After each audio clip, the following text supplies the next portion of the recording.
All right. Hello, everyone.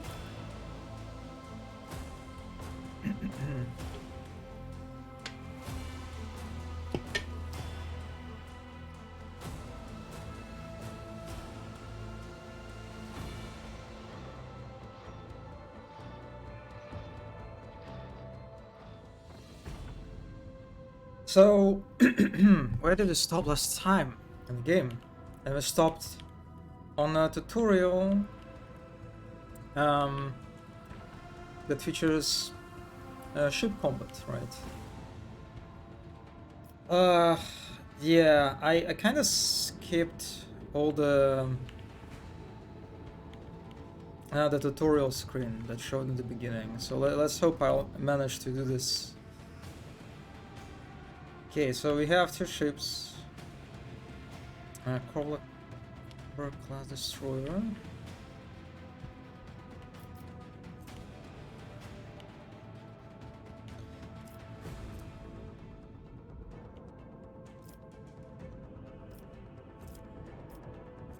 Mm-hmm.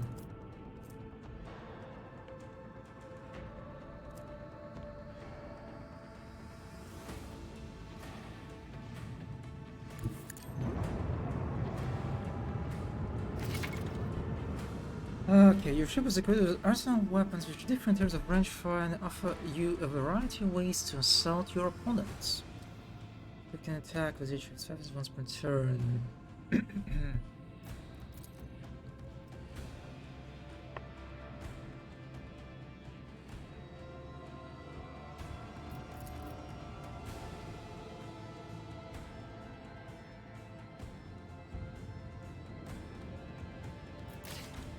So we can do this.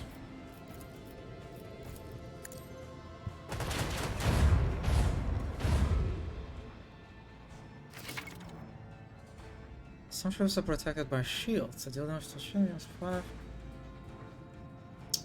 Here's the ship from the regular ship's sides.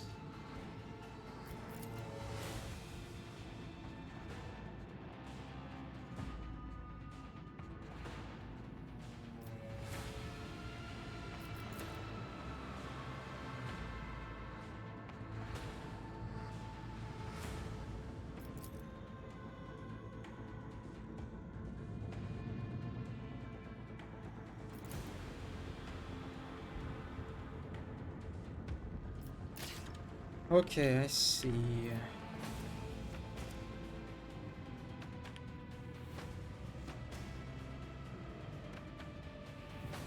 So I did not break it like a shield, right?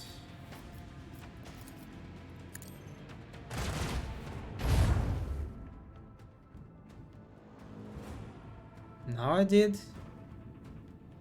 I mean, I can see that this line, this white line is kind of changed. Oh, okay, I see. Yeah, I see that each line shows, it has a corresponding figure, which I guess refers to the shield. Health. I cannot hit this guy.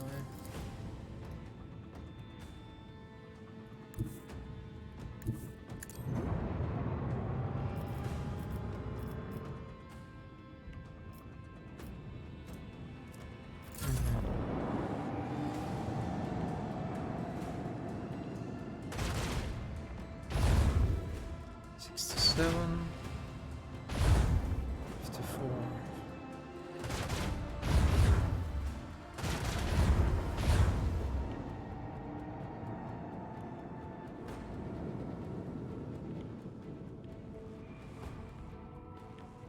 Oh, I see. I see. This is how movement works. I can't really. Yeah, it is a bit awkward. We need to turn around.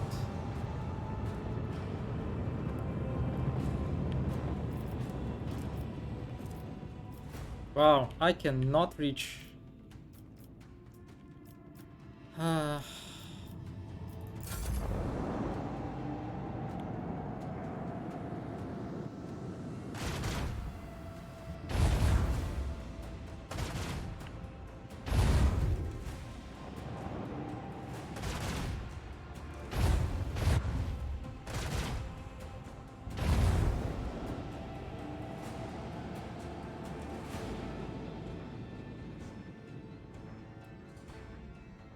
Mm.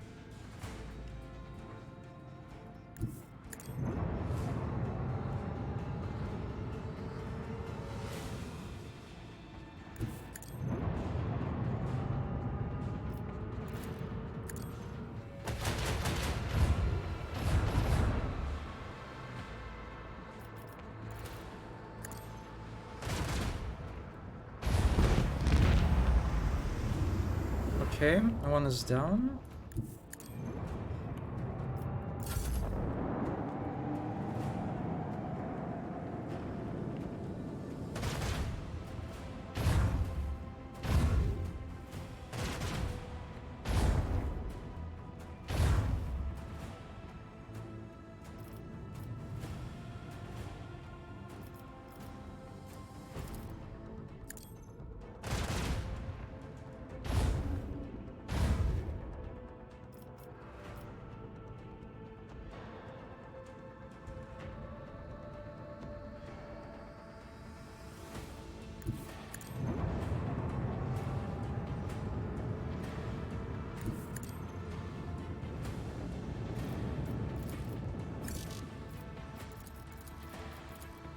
Yeah, that was awkward.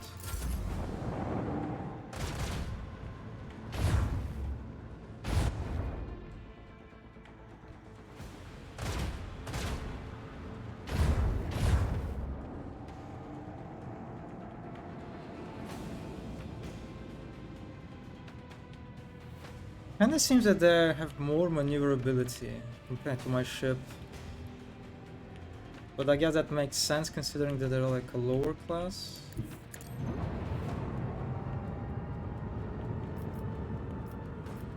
Oh god.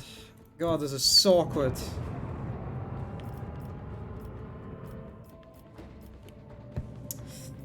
Yep, I can't do anything.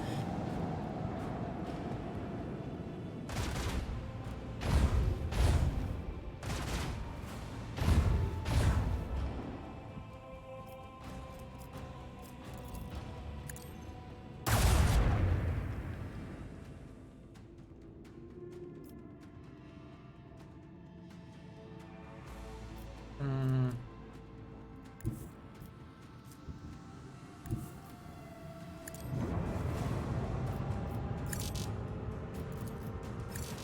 I can't. What? Why? I cannot use it. Alright.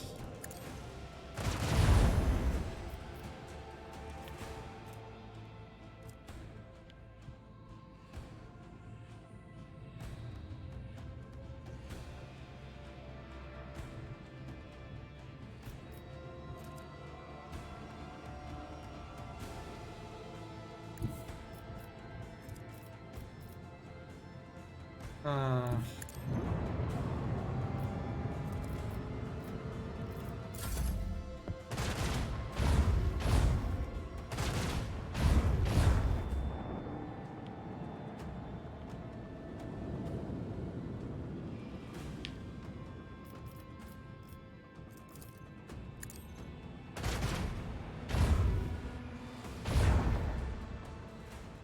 One thing that I don't really understand. How do I deal damage to them? Well, the shield is still active, right? You can see that the shield, it's pretty low in health, but it's still active, and I am somehow still damage them. Is there like a description?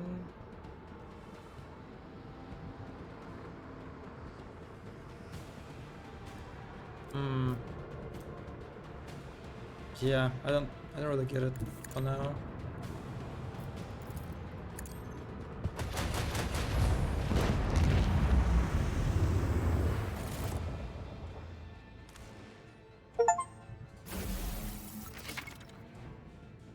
Yeah, even for tutorial, that fight was kind of tricky, huh?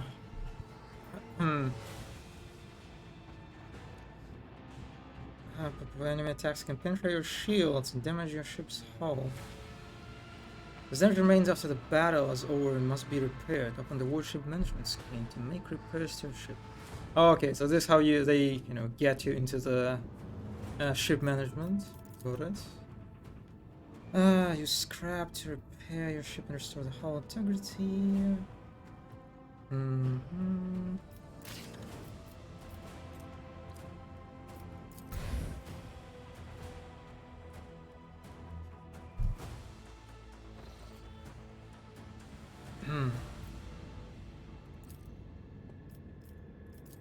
Okay, let's get to the warship management.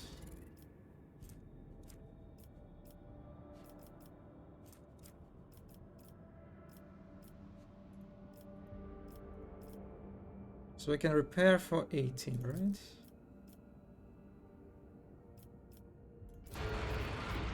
Okay, and I can upgrade stuff.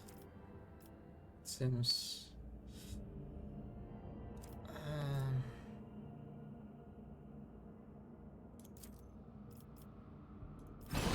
Alright, let's do it, I guess.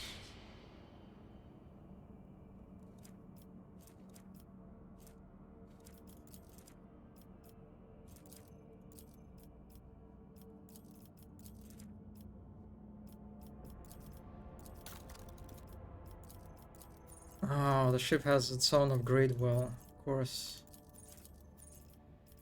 Huh.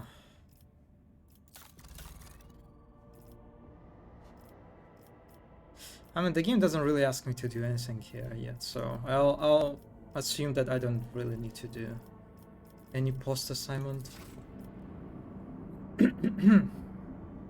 Alright, we can finally travel around. So we need to acquire Airlaid as quick as possible, right?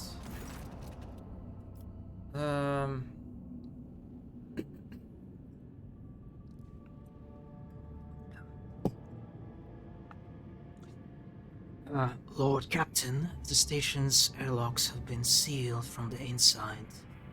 The Vox recording is stating that the priesthood of the Altar Templum Calixis X-17 Sanctuary have no desire to communicate with laity and are refusing access to guests on the basis of the Adeptus Mechanicus privilege of inviolability, granting them sole jurisdiction over the sacred rites. I have no idea what this is about. What are you talking about? Vigdis. What? You just randomly said that to me? Okay. Yeah, but we need a planet called Janus. I guess maybe this is Janus.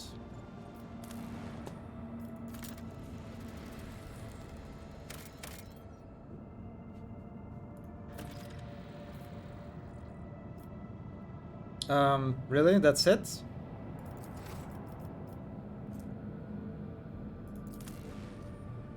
Yeah, that was not very eventful. Okay.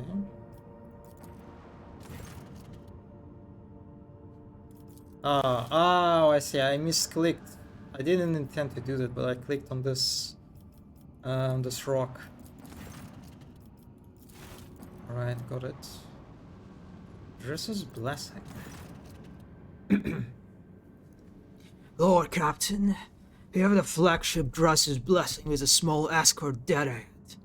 They're requesting a direct Vox channel patching you through. Oh, this person has a portrait. You can see, we can guess that they're quite important. Charters Captain Asterius Sorfast. The Vox channel clicks, and after a brief pause, a dry, low voice hails you. Greeting, Lord Captain. I'm honored to speak with the rogue trader of House of Von Valancius. May your name be known through the ages. Charter's Captain Asterius Sorfast, barrier of the charter of the merchant fleet. How can I be of service? Well, what is your squadron doing here? That was not Tab's voice. Well, we develop supply routes for chartists. You see, my ship is representative of the merchant fleet, and is part of Imperium territory. Yet we don't have any fixed charter-defined trade route. Our mission is to establish business contacts with wayfarers in need of a regular ship repairs, and those who are interested in specialized goods. Well, I would like to know more about the merchants' fleet's operations in the Corona's expanse. Well, for the most part, all Expanse has a fleet of different organizations and small flotillas of merchant ships. Interrupted communication between worlds is a matter of life and death for many outposts of humanity.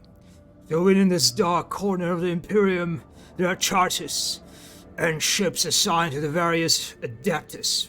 Alas, the Expanse has next to no stable trade routes, so the job can be precarious at times.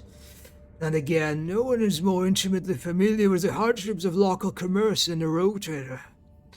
Well, I mean, I'm just beginning my work. Well, and from where do you source the components you sell? Are you asking me to disclose our suppliers to you? Sorfest laughs airily. Well, frankly, they come from boats everywhere and nowhere. We get our wares either from lucky wardsmen who stumble upon an abandoned or dilapidated ship somewhere in the neighboring system, or from unlucky ones whose sorry tub arrives on a footfall in such a state that it's easier to take her apart than to restore her. Hello, Mono. I will not be able to type properly because I'm painting this stupid wall, but I shall. Thank you for stopping by, and yeah, good luck with your endeavor in painting walls, which is honestly, I respect that. I respect that because the very idea of a painting a wall is just, I don't know, it scares me. It terrifies me. I wouldn't be able to do this. I think. And I have seen like the photos that you posted on Twitter. It's quite terrifying stuff. So good luck. I can trade with them. Well, I want to take a look at the catalog of components available for purchase. All right, let's see. So there are different factions, right? The Imperial Navy instead of yeah. So, is it okay to sell them heretic trophies? Would they not? I can. Wait, what? Oh, I cannot trade anything to them. I see.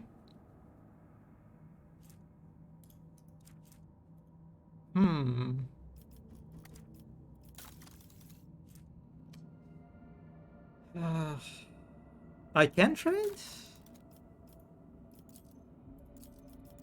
I mean, I click on the show tradable. I guess I actually sold everything, right? No, not sold, traded everything to the pirates, right? So I guess I don't really have anything. Yeah, I think I sold everything. It is kind of weird, right? Like, why I have these provisions that have like 100% capacity, but I cannot sell them for some reason. Cargo for storing loot that is not valuable enough for mighty rogue trader. Drag pieces of loot to remove it from your loot screen. Selling full cargo to merchants improves your reputation. Ha. Yeah, I don't really understand why I cannot sell these. But we can buy something at least. And I have a profit factor of 19. Wow. Somehow, I remember last time we had the income consisted of +3 other and +1 from the governor. May he rest in peace. And now we have +5 added somehow. God, this is so unhelpful. Yeah, just where does it come from? Just from other. Just deal with it.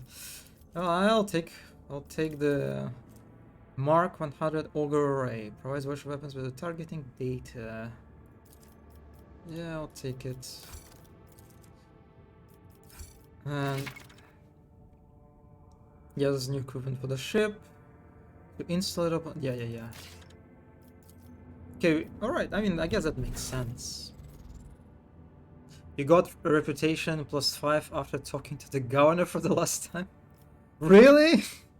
But then he got killed by the traitor sergeant. Didn't really feel like yeah, I kind of missed that part. I guess I did. As a reward, I guess. So it was kind of like a reward for like helping the governor, I assume. Well, doesn't really feel like it was deserved, considering that after that I nuked the planet. But I mean, I'll take it. Also, Mona, while you still can type, how do I get to Janus? I didn't see Janus here. Is that I assume I won't be able to reach Janus for some time, right? Because I literally don't even see this this planet on the screen. Oh, okay. So yeah, I see. I need to go to the Footfall. All right. I guess it makes sense. God, it looks enormous. Like look at the station in comparison to the planet even.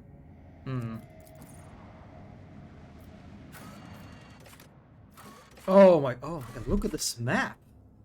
Holy shit. Look at the statue. It's like, and look at this, like the scale of it. It's like a literal space fucking. Wow. Yeah, this is definitely the next level. Like Warhammer is really keen on the enormous statues kind of stuff, right? But look at this just for the reference point. Look at the ship and look at the statue. Holy fuck! Yeah, that's. Then you explore a little bit, talk to the top guy, and then leave again, and you should get space travel tutorial. Oh, I see. So, okay, I'm not completely free for now. Got it. Okay, we can only visit the Void Dock Alpha Row. Let's see.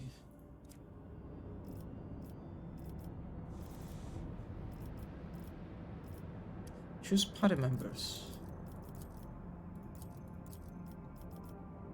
Why there is no Hendrix? Wait, what? Oh, this is where Hendrix leaves us, I guess, for how much for 30 seconds, right? Okay.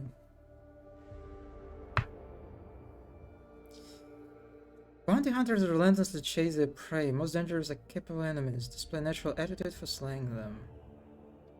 Penetration of enemy defenses, critical hits of what bounty hunters do best. Oh, I imagine depending on your conviction alignment, it's very possible to get like an ambush encounters with these bounty hunters going after you. You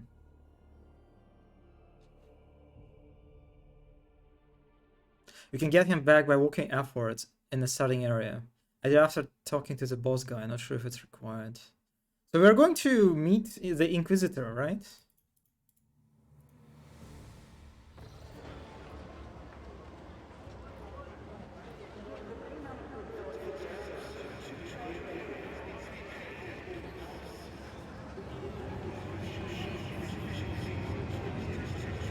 Kind of backseating wall. Yeah, thank you. I appreciate just a little bit of backseating.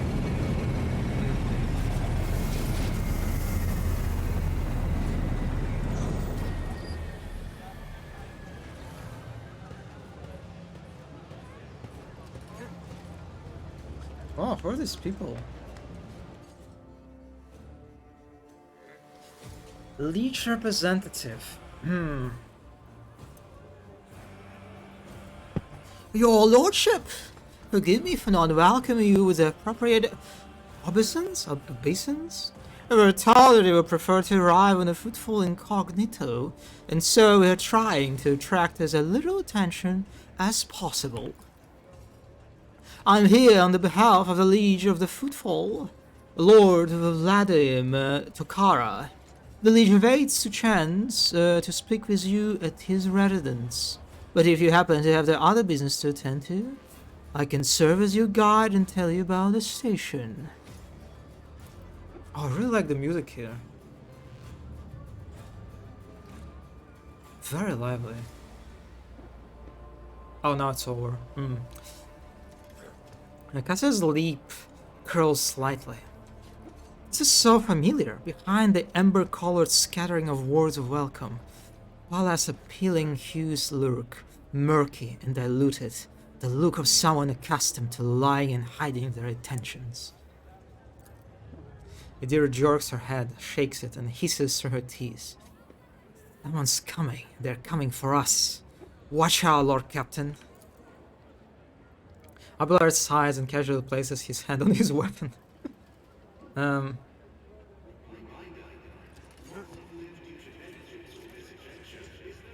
Okay, we are not visiting... Oh wait, are we visiting Leech? Well,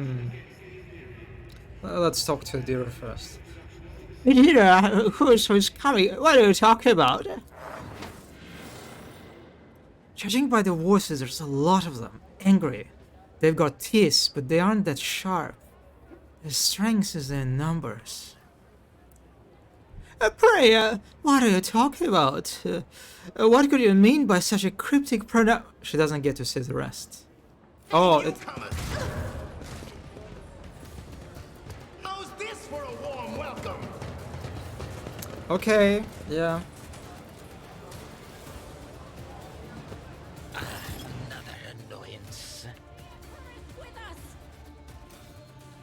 Alright, that was fast.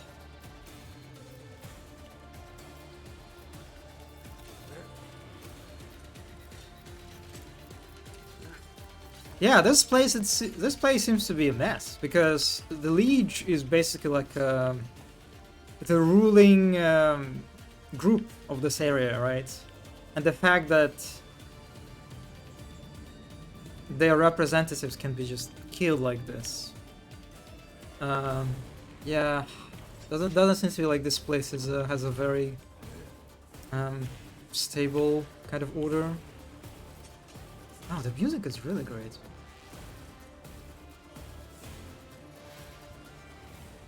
It's like the first time I'm actually noticing music.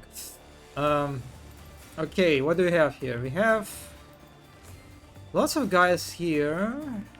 Lots of guys here. So I think Cassia will take... No, not like this. Wait, I can level up during... Really? I can level up during combat. Wow. I'll take it.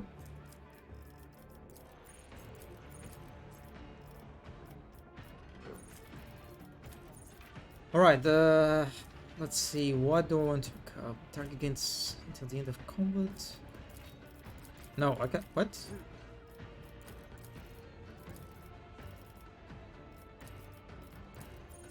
Oh, maybe I cannot level up, actually. Yeah, I guess I can't. Well... Okay, not a problem. So, Cassia will be here. Idira will be here.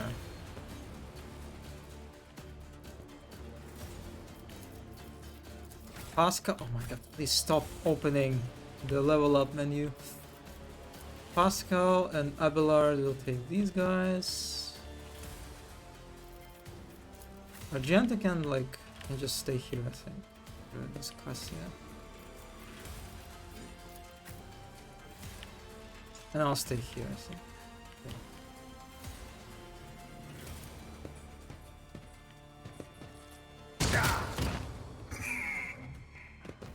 Shotgun. Okay, so guess I can just destroy these guys, right? It's the fury of House Orstellio. I killed. Oh, I just got an achievement for killing 5 people with 1 attack. Really?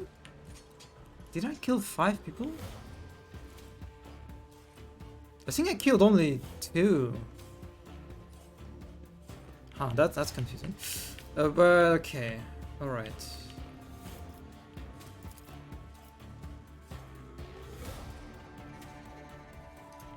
Let's give extra turn to Argent, I think.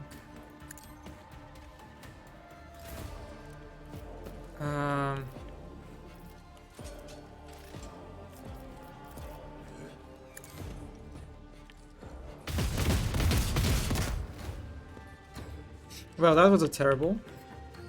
Okay.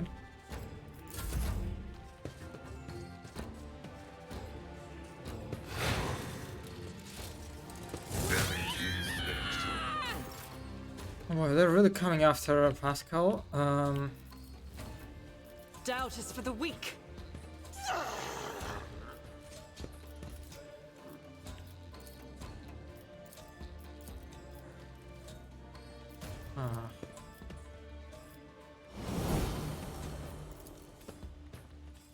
But I think I'll focus on these guys.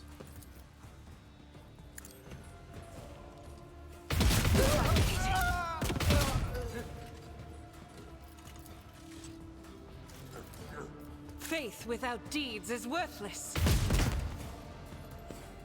Nah, that's okay. So it is now. It's kind of awkward because Pascal is low HP.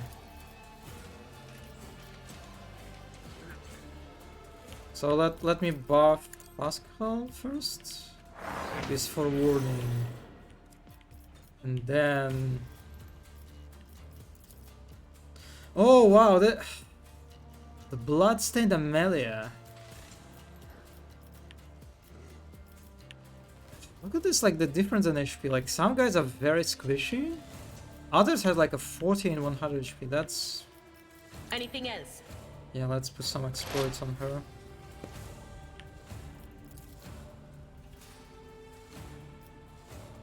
What? Please don't hurt Was that you? Pascal. Momentum. Okay. Pain and duty go hand in hand. Flesh betrays me.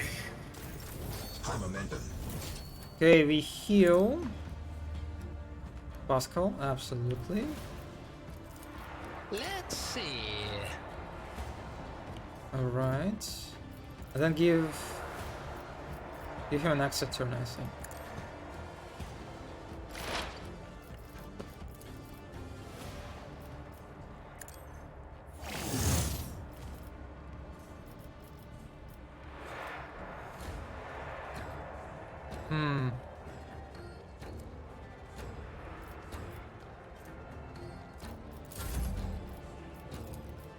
Yeah, let's give him a turn.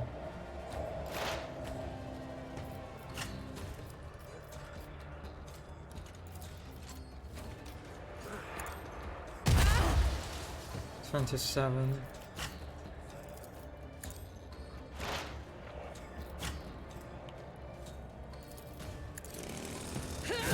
Wow, that was not smart. Okay.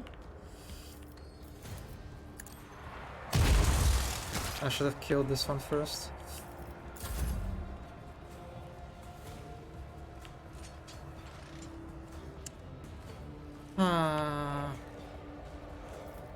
Sit here.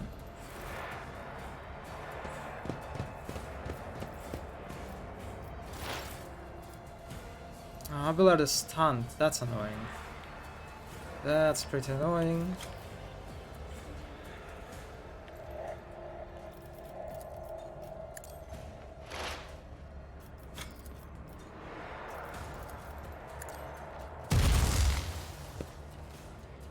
Parry, okay.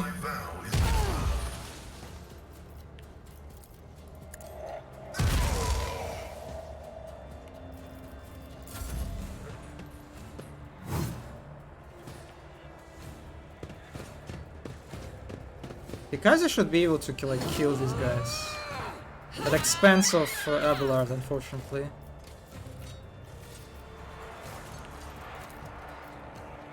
Yeah, let's apply the Waking Nightmare.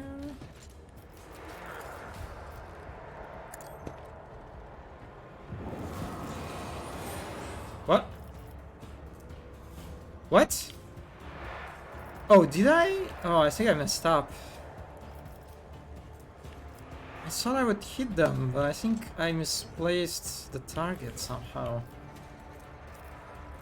Oh, this is bad. Well...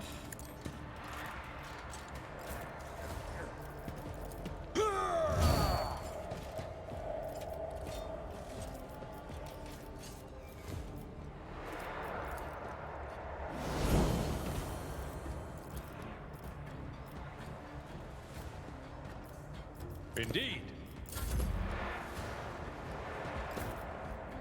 I'm kinda missing Hendrix already. High momentum. Okay, so...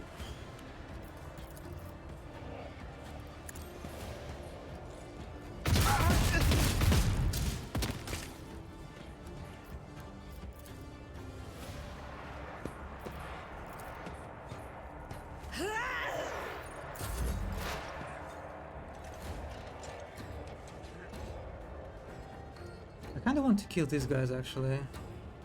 Let's stand behind. Yeah, let's do this.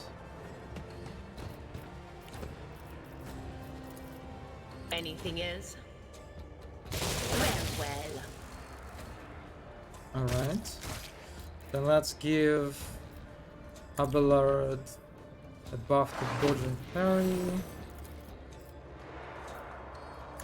And some exploits on the Amelia. Yeah. Okay.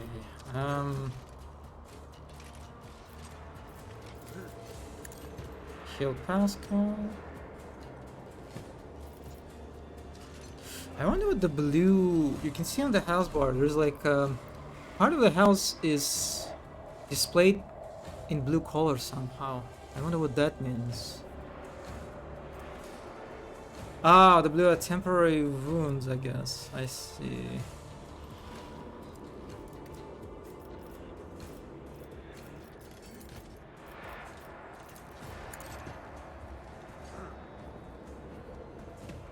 Health bar?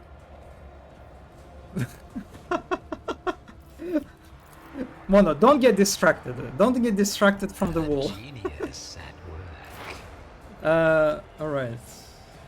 I think I should just be able to kill, yeah.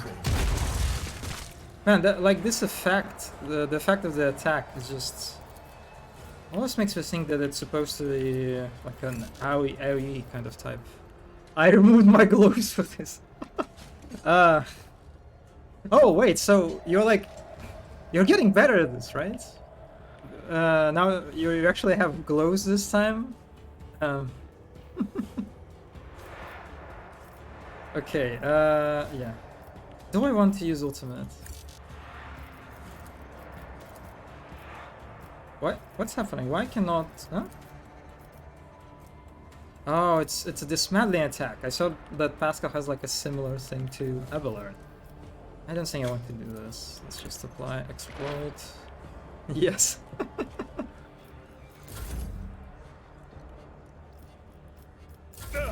Just a minor setback. Alright, Abelard. Okay, wait a second.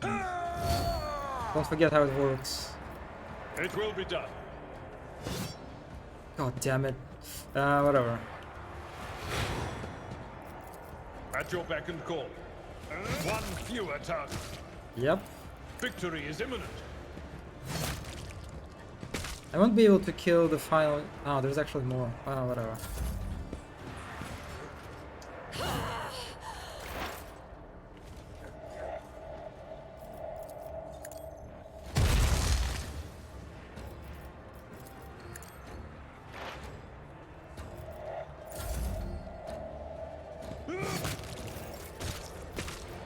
Yep, that was not a smart move.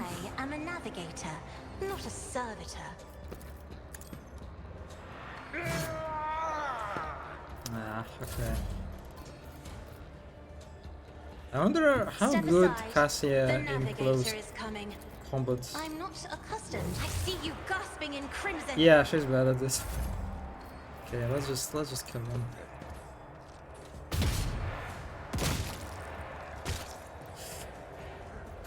Alright.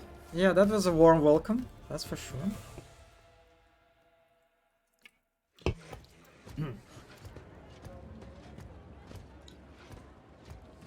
Emperor! The shivering young servant looks up at you with horror in his eyes.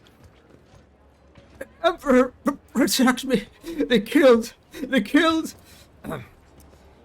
Every time I warn them, and then they go all, "Dear Emperor, our Lord and Savior, how could this have happened? Who could have thought?" Idira spits on the ground in annoyance. Well, to be fair, Idira, you didn't tell them. You're kind of like whispering to me. They literally could not hear you warning them of the Ember. So it's I think that this is a bit uncalled for.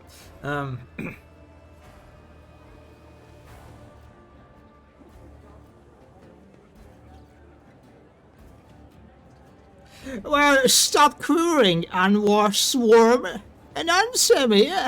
Who would dare to attempt such an outrageous attack?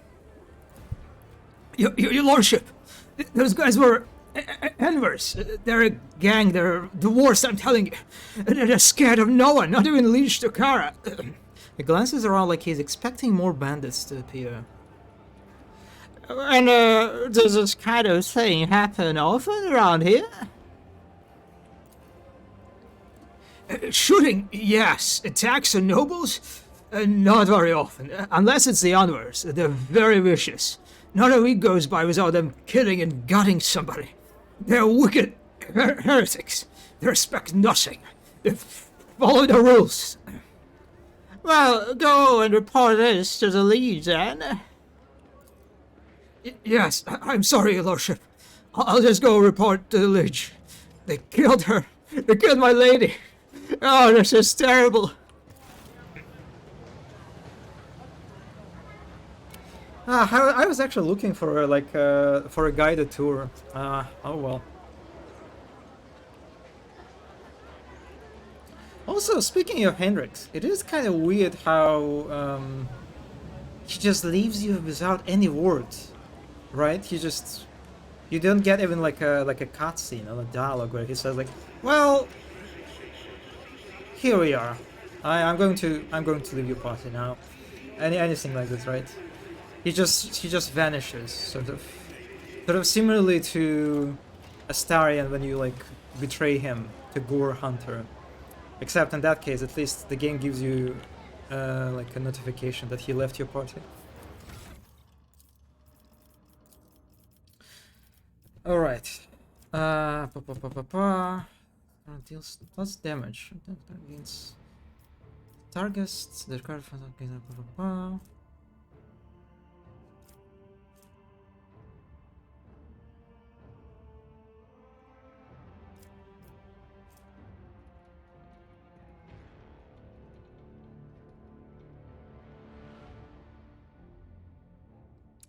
Oh, during the next turn, any kill made by target restores 1 AP and 1 MP. Oh, that sounds kind of good. Or maybe I should go for more damage. They're all kind of nice.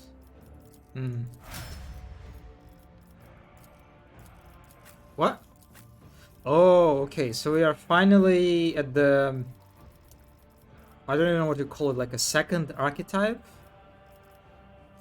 So we have a Vanguard, we have Master Tactician and Grand Strategist. I already like Grand Strategist just because of the skull that has like a cogs inside. Like my Mechanicus bias shows off. Okay.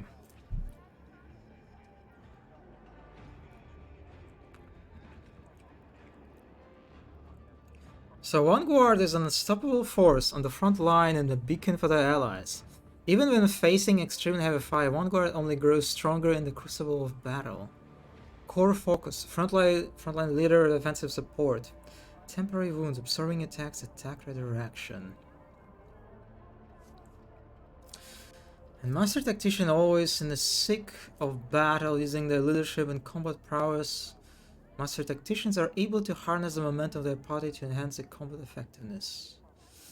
Core focus, scaling with the party success, long-term single target buffs.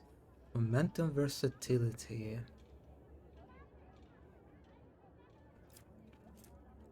And the Grand Strategist is a master of a battlefield, positioning for themselves and their allies. The Grand Strategist is able to increase the battle effectiveness of the party by designating and strengthening important parts of the battlefield. Core focus battlefield control, ally buffs, unique ability, enemy debuffs. I don't know.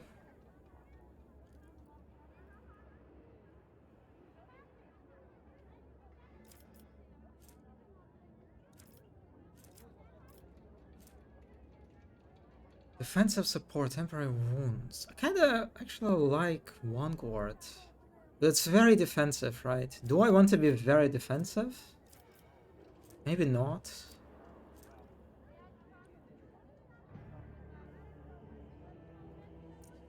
I kinda like the enemy debuffs of Grand Strategists. Let's go for the let's go for the Grand Strategist, whatever. Okay.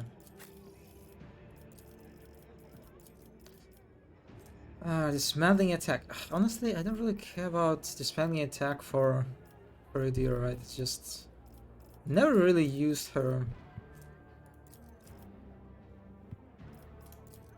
ultimate.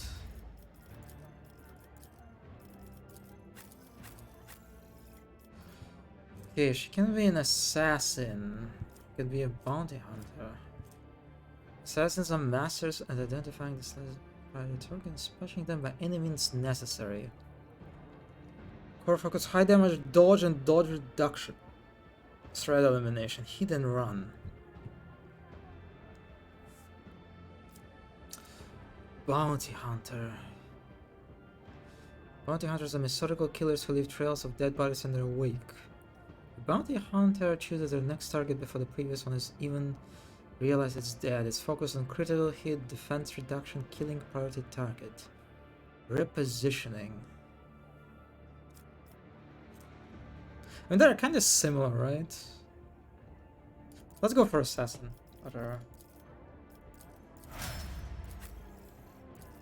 Okay, Cassia can... So, Tav has extra damage, right? I guess Cassia can give like plus 12 temporary wounds, maybe? Or maybe... let's go for the temporary wounds. Temporary health, maybe! Okay. Right, so... She can be... Okay, she has all the same things, right? As stuff.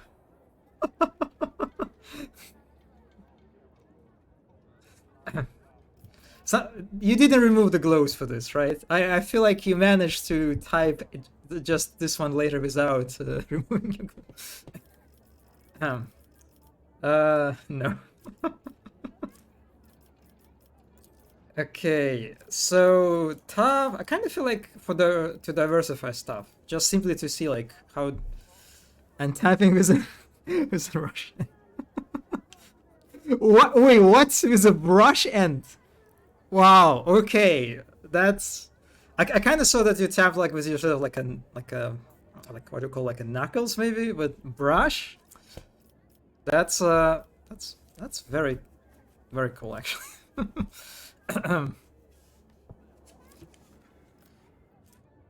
So I picked up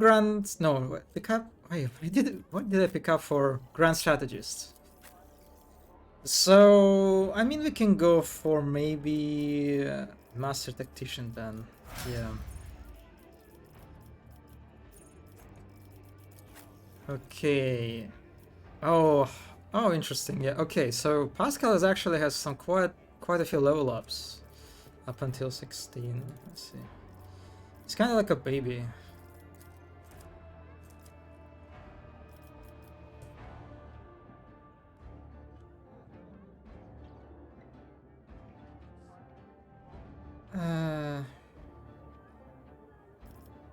Tactical knowledge, intimidation.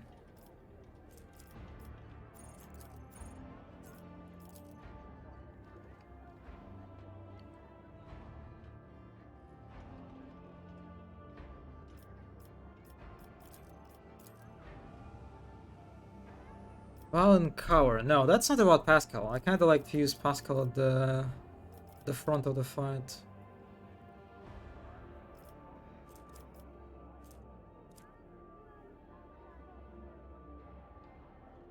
The operative next non-area attack inflicts the intimidated effect on the first target hit by the attack, and all enemies in a 5-star radius around the target. Okay, I like this. Yeah, let's go for it. No abilities with unique images. Okay.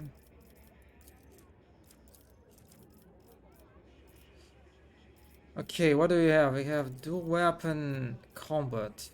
I don't remember. Is Pascal?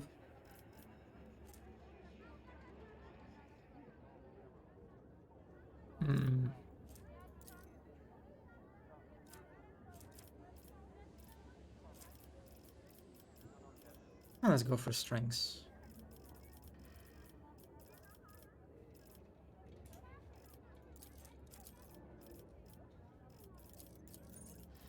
And then Tide of Excellence when operative triggers an explode on enemy.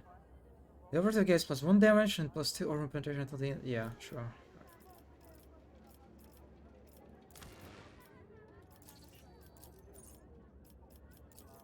And then let's go for intelligence.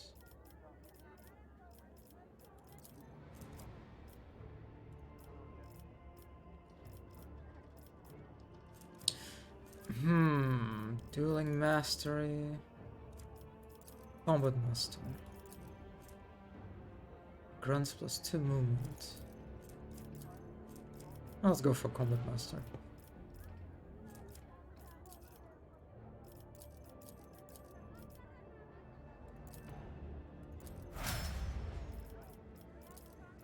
Wait, how does it work? Like, why?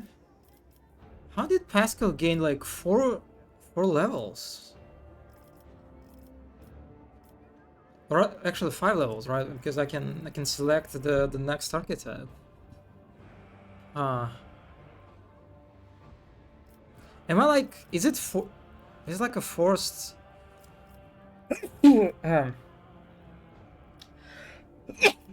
Excuse me. Yeah, I'm not sure how the level up works here. Am I like supposed to get all my characters to level 16 here somehow? I guess I'll take for assassin something, yeah. Alright, Abelard. What do I have for you?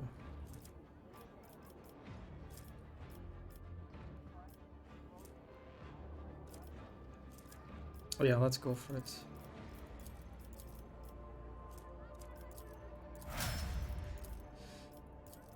He can be Arch-Militant. An Arch-Militant is a formidable master of warfare, able to blend various weapons and styles mid-combat. Be it melee or ranged or anything in between, the Arch-Militant is the best at it, and becomes stronger and stronger with each second in battle. Versatility, luxury attacks, personal buff. Nah. It makes sense for him to be Vanguard, I think, right? Yeah. Since he's all about taking hits.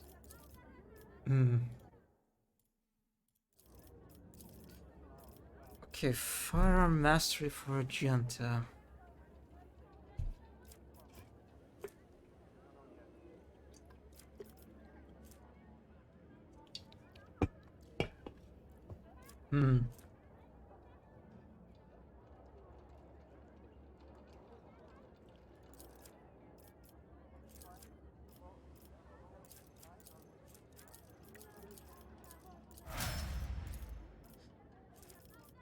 Okay, she can be bounty hunter, arch-militant,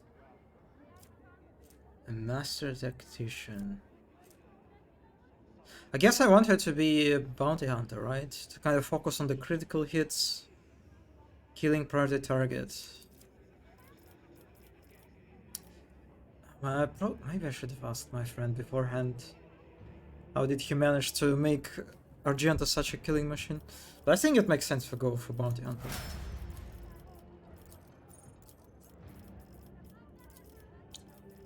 Alright. Oh, I got an achievement. For gaining the second tier doctrine. Got it. Most people say Arch Militant for... Fuck! God damn it!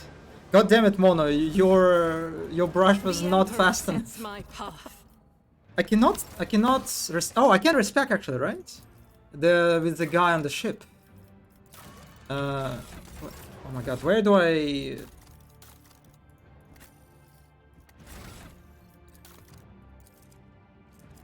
I hope I can respec. But, I mean, we'll see. Maybe it's not that bad either way. I can? Yeah, okay.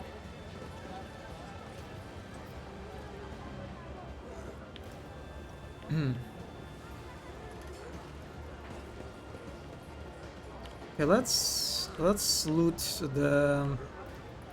this uniquely named character. A combat shotgun, a chainsword. Do I have a chainsword? I don't remember. Everything else goes to the cargo, but she's good either way. I see.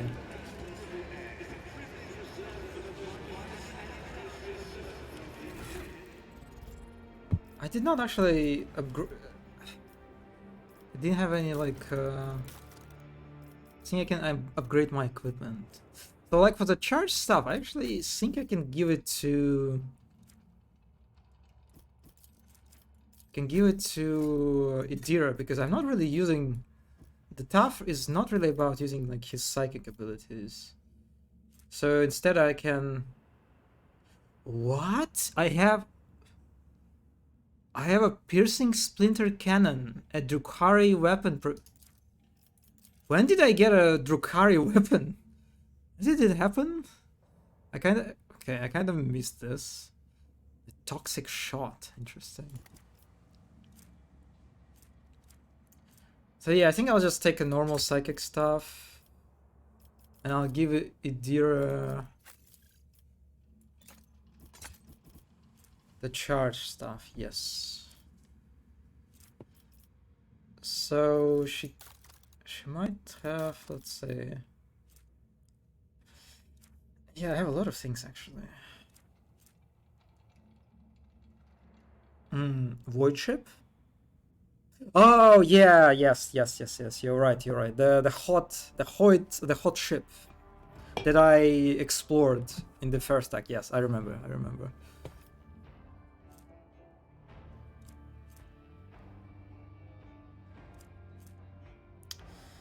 Do you think the charge ability costs 1 AP less? I don't know what charge ability is.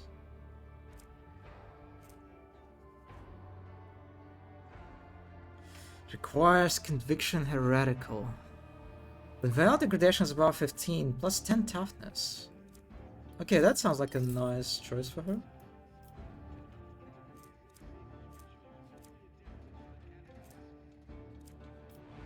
So it is kind of a little bit I don't know. It's a bit weird how like the character's model on the screen is just completely static. I just noticed it, like literally like just like a miniature. A bit unsettling, just a little bit. Plus 5 hit chance, plus 5 let's say critical hit chance. She has armor 15.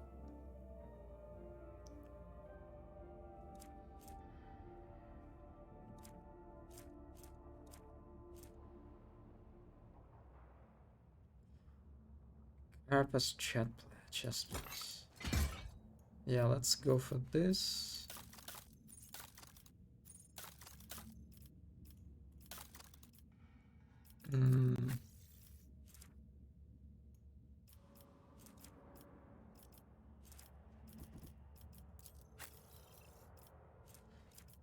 Now let me give, like, what is the best armor I have? Leather armor.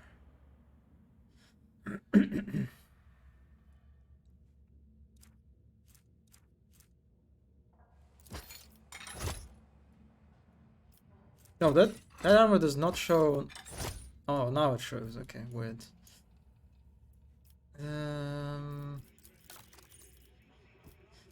So he has a noble sword.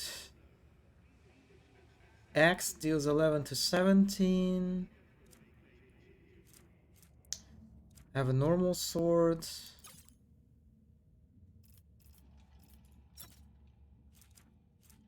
I have a chainsword. Chainsword is worse. Axe is kind of nice. Maybe I should go for axe. 11 to 17. Yeah, let's go for axe. It's a two-handed weapon, but I mean, that's not really a problem. So for Argenta,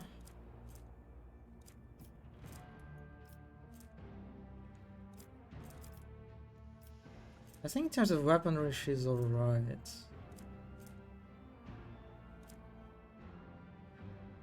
I don't have anything better than Bolter. Wait, no, wait a second. This is Unfading Valor. It deals 6 to 10 damage. But I have normal Bolter. Okay, yeah. We give you a different weapon now. Yeah. It's basically the same model. Okay.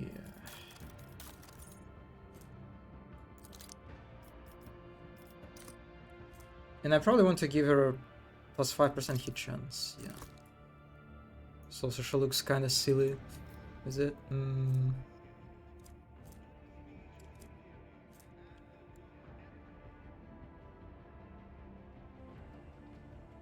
Oh, I can get Abelard this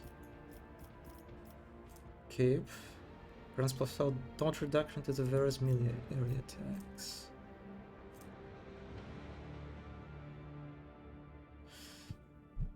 Camouflage of the various range attacks. Decrease the target's dodge by. Okay, that sounds like a good for Argenta actually. So it doesn't really look good on her. Kinda silly looking. That's okay.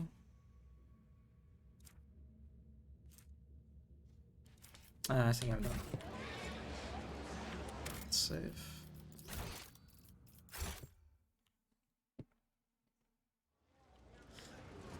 Okay, so I need to go walking upwards in the starting area. Okay.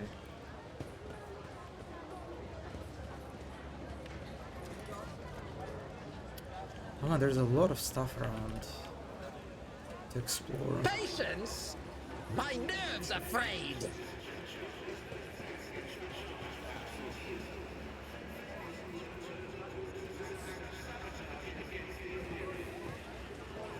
Oh, they have like a little cafe here. Oh, this is good.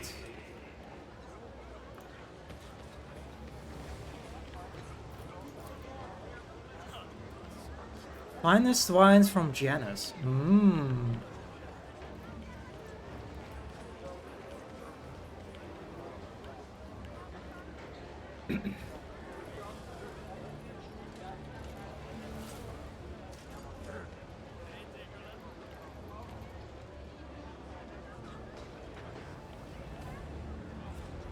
So it's a bit of a weird cafe, right? It's just a visitor area.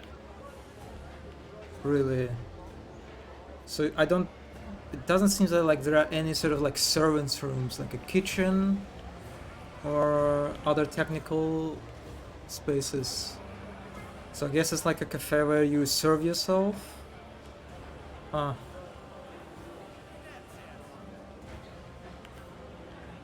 Kinda.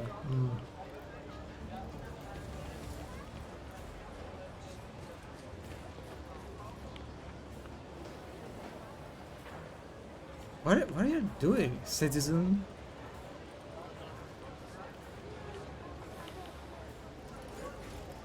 Not sure.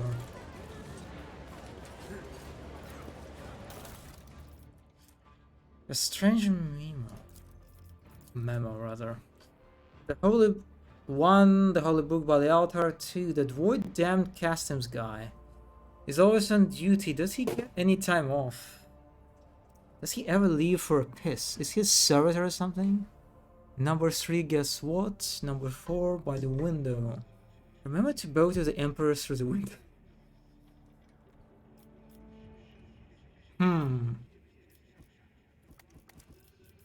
I mean, I can see that it's supposed to be like some kind of quest item based on the frame.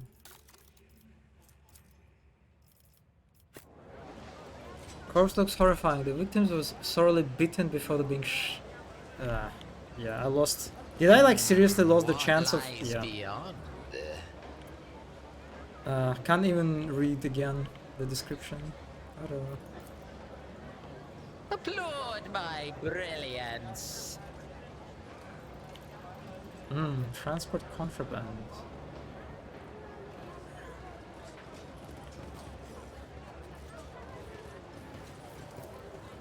There, done.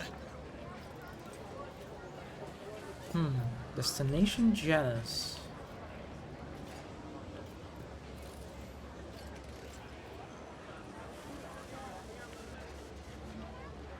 Okay, let me grab these goods. Another note. Leaflet. We need no rulers or leaders. We are not an organization. We are a force of nature. Wait, A and we. Is it? The people who attacked me, they were like Enver, right? The Enver band?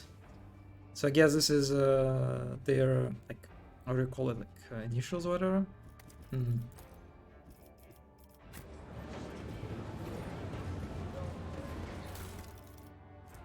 Auto pistol? Oh, sure. Actually, no, I don't need auto pistol in my... I can just add auto pistol to the cargo, yeah. This is kind of nice. I like that even like the most trashiest, you know, sort of equipment that you get from generic enemies, like these pistols and whatever, they still have utility for you. It's like very minor, but there is still utility to them. There is still a point to collecting them, right, as a cargo basically. So not a completely wasteful item. Oh, the shot. Why would you want to add a shotgun to cargo game? Why are you doing this?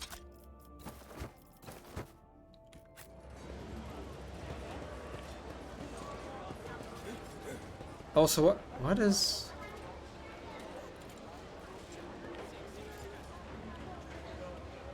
Is it a puzzle? Really?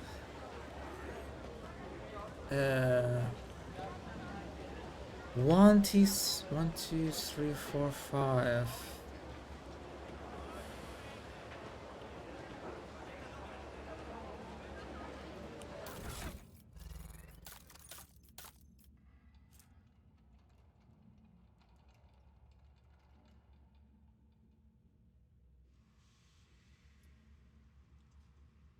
I wonder if this memo is connected to this puzzle? They hold the book by the altar. The warden Castaner is also on duty. Did he get the time off? Guess what? Hangar by the window. Remember to bow.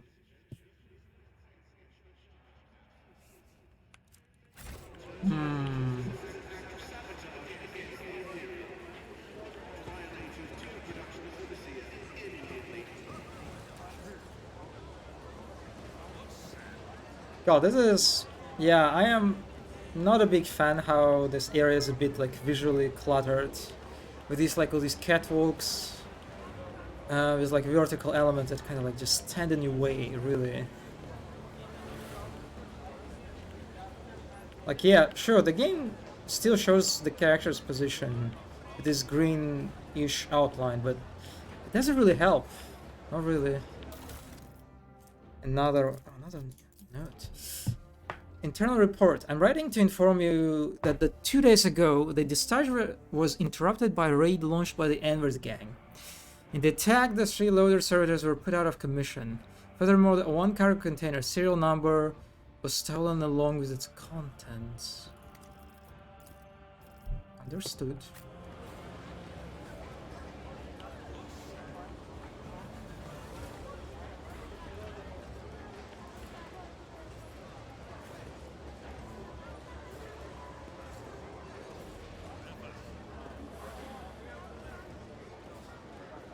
What is rations and sundries? Oh, this is where you can get your corpse starches, I guess.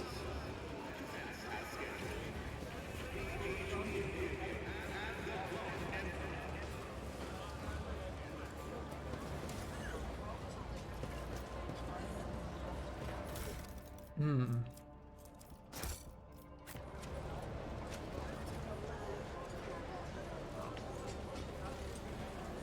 In this tapestry of a world, I am the rogue thread. Okay, so I remember the hunger by the window, right? 111. And that's a note. Remember to bow to the Emperor. The holy book by the altar that void them cast him guy.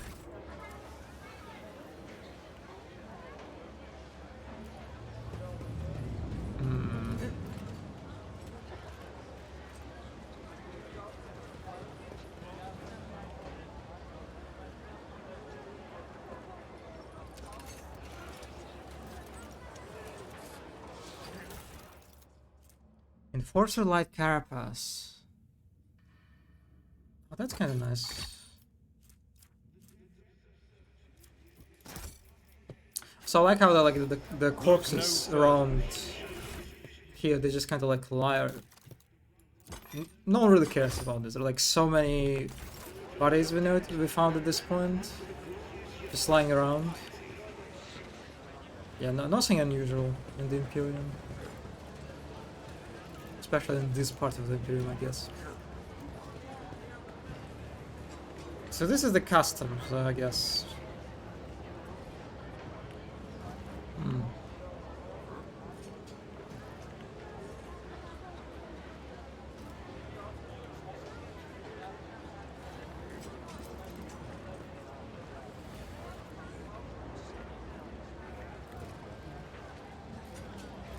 Curiosity sings in my veins. But it doesn't seem that I need to interact with them. Okay. One step at a time, amidst the madness.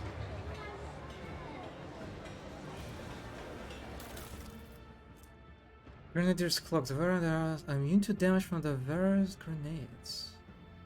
Really? The Varus grenades. I thought they were like immune to the grenades in general. That would be too good. Yeah, I haven't really utilized grenades that much. For now, they just don't really feel that effective. I'll be honest.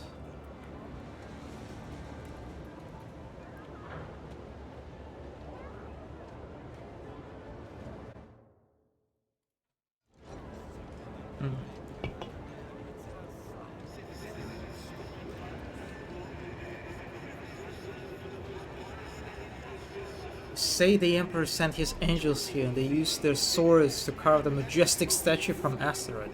Yeah, I don't think the Space Marines did that.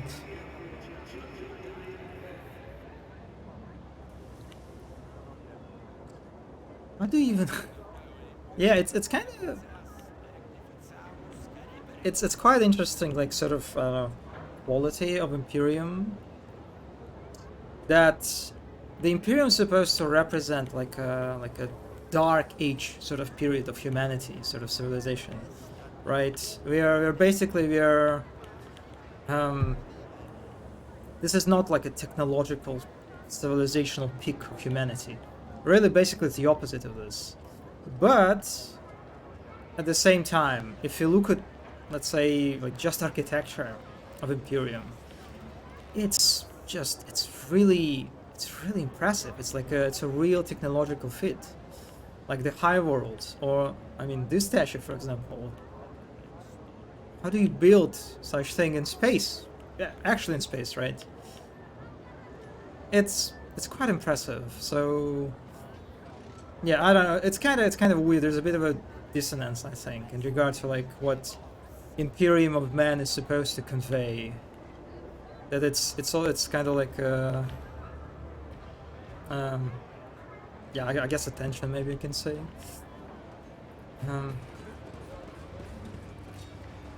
They will see. Oh yes, they all will see. Shadow Quarters. Atrium. Okay, now we have a choice where I can go.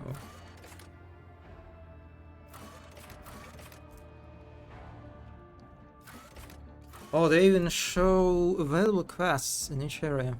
Tethered Spirit and Astray.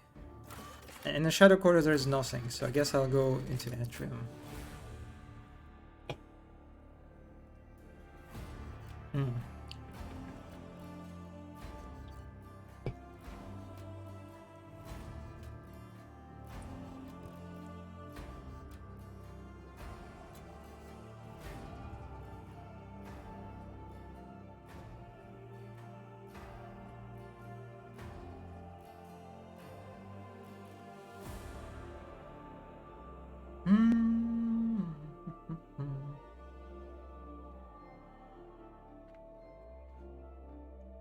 Wow, it takes quite some time to load this area.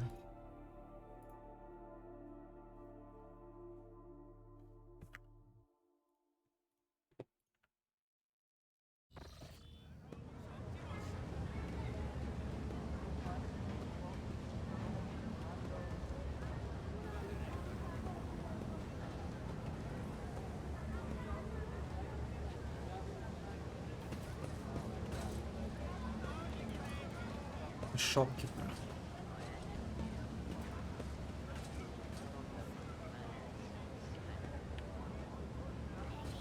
Yeah, I wonder what they're selling in this shop. Considering that these people, the crowd.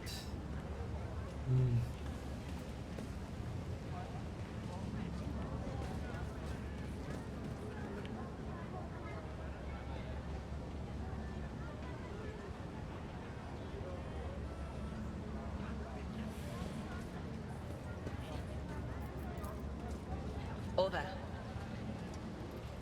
I cannot read text, please. Game. What lies beyond? These columns appeared here back when the station was founded. And it was when it was assumed that football would become the wondrous palace in the stars.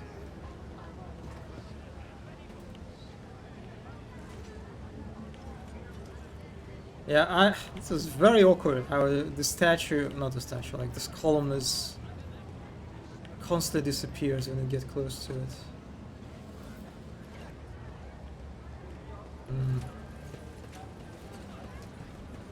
Patience! My nerves are frayed! The Emperor protects.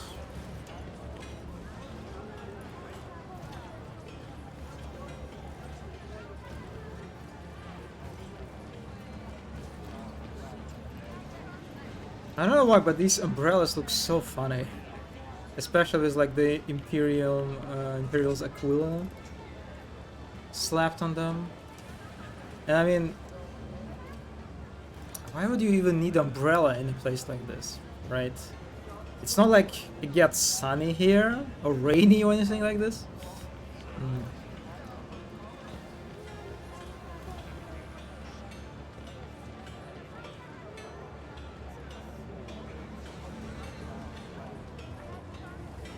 Oh, there is a vegetation. Wow.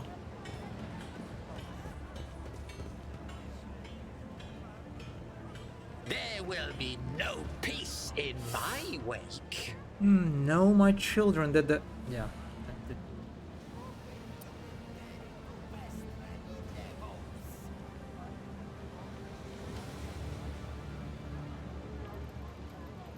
Just some little church, I guess.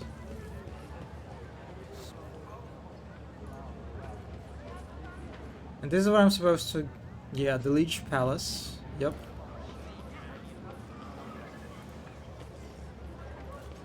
Yeah, I really like how you can just like, just from the first glance, right?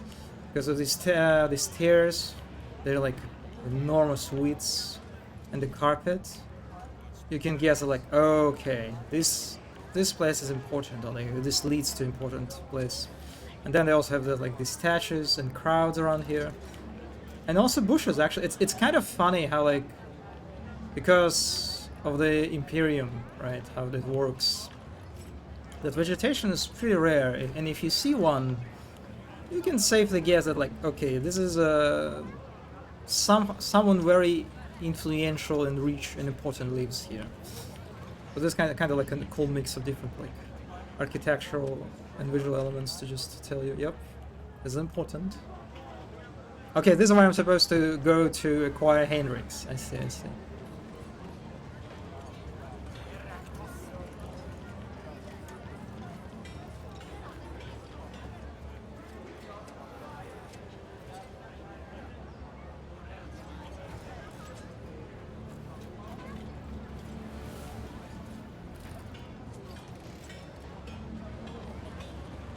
Curiosity sings in my veins.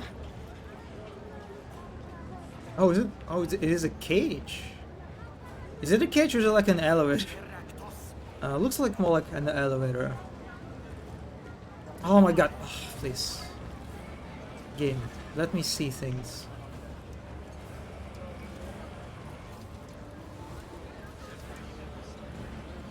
In this tapestry of a world, Allocation. Oh yeah, I guess you could say it can be very versatile. You can use it in multiple. Oh, what's happening? The buzzing crowd has closed on several harried-looking individuals. Now their faces are smeared with fresh blood. The angry cries and twisted faces leave no doubt a massacre is about to take place.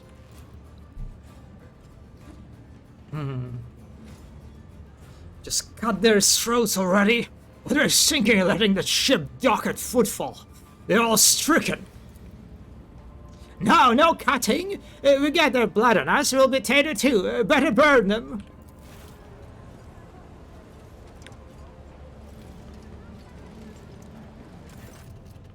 Oh, we have a character with a portrait. Hieronymus Doloroso. Oh wait, that's the character that is connected to Argenta, right? I think Argenta talked about this priest or whatever. Be quiet, you scoundrel! The priest, clad in a simple black raiment, cuts through the crowd like a warship crossing the sky. You dare pass judgment on others? What arrogance to think you have the right! Argenta stares at the sight of elderly priest. It's Reverend Hieronymus. I'm surprised he decided to intervene in a street squabble. I can just leave the square without getting involved. I mean, let's just watch in violence. Watch in violence. Wow, that's interesting. Watch in silence, yeah. Reverend, but these are heretics, real heretics. Their whole planet is plagued. Folks say they all died over there. Why is that, huh? 'Cause they're heretics, and the Emperor punished them. You're no heretics. One of the people surrounded by the crowd raises his chin. We run from the heretics, barely escaped with our lives. And there was no plague on our planet. Only the arch enemy's minions, and a whole army of them. He spits on the ground. And if you want to blame anyone, blame those who abandoned our world. Blame the governor, blame the tech priests, blame the masters of Kiawa Gamma who forsook it in its darkest hour. Wait, are they?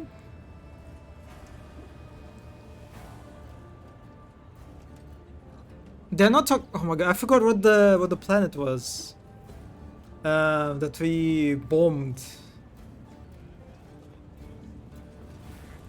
It wasn't Kiawa Gamma, right? They're talking about a different planet, I think. And also, the governor died on the planet. And the tech priests. Yeah, Racket Minoris. Yeah. So it's a different. So there is another planet who's already fell under Chaos influence. Okay, that's a good news. Very good news. Wow. Nice to see. Nice to see. All right, what is happening here? Zero doesn't gaze is born to you. You are supposed to be. Okay, I'm supposed to be incognito, right? I'm not. I'm an envoy. What is envoy? I'm like a part of the. Oh my god! It's like I'm one of the servants or something, right? That's what. Actually, I need to check what envoy means. I'm not sure.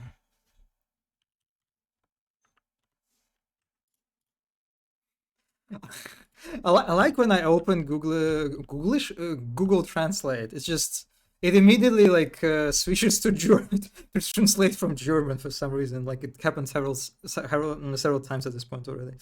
Envoy. Oh, okay. Messenger basically. Yeah, let's say that we are messenger. I think. Is it as it is it Zergut? It's not S, right? You do not pronounce it as Zergut. You pronounce it Zergut, I think, right? If I remember correctly.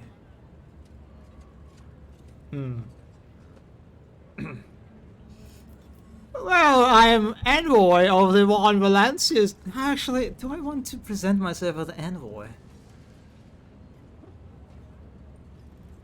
Yeah, I think it's better than just a citizen. I mean, I do think it's a very important choice either way, so let's go with an envoy. Well, I'm an envoy of the I'm an envoy of the Von Valancius dynasty. You came from Lady Theodora?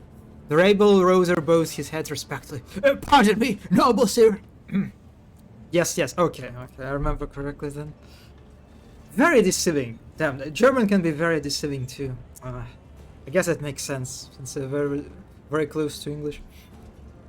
We were just rooting out of heresy here. These crownies ones, they're from the ship that came from the bowels of the Crownus Expanse. They've got the plague there, and mutants. And now they're spreading that rot everywhere, that taint. They're all... Silence!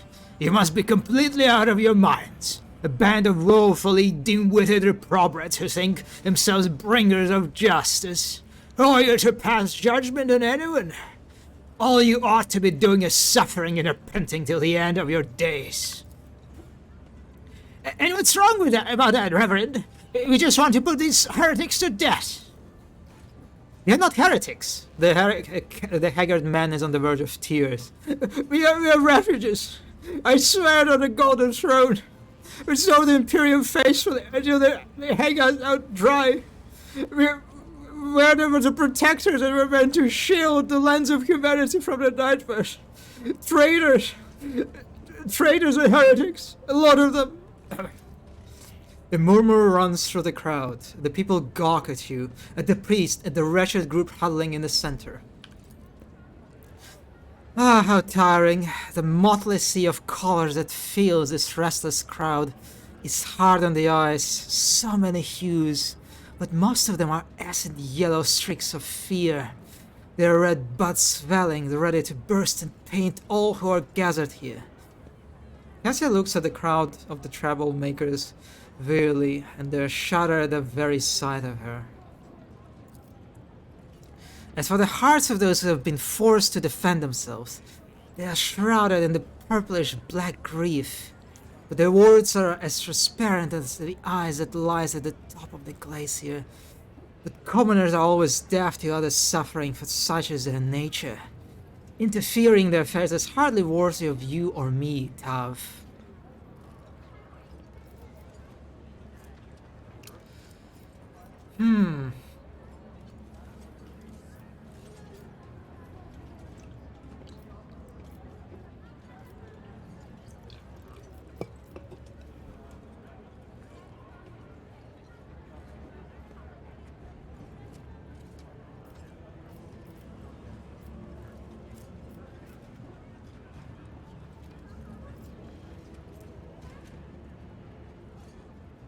I'm not very good at coercion. It's like only 50%, huh?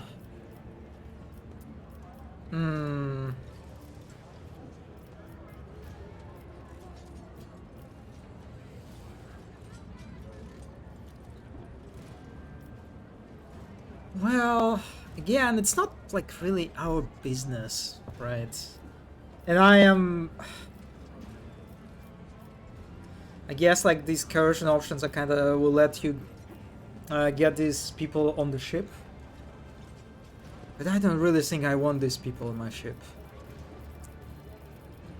Since I already know what happens if you try to save people on Rykad Minoris, right? Yeah.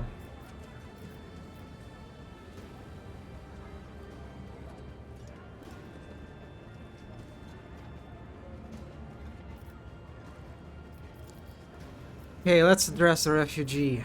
Well, those are serious accusations you're spouting. I hope you have a proof to back them up. What proof do I need? The man shouts. Kiawagawa used to be a prosperous world. My family transported goods from there for generations. And then they came. They butchered, tortured, sacrificed. They tied blocks to the darkness. We were on the ship, up in orbit, and all those messages started coming in. Half the wardens know they joined them right away. And they even reached us and our shippers and blinded the Hollow crew to take their own lives. We barely escaped. We barely made it here. Why? Why did this happen to us?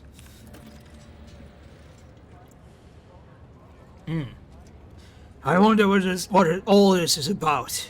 Is our planet really under attack? Or did some devious opportunist send these slanderers here to undermine the might of the Von Valancius dynasty? Who could that be, I wonder? Oh, wait. Okay, I didn't. So, this is our planet.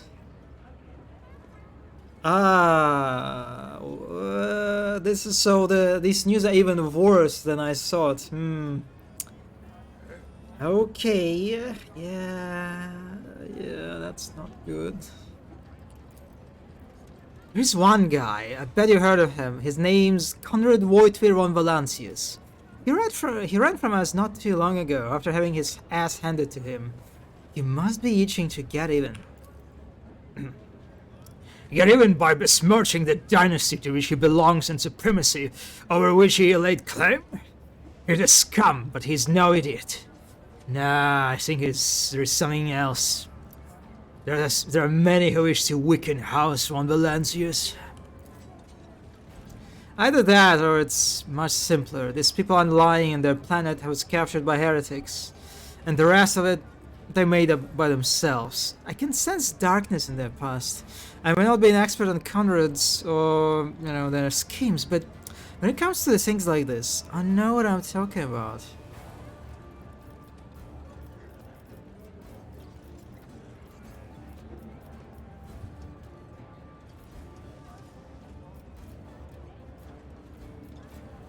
Yeah,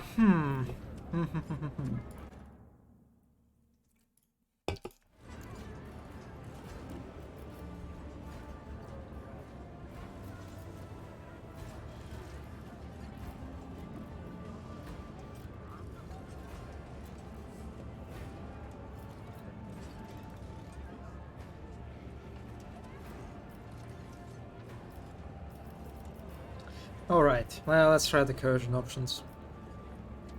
Well, I represent the Von Valancius, masters of Kiawagawa, and thus I have the right to decide what to do with these people. I command the onlookers to disperse. As for the rest of you, go to Dock Alpha Rho and await further instructions. Alright, the test is succeeded. The Rebel router looks at you morosely. Morosely? Morosely. What does it mean, morosely? Morosely. Oh, I see. How do you pronounce it? Morosely. Nah, well, that was kind of obvious, I guess. I don't want to get in trouble over this lot. The refugees use the interruption to make off in the direction of Dock Alpha Rho.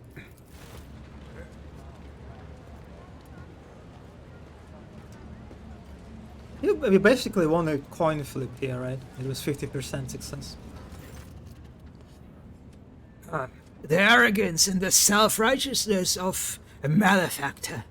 The priest shakes his head disapprovingly. Then his eyes shift to you. I am Reverend Hieronymus Dolorosa, head of the Drusian mission here on the Footfall. I thank you for stepping in. Please come see me when you have the time. We can talk then.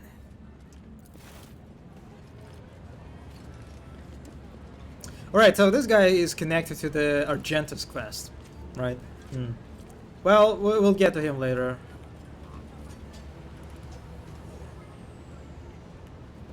Now is time...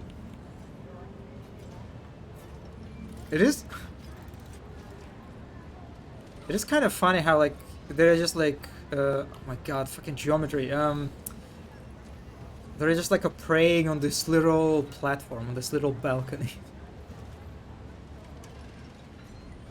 Not the most official place for the priests, but I guess in a place like this, you use what you can.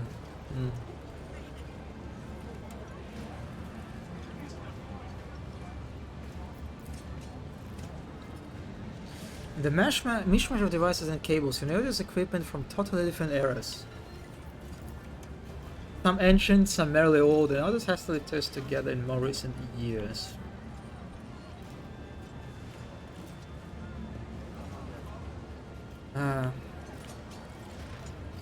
Also, you can see again these beautiful cables everywhere. I wonder what's the how many people trip on these every day? What's like the stats?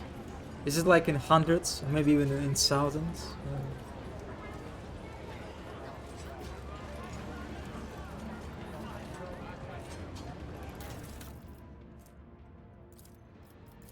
Oh, it's another propaganda leaflet. Okay. All right, let's get. Oh, okay. There's a cage actually. Xenobistes unknownus. Behavior, cruelty, trickery, rampant mating, habitat, void, doesn't need air, diet, rocks, fears the emperor, fire.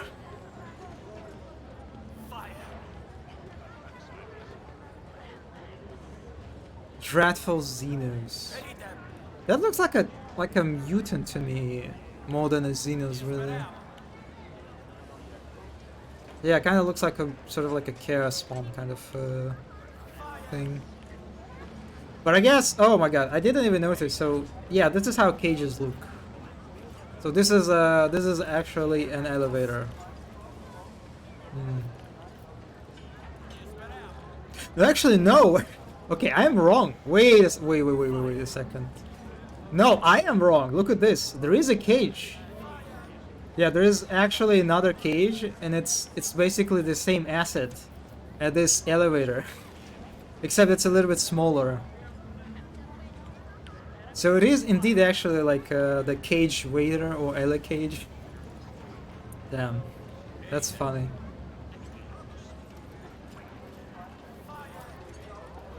Yaldery, behavior, duplicities, aggressive, habitat. Woods, diet, infants, 2 or 3 weeks. Fears, the emperor, righteous people. This is funny. I kind of like the descriptions. The diet, infants, 2 or 3 weeks. You can definitely feel like these descriptions, they were like written by they're not very factual, right? Punish the Xenos, a coin for a go. Durokhara behavior, villainy, malice, habitat everywhere. And he hides among people, diet, doesn't eat, feeds on blasphemous thoughts, fears. The Emperor, prayer, righteous thoughts. No, I didn't want to do this! I didn't want to punish them, I'm sorry.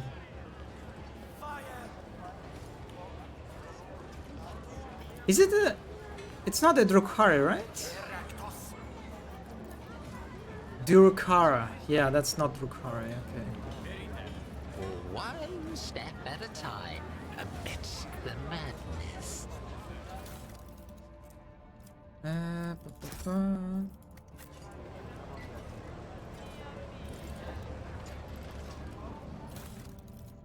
None of them are real?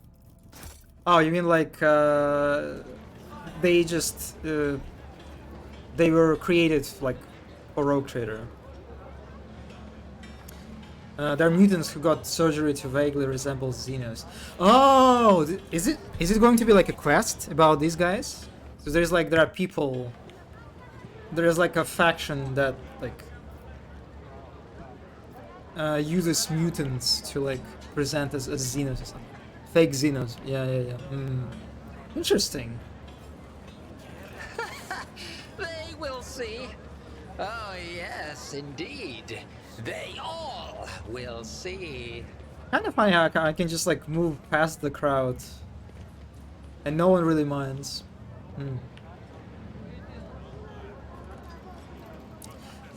One thing that is kind of, I don't know, sad, I guess, in regard to like exploring this like heavily inhabited and populated spaces in Rogue Trader, is that it's like very quickly I kind of am just like, I'm used to the fact that like 99% of these characters, they're just like, they're a decoration, right? I can't really interact with them. I can like, I guess I can click on this on them and get like these like blobs of text, but that's the extent of it, really. Which is kind of definitely feels like a stab back in comparison to Baldur's Gate. But I mean, of course, it's kind of like a matter of resources, right? In this tapestry of a world, I'm almost done with my window, right? Oh, so wait, did you finish wall already? Or you decided to switch to window instead of a wall? Well, I pray for you either way. Patience? My nerves are frayed. I kinda like this Tensius holding a little skeleton inside. 2 walls, now the windows. Okay, that's actually impressive. Well, like, I guess you started before, right? Before I even like started my stream, I imagine.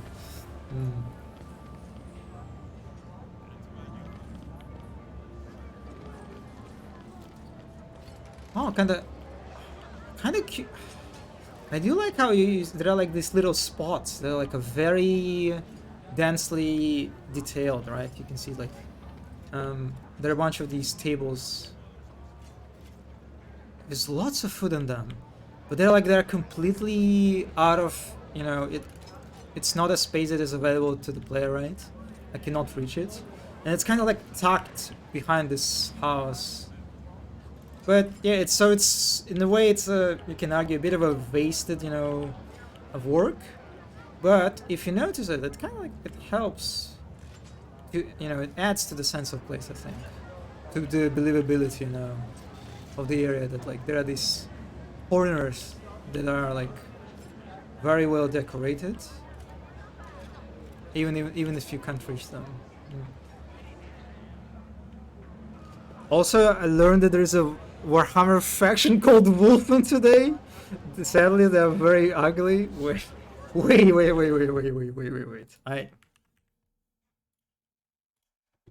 I have no idea what. It's like a. Oh no, that's the wrong browser. Is it like a Xenos or something? Let me see. Wolfen were Wolfen are space marines of the Space Wolf chapter who have succumbed to the curse of the Wolfen and transformed into. Ah, I see. So it's, yeah, they are. Yeah, I'm also not a big fan how they look. They're just basically like a Wolverines, right?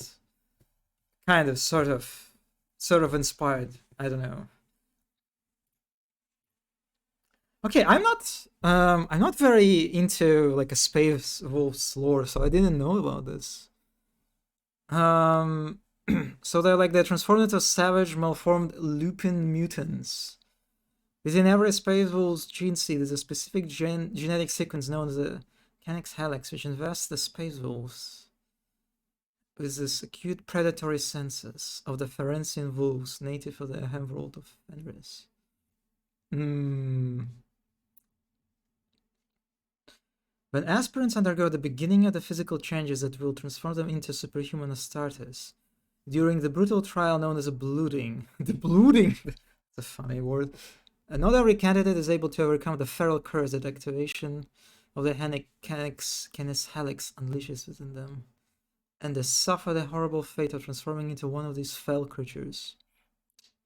Many Space Wolves warriors do not succumb to the curse of many Terran centuries, but once he drinks from the cup of Wolfant, the warrior must continuously fight against the beast that rages within him for the remainder of his days. Some Space Wolves eventually surrender, unable to contain the ferocity of the wolf within during the heat of a battle. So this is interesting because, oh god, yeah, these ones look even worse. So we have a Space Marine who is a Space Wolf in the Rogue Trader, right? Ulthar, not Ulthar. I wonder if we'll get to this. I do not know what they are. I saw they were ugly and close it up. Why did they make not make them hot? Yeah, that's. I mean, based on the concept art, or just art rather than the. It seems to be like very old, right? So I imagine this is like a very old piece of lore. And you know how like Warhammer is? It's very like very early miniatures, for example, if you Google, they are very ugly. Like for my favorite ones is Tyranids early miniatures. No, that's not what I want to do.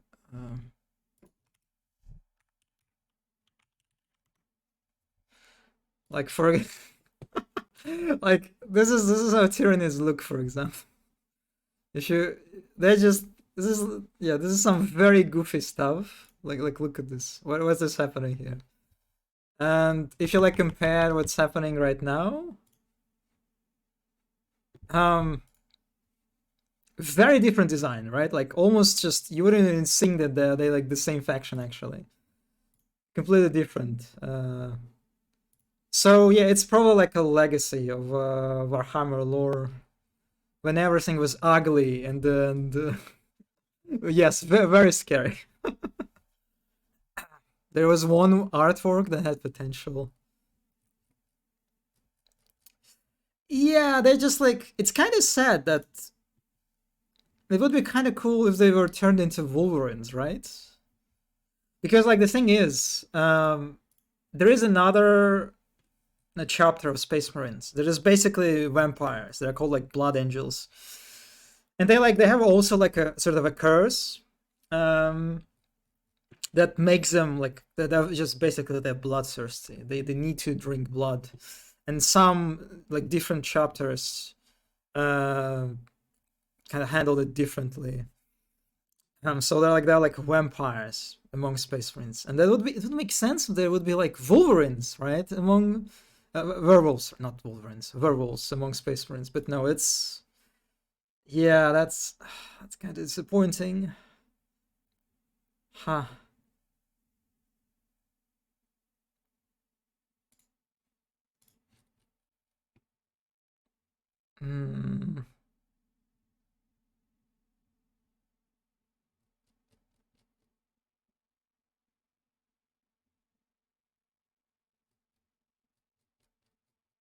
Is there more art?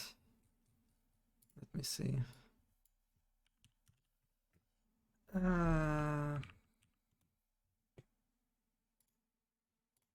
Yeah, the miniatures are even worse. Yeah.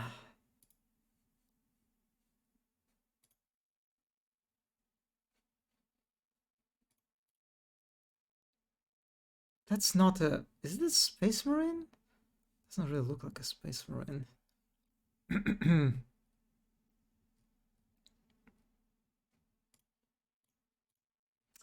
So that's kind of curious, right? They're like, so they're basically using like a German word for wolves here, right? Like it basically means it curse of the wolf, right? Just kind of surprising because space wolves are not really. They're more like Vikings, really. Like they're vibes. It's like it's more like a Norse kind of like mythology they're kind of going for. Is there German word? What? Wait. Wolfen is not a... Wait. Am I... The German word for wolf is... Wolf? Wait. Wait a second. Wolfen is... I thought Wolfen was...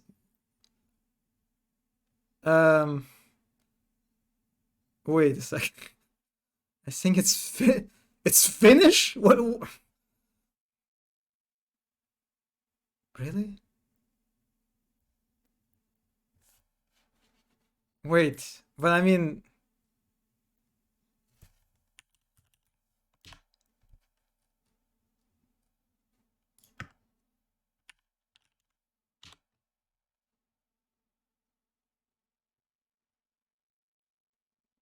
Wait a second. The last name Wolfen of the German... Blah, blah, blah. Wait, so it's just a name. Oh, it's like it's just like a name. It's like what do you call it? Yeah, huh. Is there anything?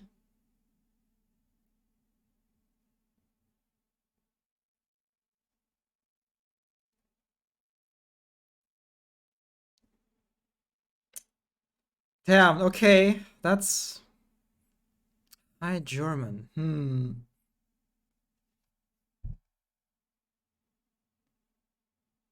Oh, that's it. Wait, that's even stranger then. So like, why would they use the word? I guess the name actually, Wolfen.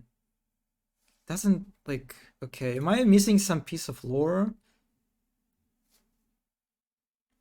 Was there like some kind of character by the name of Wolfen? Kappa Wolfen.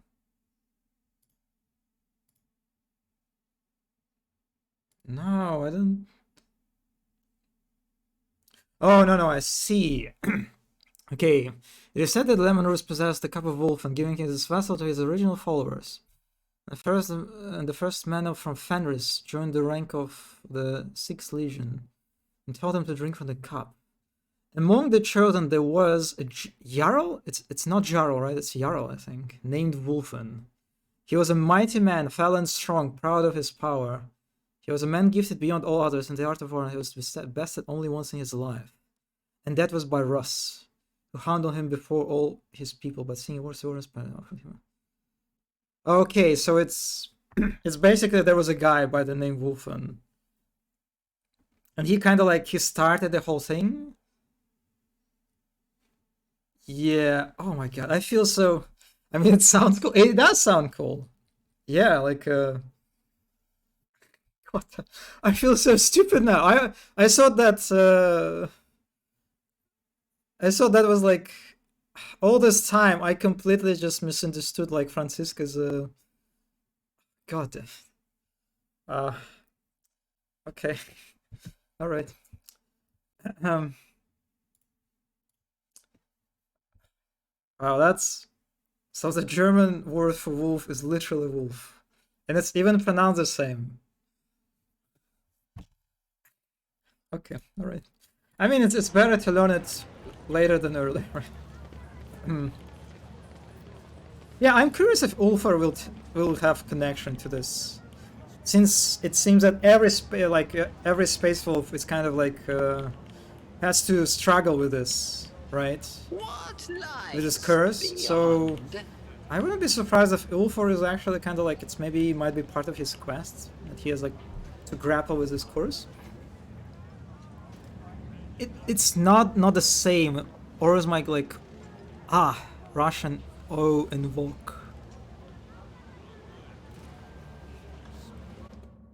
Yeah, okay. Well, it seems we need the help of Google Translator once more.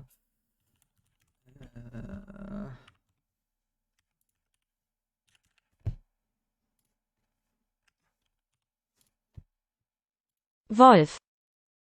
Oh. Oh, I see. Wolf. So yeah, I guess it sort of makes sense. It's so the German, yeah, the German pronunciation is kind of, it's more natural, sort of more intuitive. Wolf. Wolf, wolf, Wolf. wolf. While English is just like, what? Yeah, English is kind of, again, just fucked up. Wolf. Like what? What? How can? Yeah, that's, now that I think about it. God damn it, English. How can you? Yeah. Fucking wolf. Yeah, that's weird. Yeah, I like German pronunciation more.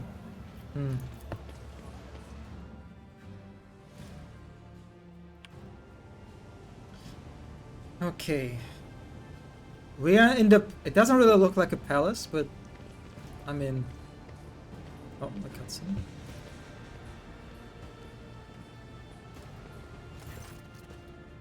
Oh my god, look at the...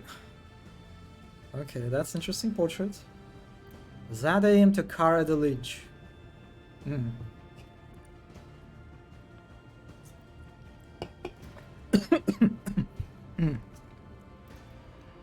My patience. You remember the way out. Dismissed. The tall man in austere grey clothes makes a show of looking past the woman he's addressing. Oh, that's... Wait, that's one of the companions, right? I think I remember her from the... like a companion trailer? Jay or whatever. I think it's Jay, right? It is a companion, yes? Yeah, okay. Vladim. What are they? What is this word? What Azai? Oh my god, what is this? What Azai put such harsh words into your mouth? You talk like you're an imperial cleric, not one of us. The woman who is standing with her back to you lets out an ostentatious sigh, then her tone changes dramatically. Where's my cargo, Vladim? Falco has it, doesn't he? So that's how you do business with your old friends these days? So you don't remember? Then the help will remind you. Guards, escort her out. Hey Dari, move! The massive guard leans down to the woman and says it in the Lord voice. Die, get going while he's letting you. Go drown your sorrows at the massacres, and then your lucky stars you were able to walk out a door. You won't get the chance next time.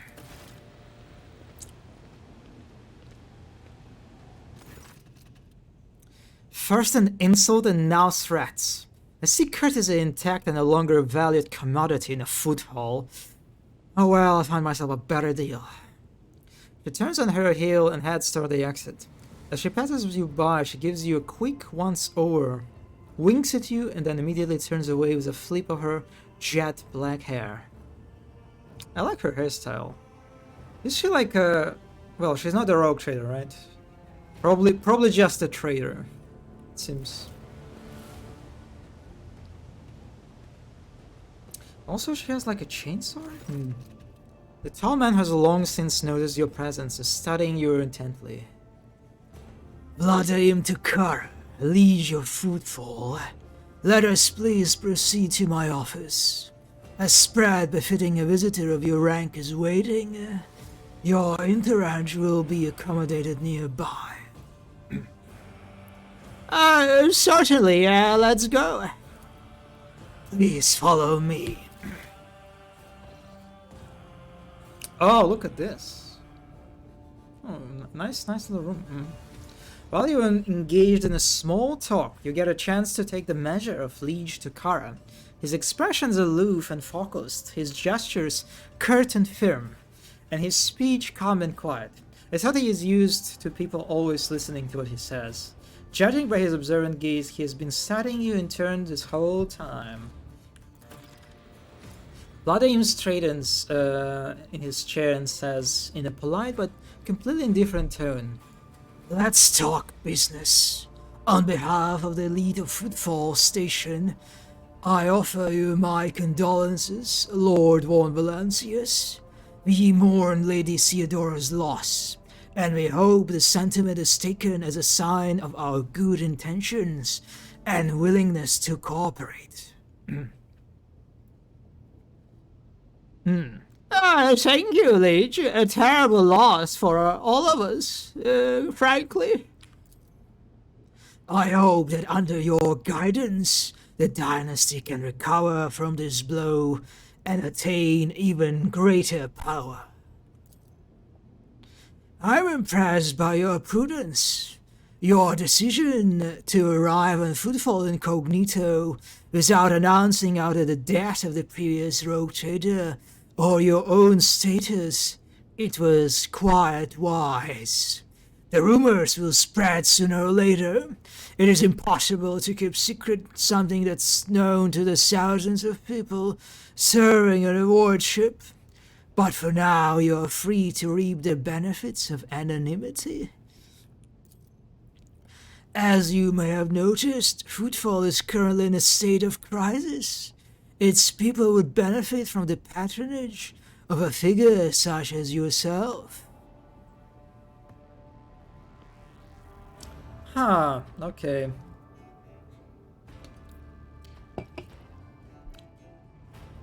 Well,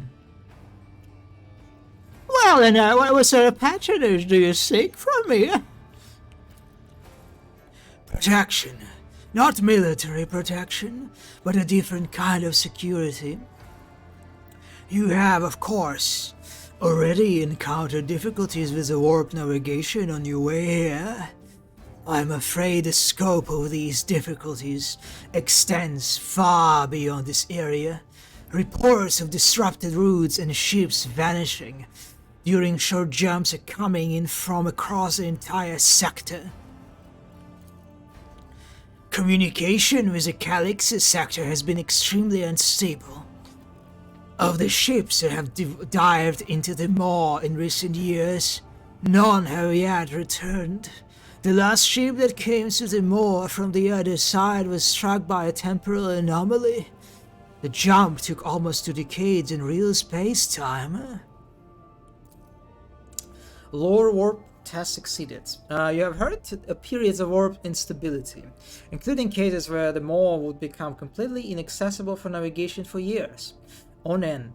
This temporarily cutting off the Coranda's expense from the Imperium. Even so, the Vladimir's words are particularly alarming. It seems that something has had a profound effect on the maw. Why the something is highlighted?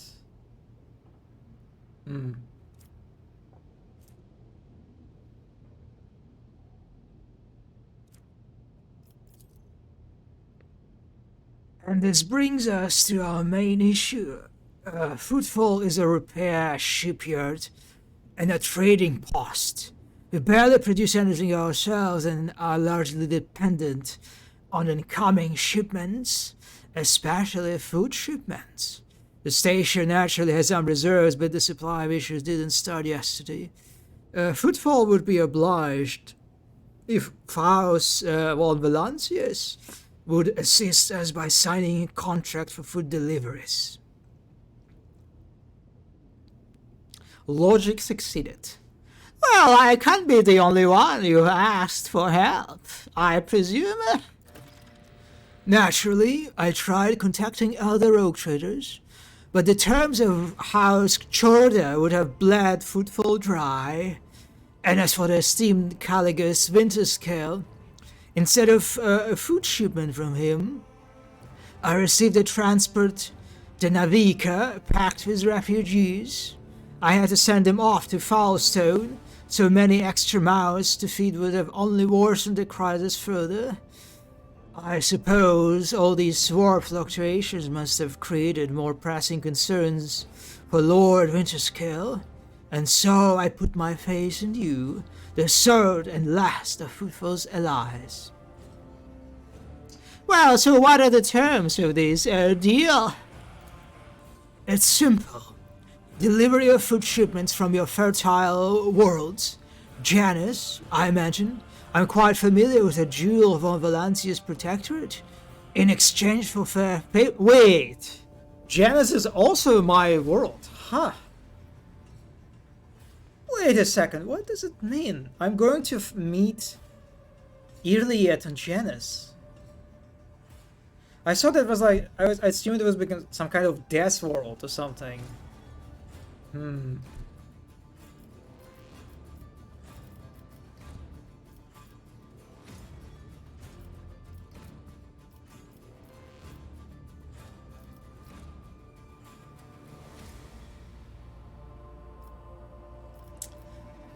Well, I mean, I don't know, it's...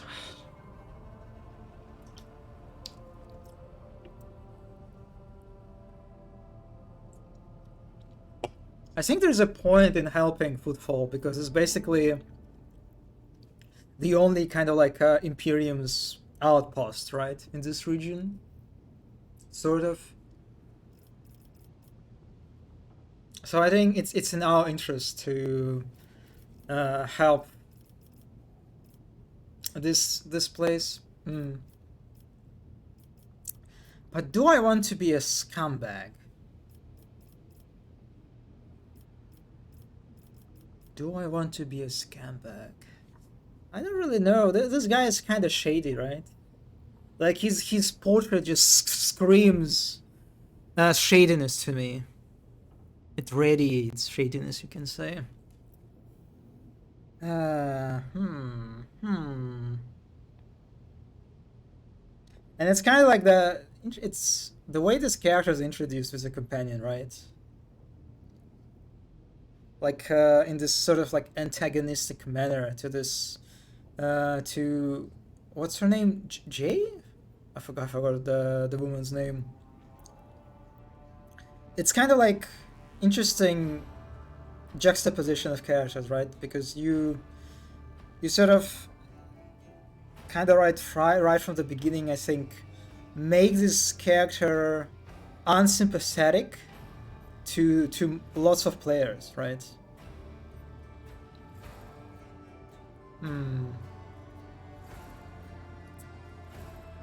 I mean, okay, let's go for like for a fair deal, I guess. Ah, very well. I will help you with food shipments. Vladaim takes a quick sip from his glass. I am immensely obliged, your lordship. I assume you are going to need time to get the shipments up and running. I can wait. On my end, I promise you complete cooperation with your endeavors. Well, yeah, but first of all, I would like to know about the Anvers gang. Why haven't they been dealt with yet? He grits his teeth slightly before answering. I've been using all my resources to delay the moment when the station is hit by famine.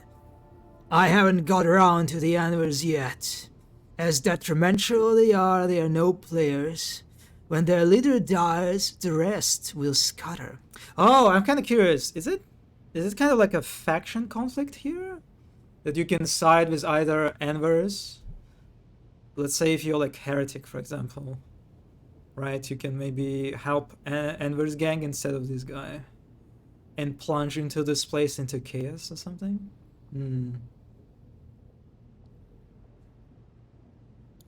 Tell me what's the situation in the region? It's troubling. Xenos raids are growing more frequent. Trade is suffering and fringe worlds are going under. Rumors of atrocities being committed by enemies of humanity are causing excessive panic due to their exotic nature. The core of the Imperium forces in the Corona's expanse has departed for the sector's borders to combat the Xeno threat. There has been no word from them for a while now. And again, with the distance of the current issues with Astropath, that is not entirely out of the ordinary.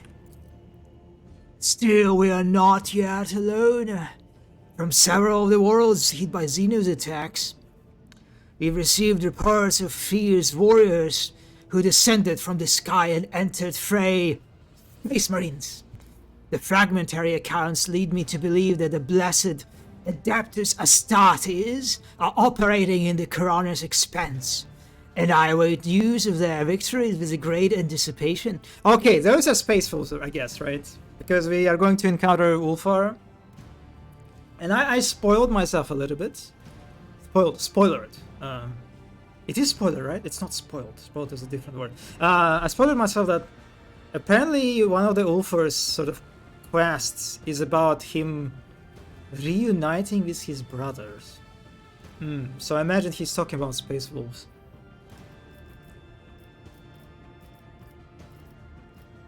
Have there been any Xenos attacks on a footfall? No, there haven't. Attacking footfall in general is not a particularly reasonable thing to do. Many ships are docked here at any given time, and even the listed weapons on board them would make for a decent fight for us. And that's not even to mention the firepower that our esteemed merchants have shamefully hidden from the station's custom officials. For us here, Xenos are more of a source of income than a threat. Oh, Vladaim freezes, gauging your reaction. Interesting. Interesting.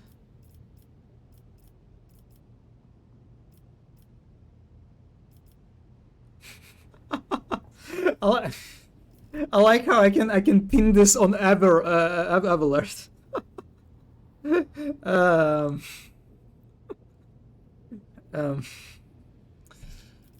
Poor Abelard. Excuse me, are we talking about dealing in Xeno artifacts here? In a manner of speaking, yeah. Miraculously, Vladaim has managed to frame the last sentence as a question. Footfall is a place where anything can be bought. And mind you, where anything can be sold. God damn it, I no longer have the conviction answers present to me. Okay.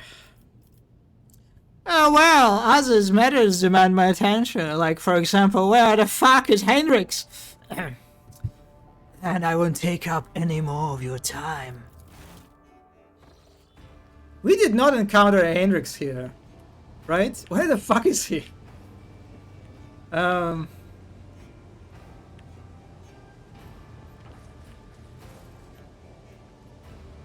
Okay. What the fuck? Look at this. There is no fence here. This is extremely dangerous. Like, if you fall from this, you're just going to die. I told you right about where. I mean, I went up. 5 seconds away. Wait, are you telling me I went in the wrong direction? God damn it! I went up. I thought you meant like you should go up. So I went up. They will see. Oh yes, they all will see. Oh, weakness. What is it? Lord Captain, I am pleased to report that inspections have been completed, and all identified systems failures have been resolved. The Horde ship is ready to depart Footfall. The crew is waiting for your further instructions, and there are also a number of issues that need to be addressed. Oh, I can visit Janus now, right? This is what it means. That I can like explore. I did not specify yes, but it is very possible that he only appears after talking to this dude. Ah, so I did that. So okay, I'm doing everything correctly. Okay, nice. Honestly, this is such a... It's more of a hangar than a palace. Like, what is this? This is all? This is all you have? Like this kind of like a dining room? Again, no servants areas. There is no kitchen. No like any sort of adjacent rooms, which is kind of weird. Right? Yeah, there's like, and then there's like this one big hole. It feels like a hangar to me, really. Like a repurposed hangar. Or like a storage or something. Oh, one step at a time, amidst the madness. Yeah, very, very interesting take on the palace, huh? Oh well. Okay, let's go outside.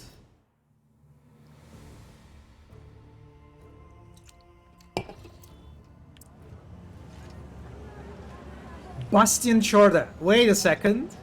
Wait a second. I recognize the second name. You do not see the hole in the floor? Hmm?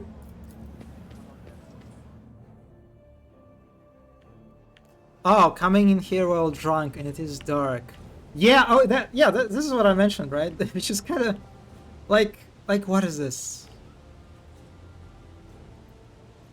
It's just so weird how like they have a fence, but then it just stops. And the rest is just completely naked. Yeah, very questionable.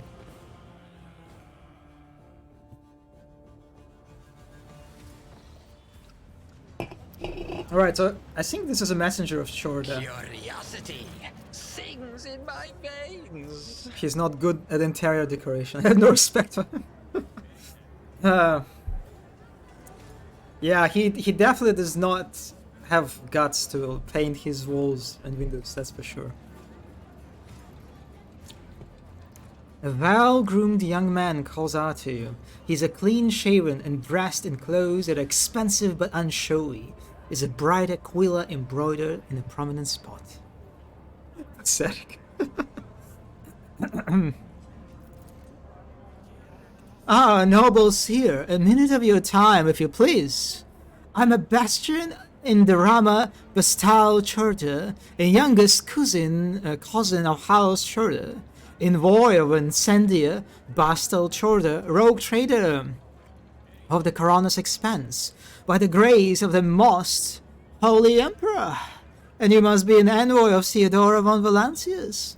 I noticed that you arrived on the steam's latest ship.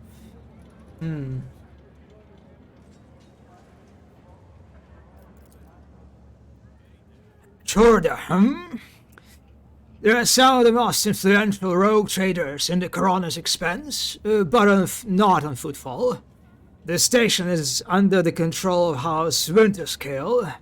Something tells me that we are about to hear a most curious offer, says Abelard under his breath so that only you can hear him.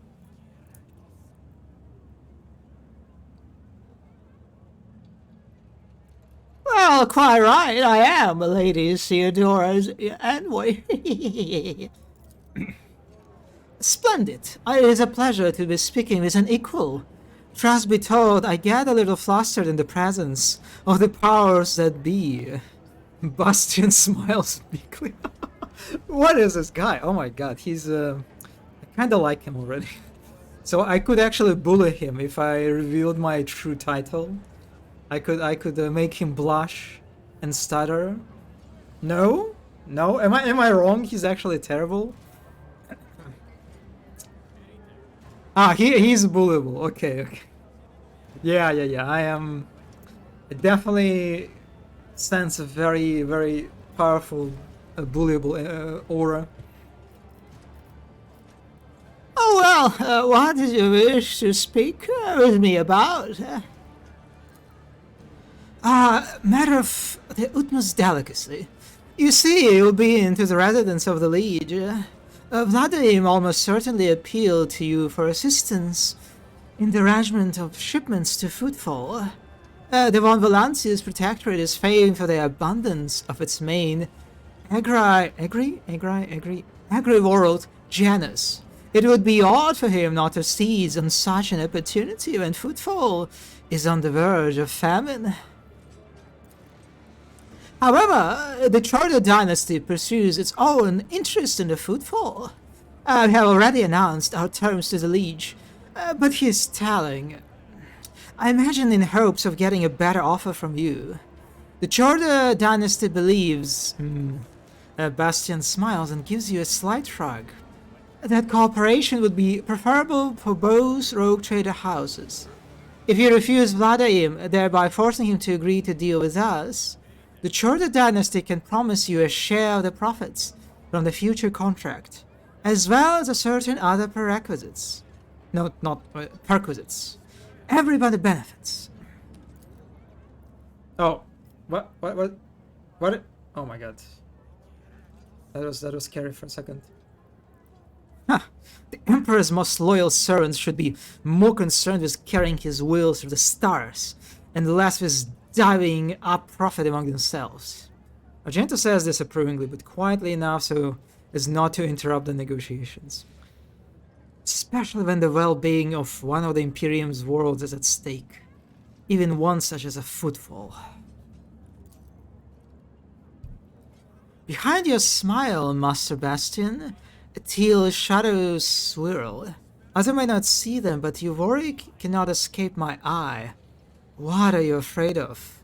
Your house wrath should be negotiation prove fruitless, or the wrath of House von Valancius. Idira, who was yawning in boredom a moment ago, flinches and clutches her face, her fingernails digging into her skin. Ah, they're coming again, the brothers of the ones who came before. I just don't get it. Do they all have a death wish?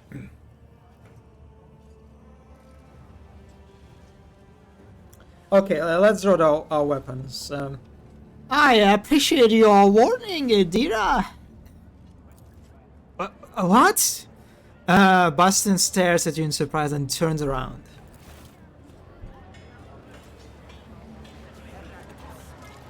Oh, I didn't have time to read it. No, the bullyable boy. Glorious spectacle of your demise. Brace yourself. Well, now I have a reason. Before that, I didn't really care about these guys. They were just heretics, bandit, whatsoever. But now they killed a very bullyable boy, and I have a reason to hate them.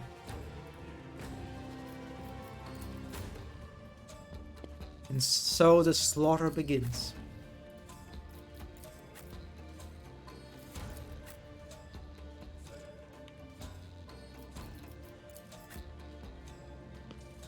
Oh my god, wait, could I save this guy? Mono, did you manage to save this very handsome man? Oh, he's scripted to die here one way or another. I hope that's the latter, because then otherwise I would feel kind of bad for not saving him. Oh my god, the amount of abilities, oh my... it's growing and it's terrifying.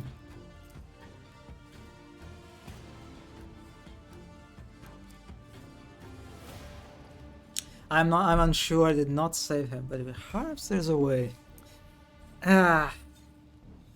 I will pretend, I'll pretend that there was no way, so I'll feel okay about this. Alright. So they're all kind of just in this area, right? No, oh my god, I did not notice that. They're on the left too. Ah, that's annoying.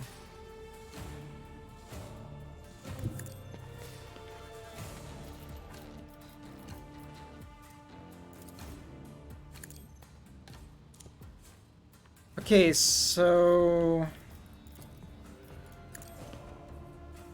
Oh my god, Abelard has 69 health. So let's say Abelard will take this one. And then I forgot to buff him.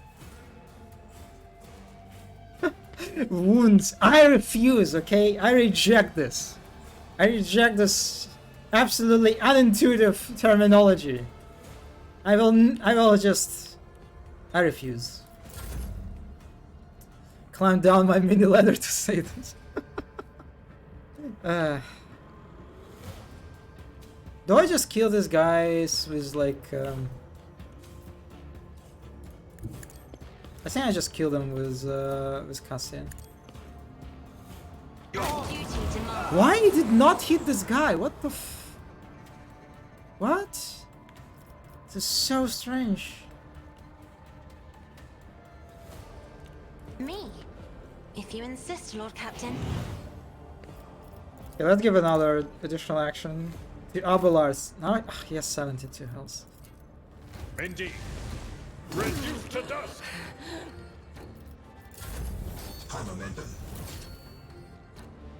Oh my, I just can keep giving him extra turns.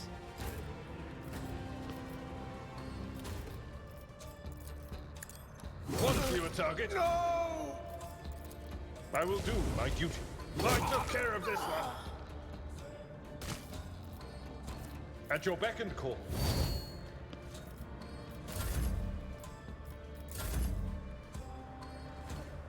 One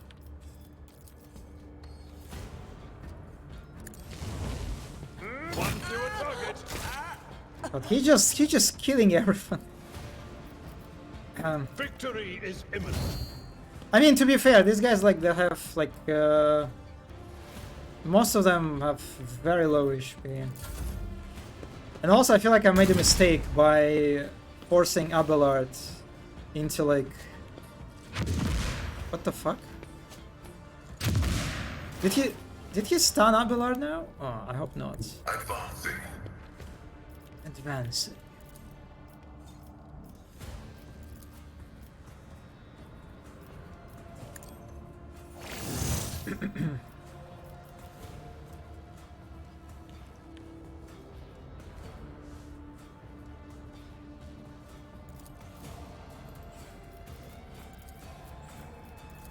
Request approved. Running binary override. So with Argent, I kind of want to just focus on these guys actually.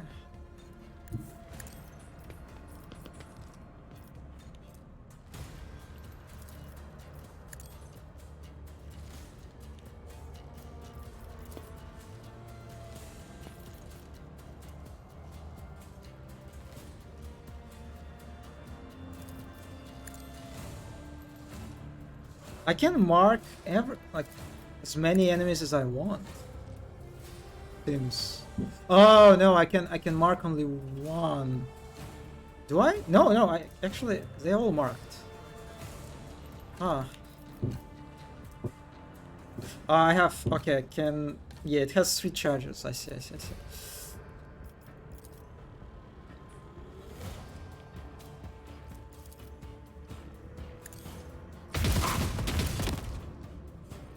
Nah. Yeah, that was nice.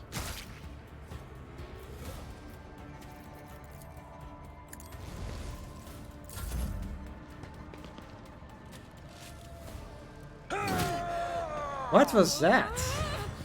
Frenzy?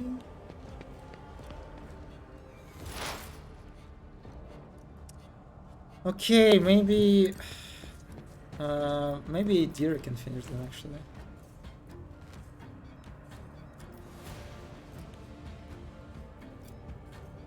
They're all very low HP, right? But of course.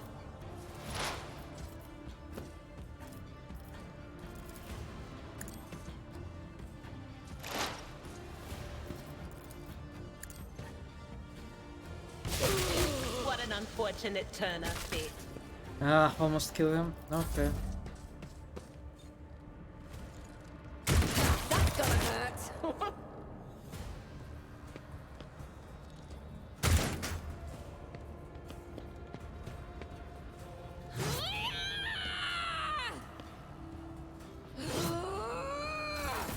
High momentum. Step by step, I lead. Okay, I can.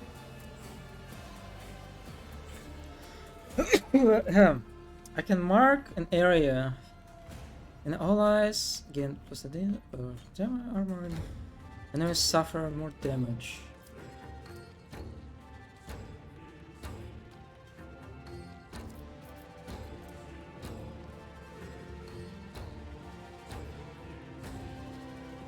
Oh, I should have used it on Argenta, I guess. Interesting. Let's see.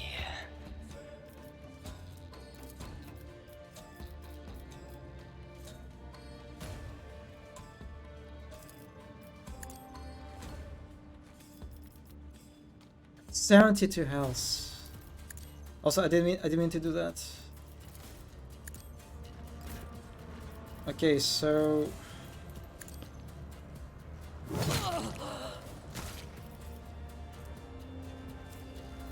For Von Valancius! I took care of this one. My place is at the fore. It will be done.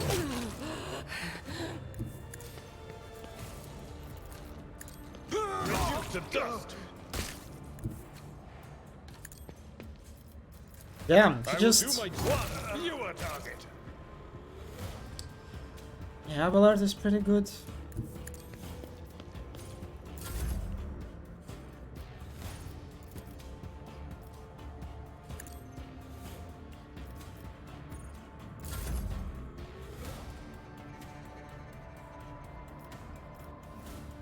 I have read tomes of military tactics.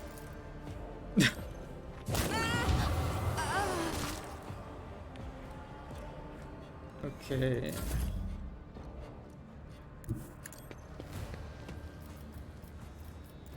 At your beck and call.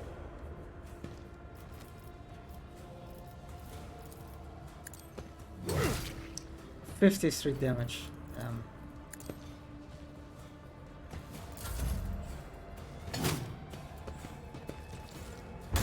Brace yourself, Abelard.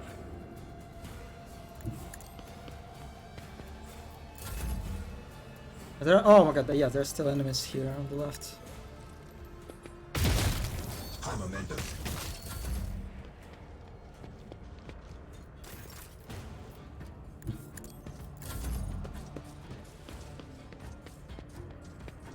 What is happening, Isadora? He's really lagging.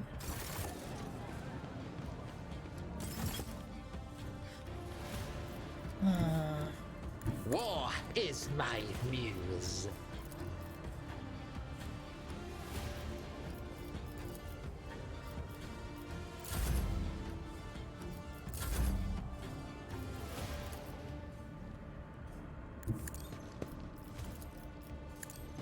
I took care of this one. Yeah, I'm kind of getting to the point that I feel like I can just solo characters. Like everyone basically in a fight.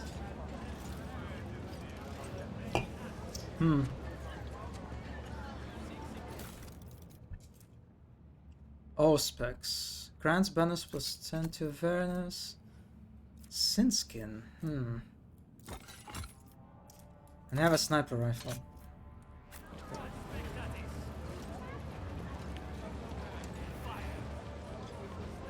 It's funny how like everyone immediately is back. Just yeah, even the crowd.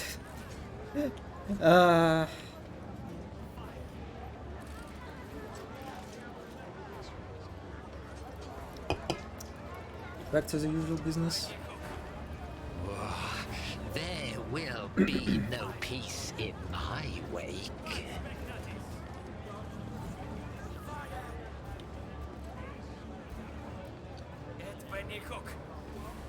Carnival Baker, who is this person?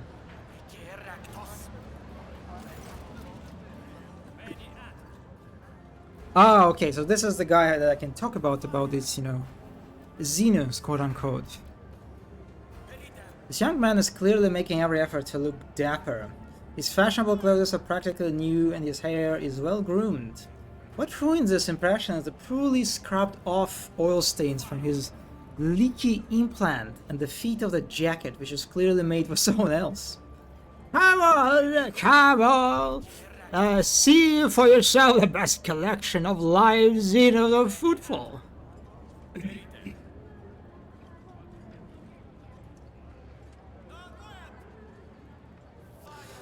Now, tell me, what kind of collection is this? Dangerous, vicious, restless Xeno beasts. Caught red-handed, they were attempting to commit evil against the Imperium. But right now, they are harmless. Our cages can withstand their rage. But I wouldn't recommend getting too close.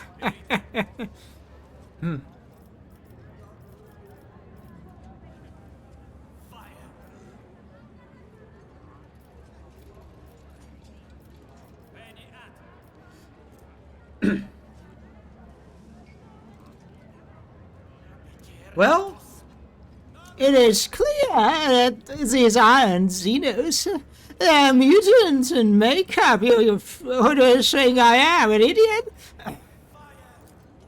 the man smiles deems, but only for a moment. Not Xenos, you say?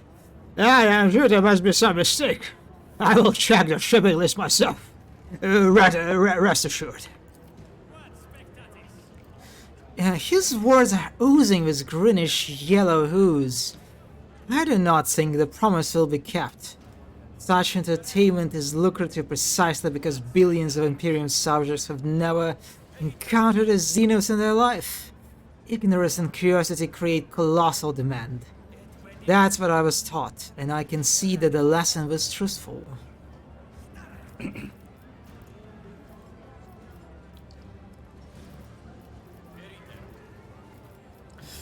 I can buy them. I can buy them, but will this choice bite me in the end? Because these are mutants, right? I have no idea what their like alignment is.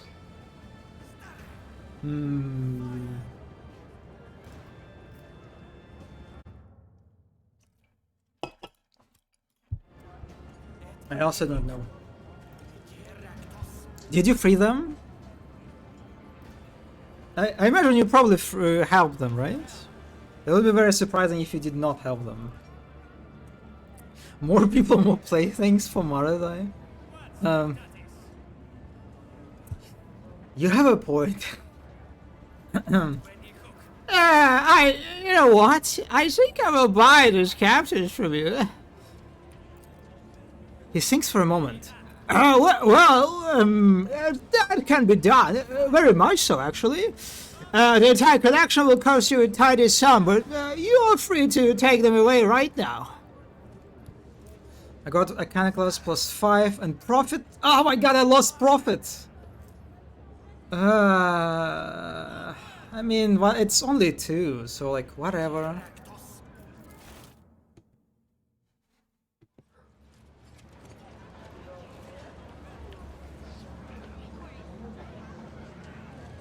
Oh, I can get to this place. Interesting. I also have not done any of this yet. I grabbed Hendrix and went off to gym. I am understandable. Very understandable.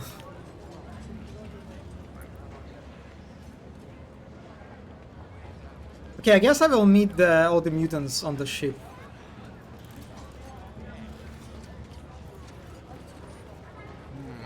What lies beyond? What is this? What is this cogitator? Operation successful. Oh, I just... Okay. Oh. So some areas are kind of like closed behind a certain skill checks.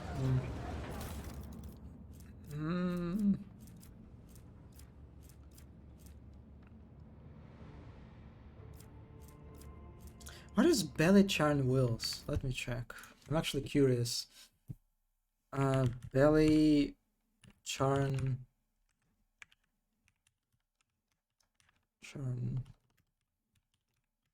wills. Did I misspell? I did not. Is it not like a lore thingy?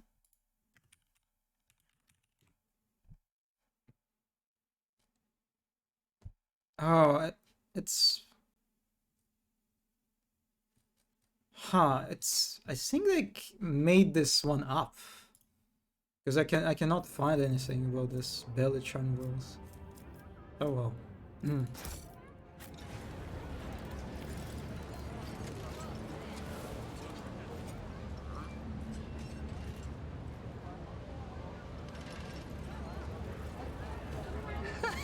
Well, okay, let's check the area that we just unlocked. Indeed. They all Oh, there's just will goods up see. here. Unyielding Vanguard Boots. All eyes on the Tesla riders around the rear gain plus 40 bonus to resolve from Unyielding Beacon ability instead of the original bonus. Okay. Patience. My nerves are frayed. It is funny how they put these two characters with the same animation, that you can see them together.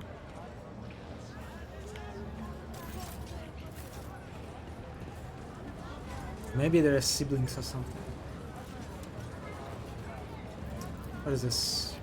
Like pretty flowers overgrown as weeds, the halls of footfall former palaces and temples have been around by the shabby houses of the present-day inhabitants.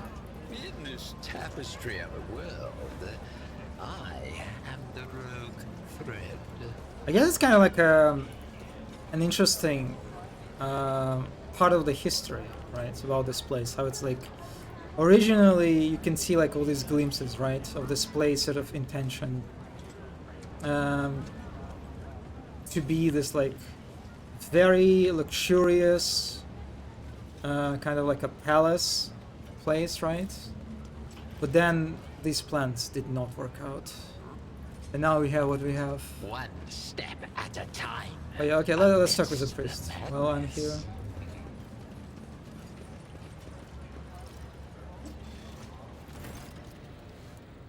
The man is a face so drawn that appears to be made of nothing but skin and bone, fixes his unblinking bird-like eyes on you. The priest's simple black clothes have next to no adornments, and they do nothing to mask his unhealthy gauntness. In a cracked voice, he says, "The Emperor protects."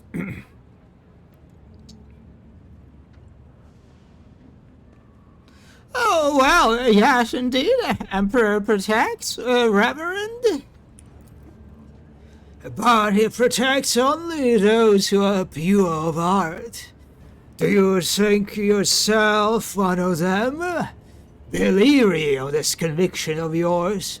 Many have risen to the pinnacle of fate, have fallen from it into the embrace of pride most degenerate. And you must be the young von Valancius. The name carries weight, and it is a burdensome one, for its reputation suggests that the Theodora encumbered it with many transgressions. I wonder, will you seek to shed them, or will you carry them onward, picking them along the way like ripe fruit, and savoring their sweet poison? Of course, what are you talking about, buddy?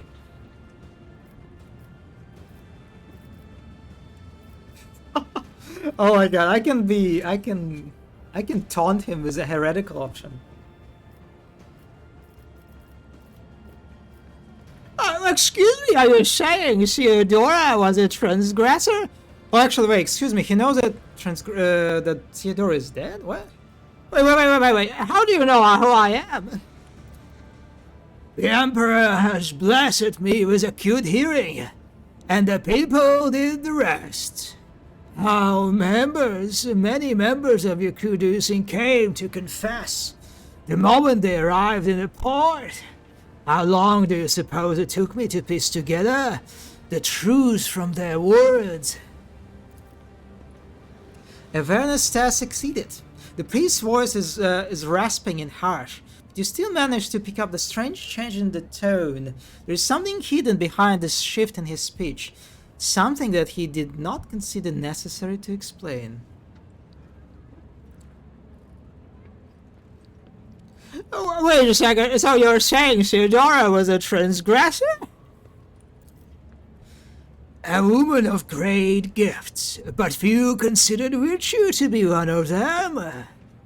People whispered that power had corrupted her, made her believe that she was entitled to anything she wanted. A true girl boss. It is known that she showed cordiality to Xenos, broke taboos and violated dogmas. Then again, so do nearly all rogue traders. Well, you see, rogue traders are the Emperor's anointed. I act as his commander, as evidenced by his signature and my warrant. And did he grant it to you personally? The Emperor has entrusted his servants with the future of humanity, but people are too weak and flawed to prove themselves worthy of his trust. Only suffering can cleanse us, but we fear it and thus remain solid.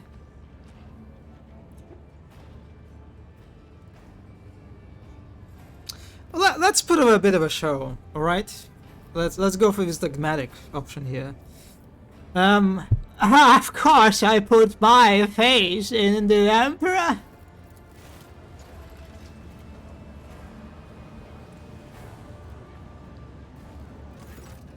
Persuasion test succeeded. It gives you a scrutinizing look, then his tone softens. Well, then be twice as diligent. For the sector will seize any chance to test your faith. It would be so... Wait a second, I wonder how... I imagine I won't be able to walk around freely with like this Marazai or Iliad in my party, right? It would be kind of funny if I could just come to this guy with like Marazai at my side. It would be yeah, that would be very interesting. He looks at Argenta, who is standing nearby, and his voice softens slightly.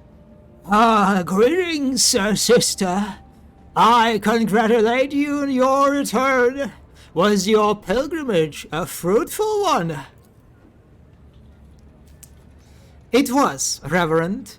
Let it be known to you that Theodora von Valancia's ship was attacked by servants of our arch-enemy, who appall the heart of any righteous soul, she says, nearly hissing with fury. And not all of them met a fitting end. Some fled, and more than that, their blasphemous words clearly pointed to this attack being a part of a larger design. Reverend Hieronymus, I wish to join the esteemed rogue trader's crew and help protect the von Valancia's dynasty from the forces of the arch-enemy. I am divesting myself of the responsibility of guarding the fruitful reliquary. Yeah, let's say nothing here. Hieronymus nods in thought. Well, follow the call of your soul, sister. The fruitful reliquary will be preserved even without your contribution, as it was in all the years preceding your arrival. Hieronymus smiles sadly. I know what it is that calls you to follow the rogue trader, Sister Argenta. You seek combat, for it helps you to forget how hollow and worthless our lives truly are. It offers the illusion of meaning. Perhaps you will relinquish this illusion one day, or perhaps you will die before that day comes. Regardless, I wish you luck on your new path. But before you start on a path forward to your new destiny, I have requested to make of you and your companion. Many among my flock are from the poorest, most dispossessed people on Footfall. They brought me troubling news from Footfall's shadow quarters, in the darkest corners where the Legion's wardens do not venture. Taint has taken root. Footfall is consumed by profanity, but even here to heresy, serving the arch-enemy is a rarity. The cultists who now dwell in the shadow quarters mark their abodes with the sun inscribed in blue and gold, and perform the strange rituals and secrets. The weak find solace in believing these reports to be rumors, but I well know that evil lurks all around us, and I wish to see retribution.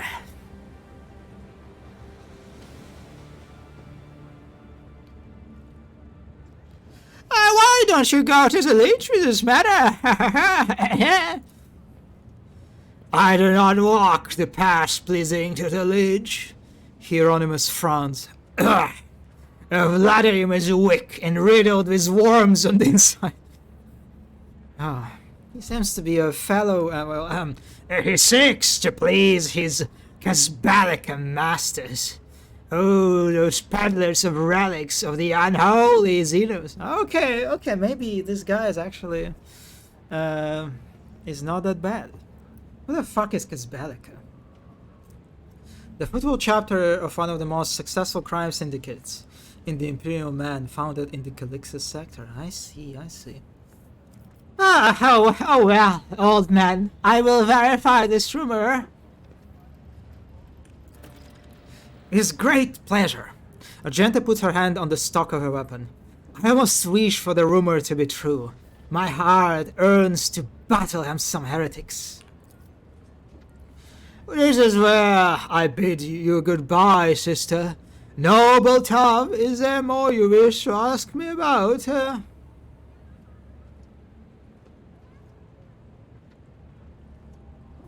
Honestly, I don't care. I must take my leave. The Emperor protects.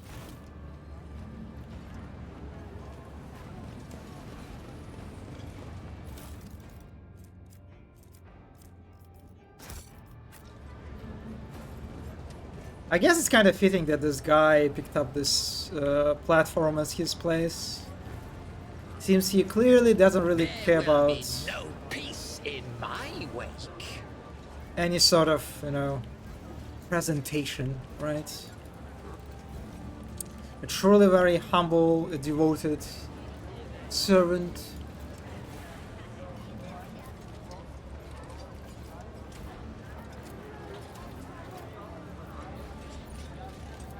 What's this? What's happening? Oh, that's another place I could... Okay.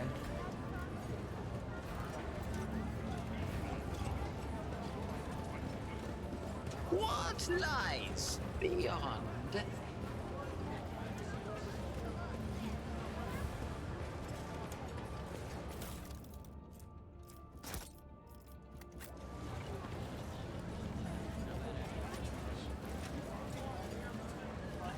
They will see. Oh yes, they Alright, we have some platforming here. And some goods. A great sword! What? Most warriors prefer swords for they provide more flexibility on the battlefield against the close combat enemies. Plus 10 parry, minus 10 to enemy weapon skill when hit. This is even better than Axe that Abelard has, I think. Whenever an ally under the effect of the wearer's voice command ability makes an attack during extra turn, this attack deals additional damage. Okay, this is for Tav or Cassia. Let's see.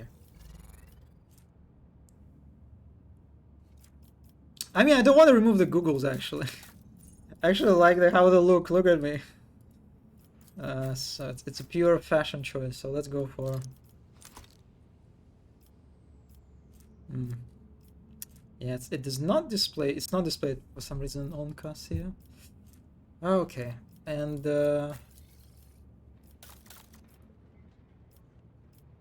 Abelard. Yeah, this is just better. Oh, look at him. Look at the way he holds it. Wait, you can see that Abelard moves. What? Oh, it's only Dira. For some reason, like, her model freezes completely. Yeah, other characters actually have, like, idle animation. Okay.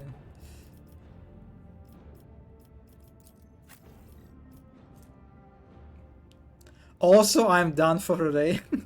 I can eat. Alright, congrats. Congrats on your hard work. And enjoy your food. Yeah. Wait a second. You... what's left? Since you finished 2 walls and the window? I guess there's like 2 more walls left? Hmm.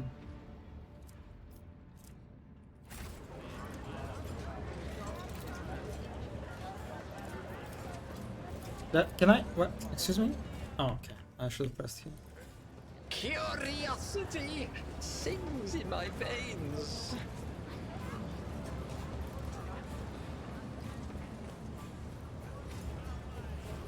Two more walls plus ceiling? Oh, you're also... okay. Yeah, that must be... wow, ceiling is probably the toughest thing, right, to paint, I imagine? Oh, probably the most annoying one. Those accents. Patience? My nerves are frayed. Yeah, it's...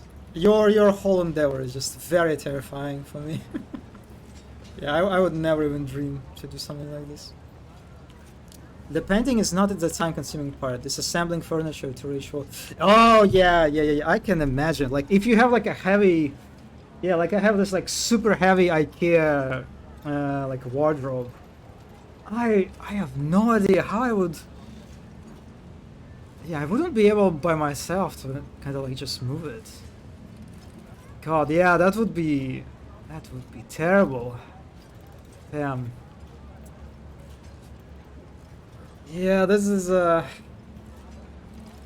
quite a quest. In this tapestry of a world, I am the rogue thread. Okay, I've explored everything. Okay, there is a carnival baker and there is a first mate Dagon. First mate Dagon. There will be no peace in my wake.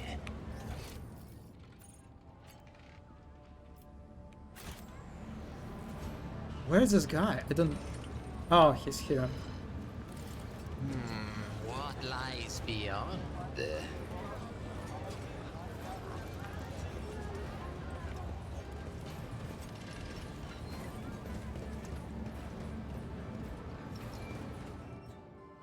We have a cutscene for this. The low hum of voices quiets and a dozen gazes shift to you. The tall man with a shaved head is rubbing his hands together nervously. His opulent clothes are nearly bursting at the seams of his muscular body, and his expression is forbiddingly grim. Still, he's trying to put an air of friendliness. Greetings! You must be... He glances at the scroll in his mechanical hand implant.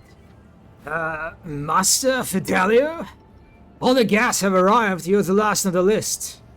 And we couldn't well start without you. Your presence is absolutely vital. Bursting the seams of his muscular body. Yes, someone did indeed cooked with this description, yeah. Also, his model definitely does not really convey the description very well. Ah, of course! I am Fidelio. He puts on a broad smile, but then catches himself and he quickly frowns once more. Please, we can talk later. Chaplain is about to begin. What is this tomfoolery? Abelard grumbles, but not before making sure that the man is out of earshot. Avernus 30. Let's look around. The gathering you found yourself, as it seems refined and respectable at first glance. The decorations at the attendees' clothes speak of wealth, and so does the location, which isn't far from the Liege's residence. But you notice that the most of those gathered are rather imposing physique. Many of them have scars and military-grade implants. Several of the guests look like they are covering the exit. If you are clearly carrying concealed weapons. Your appearance has definitely attracted everyone's attention. Just about every guest here keeps glancing at you And some are clearly watching your every move, even so they're trying not to show it.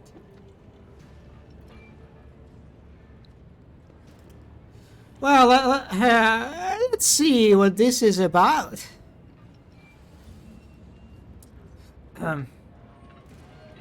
What kind of Wattpad scenario?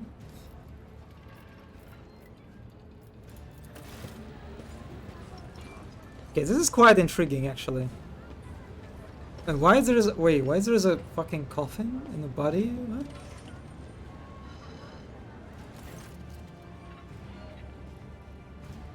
What is happening? What a terrible, sorrowful day. We pay our respects to the life and soul of Footfall Society, a loyal servant of the Imperium, a generous benefactor who spared no expense to keep the fire of faith burning, and an example to all future generations. The most noble and unforgettable Master Belardo. This loss. The Fuss Administratum clerk speaks in a strained voice and keeps speaking at a paper with his text on it. His speech drags on and on, blending into a monotonous cascade of praises of the late Master Belardo. So let us offer prayer to the Emperor for the repose of Master Belardo's soul and the prosperity of his heirs. I now pass you over to our most reverend chaplain. A formidable-looking man dressed in the attire of an ecclesiarchy missionary glares at the gathered crowd. And here you all are, you vultures. Let's offer a prayer then. But if you think that the Emperor, or the messenger whose will, in other words, myself, does not see into your wild souls, you are sorely mistaken. Chaplain looks at you and gives a slight nod. I wasn't referring to Master Fidelio. At least Dent himself wanted to see him at this funeral. But the rest? I know every one of you. And I'd be astonished to discover anyone who here truly mourned his loss. So go ahead, pray for Belardo's soul. Soon the flames will take him. A fitting end for a life like his. May the Emperor keep his soul. Without another word, the chaplain makes a sign of the Aquila and pointedly turns away from the attendees. Wait, that's it? Really? Wait, what? I just attended a funeral. Attended funeral. Huh? Curiosity sings in my veins. I thought I was entering some kind of like a, it's a kind of, unlawful sort of, trading kind of like event or something. But that was just a funeral, okay. Oh, one step at a time amidst the madness. What the fuck? It looks like a deliberately set trap meant to collapse part of the building. Okay.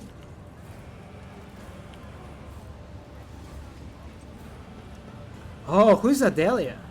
Hello. The girl dressed in expensive clothes raises her sad little face to you and says in a serious voice, "Hello. Have you heard the name Fidelia? It's someone my dad is very mad at. But why are the walls up? What? What's happening here? Is there some kind of chaos corruption? It's someone my dad is very mad at. But Dad is always mad at everyone. Grandpa, Mom, Dagon, Chaplain. And where are your parents? My dad is Cass Belardo. He's with his guests. And my mom ran away. They told me she hates Dad and Grandpa. I guess she hates me too. I don't know. It's a long time ago. I don't miss her anymore. I miss Grandpa. He was the nicest. She presses her lips together and lets out a quiet, very unchildlike sigh. So, who are you and what are you doing here? Hiding. She hesitates for a moment. I said I was going to cry and I didn't want anyone to see. My name is Adelia Belardo. It's my grandpa in there. In the box. Argenta's face softens. She reaches out and gently strokes Adelia's head. The tears will pass, Adelia. The tears will pass. The strength will return. And your courage will never leave you. It seems Argenta is really, you know, into kids. From what we got so far. Adelia tries to smile, then she just nods seriously. Oh well, I must take my leave. Goodbye. Well, that was a dialogue. Okay.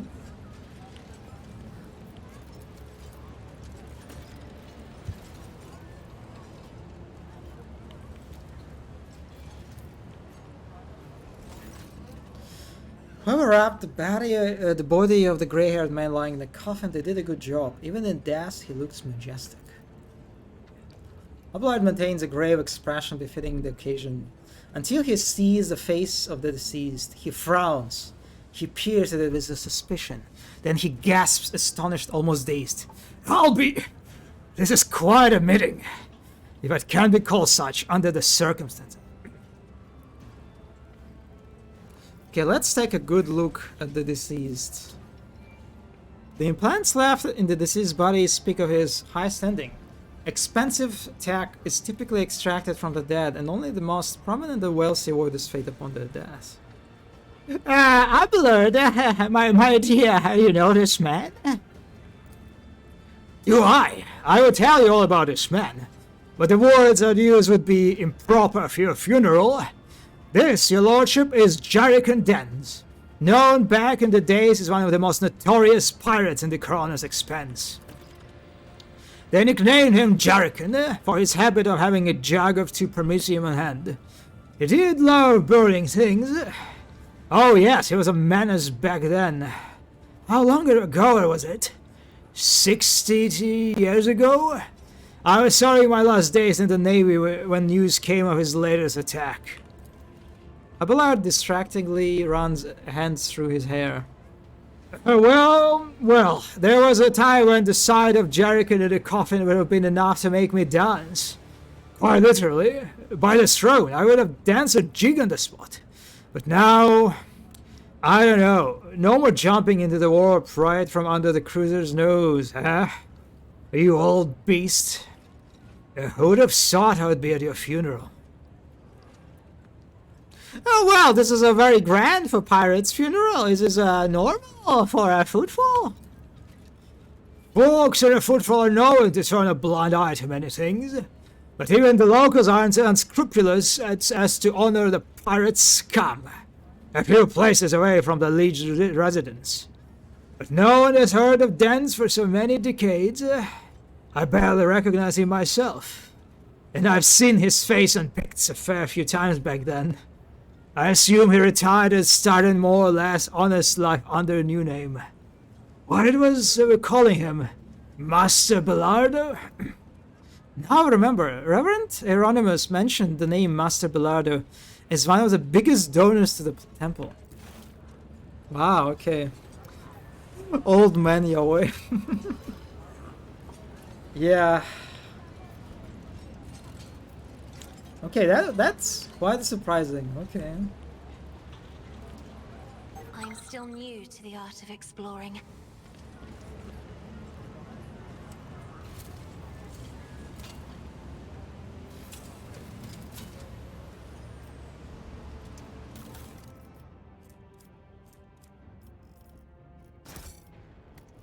I like how it says that the trap. Oh, it wasn't trapped. Okay, okay. For a second, I read it as if it was placed here by accident. No, it was. It wasn't. Okay, I cannot read. What? Wait a second.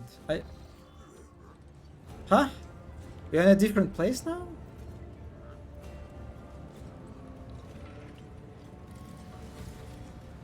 You hear someone delicately clearing their throat. The source of the sound turns out to be Administratorum Clericus next to Chaplain.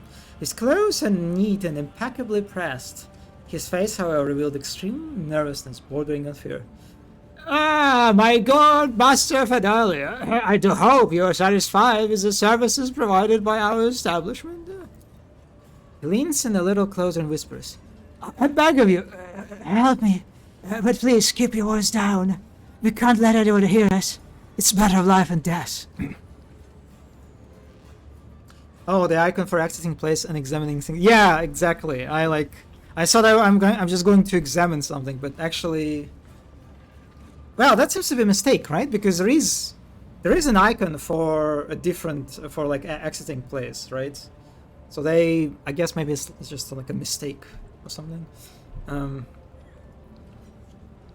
Oh, what's the matter? Tell me. The cleric wipes the sweat from his brow nervously. Please understand, it's very difficult to get by on a footfall with my wages.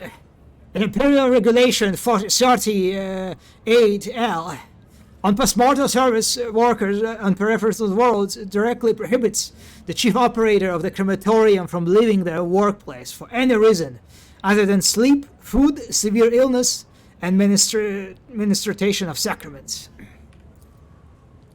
Therefore, I'm forced, practically forced, to look for other sources of income that allow me to stay within the walls of this here establishment. I have set up a little, shall we say, enterprise. I replace implants of the deceased with identical replicas and sell them to the right people when I have the shipment ready. I just prepared the newest batch of superb, unique implants of the highest quality. But I got careless. I used my first sick leave in 4 standard years. And it was on that very day that Master Bilardo passed away. And his family was quick to organize a ceremony in our crematorium. I simply didn't have time to prepare. And now my container full of goods, it's in this furnace, and if you don't help me, they're going to burn it in a minute.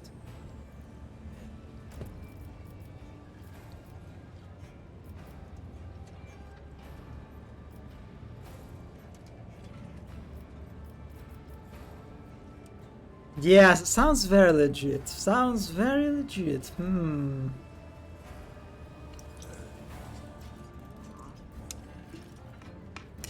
Go into the furnace by weapon.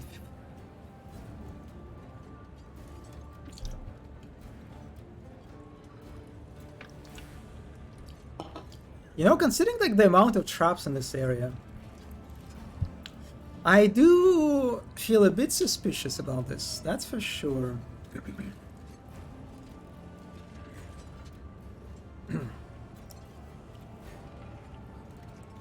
Okay. Oh, I will help you in the following condition. You see, I am most definitely Mr. and Master Fidelia. I'm afraid I misplaced some of my documents. If you make me a copy of everything you can find in the archives that has my name on it, I'll get you a condiment. Yeah. Of course I will. You'll be most pleased with the result. Just help me for the throne's sake. Throne preserve you. Make it look like you're just having a look around. It's a lot easier for you to wander into a restricted area without arousing suspicion than it is for me. Find the container. It is in the far corner. Get out and come back to me. I'll be waiting. Oh, okay. You see, now it's actually replaced with a proper exit icon.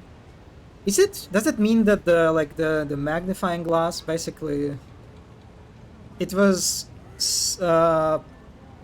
hinting at the cutscene, basically.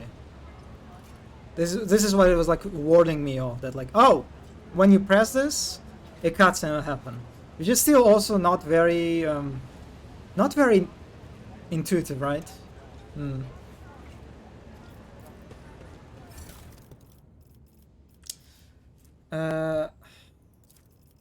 What is this? Enver's note from the atrium. Sector 2, watch your back, make sure you're not being followed. I'll take it.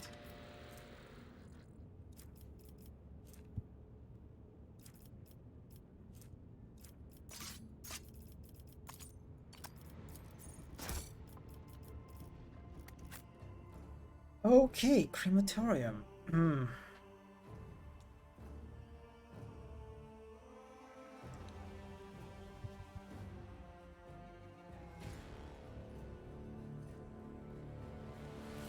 Yeah, I feel like there will be a combat of some sorts.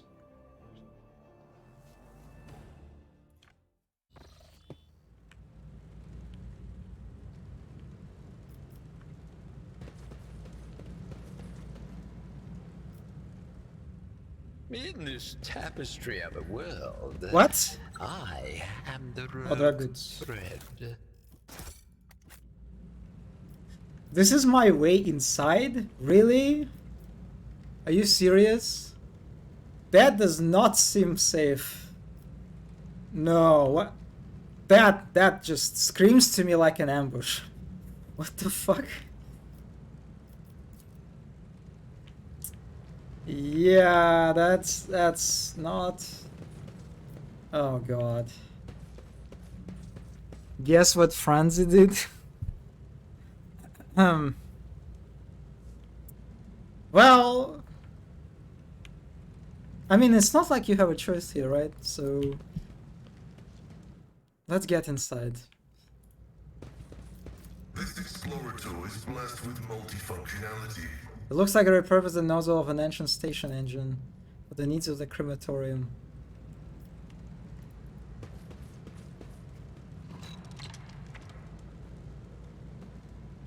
The lid will contain open automatic.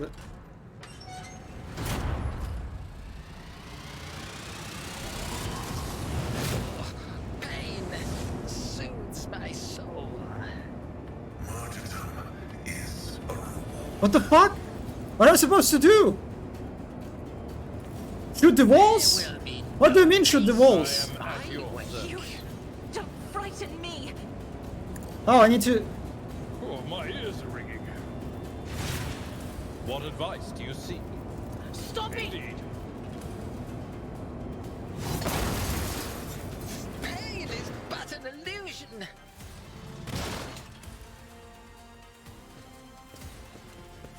Are you serious? Are you...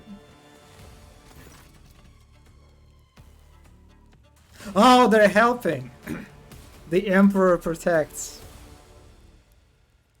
Okay, that was a very sketchy sequence, because it's a sequence that requires you to interact with the environment, right? Like actually attacking your environment. And I don't think I've had any interactions like this before, right? It's like the first instance of this, of like the game asking you to do this under duress, right? Under this like the environmental hazards, which is pretty stressful too. So I am curious, how quickly Wolfen find out what you're supposed to do? Because like the thing that is a bit confused, I think one of the characters were talking about attacking a wall, right? Instead of a floor. So that was, if I'm not mistaken. Oh, she did not stream it. Oh, I see. But she sent me a very panicked very panicked voice message. well, I imagine the curse of Tanis maybe was at place here. Yeah, I don't know how I feel about this, because like the part of the floor that we had to that I had to attack, it was not highlighted without a highlighter mode, right? Like I had to actually use actively a highlight mode in order to see like what part of the environment I have to attack. It's like visually it's not clear at all. And like the fire effect, I think, on the floor that was kind of like spreading around was definitely not helping. Also, do you remember of the flame blockade in the tutorial level, where you saw it? Oh, why did they make the player destroy the bridge to loop back around? Why not remove the fire? Yeah. I remember it was like that. That felt very contrived. Way to progress. Definitely not intuitive. As it turns out, you can run through the fire. Ah, it's a dogmatic choice. Huh. Wait, does it only work for the dogmatic? Could you just like, if you picked up other choice, just still run through the fire? And Wolfen did this without realizing it killed all the Wolfers. Oh, I see. So you can run through the fire. Wait, so if you pick up a dogmatic choice, you literally kill all her followers, all of your followers?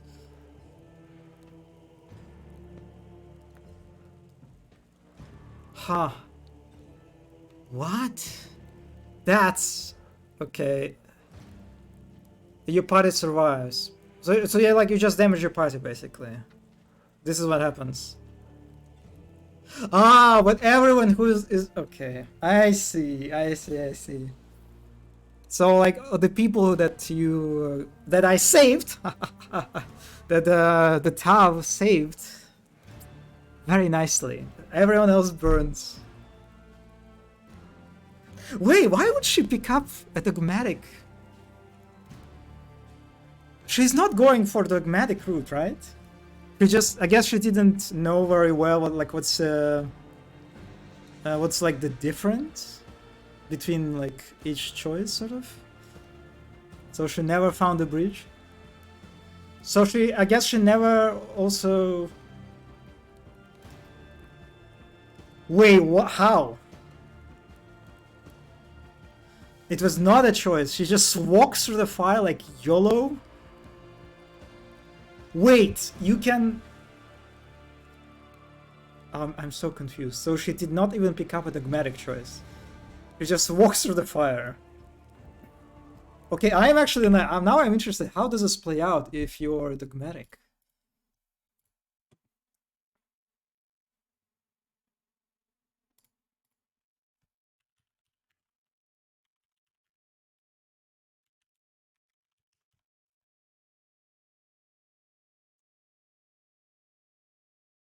Okay, I see, like the first video is literally about this sequence, which I guess makes sense because like it's literally the first thing. Hello and welcome to Owlcat's Rogue Trader. We're just kind of going through this until we get to the alignment option. So keep that in mind. So we're going to see what happens with Dogmatic. Walk through the fire. The Emperor will guide the righteous on their path. Dogmatic plus 15. Alright, we take a step forward, and boom!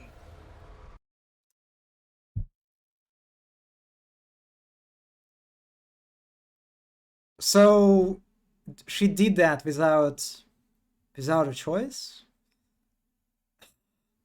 That's... She did not make a choice but still walked?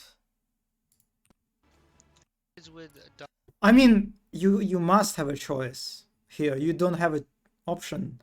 Or are you saying that she like picked up Iconoclast and then still still walks through the fire? That would be actually a very funny way to do it. It's just but I mean you won't. I don't think you burn people this way, right? Because your people don't follow you this way. I think so.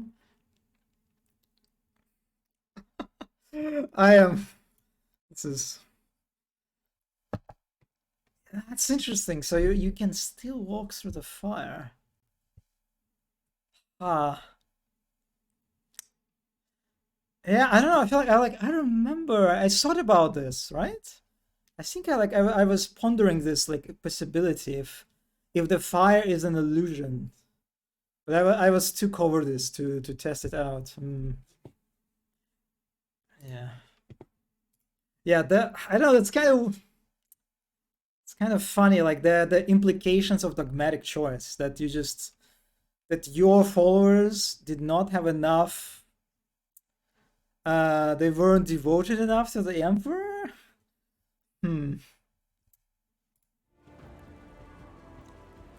Okay, all right. Fire, put them out quick. The voices come to you through the streams of something thick and foul. Your eyes are covered with whatever your unbidden savior saw fit to splash over your head.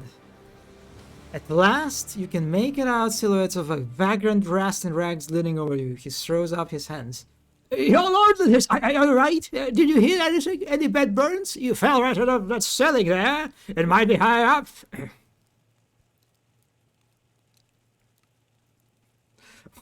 I can attack them. I can. Why would I do this? What?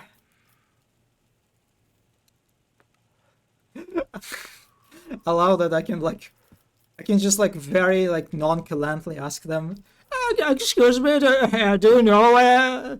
Do you happen to know who Fidelio is? The vagrants look at look at each other in surprise. I mean, wasn't there that Fid lad used to live under the Faves Void? And his hussy kept yelling like, my Fido, Fidelio, here, same deal, right? Well, okay, I just think I can, they will be very useful after that. Excuse me, I must take my leave. All the best on your journey and all. May the Emperor help you and guide you out.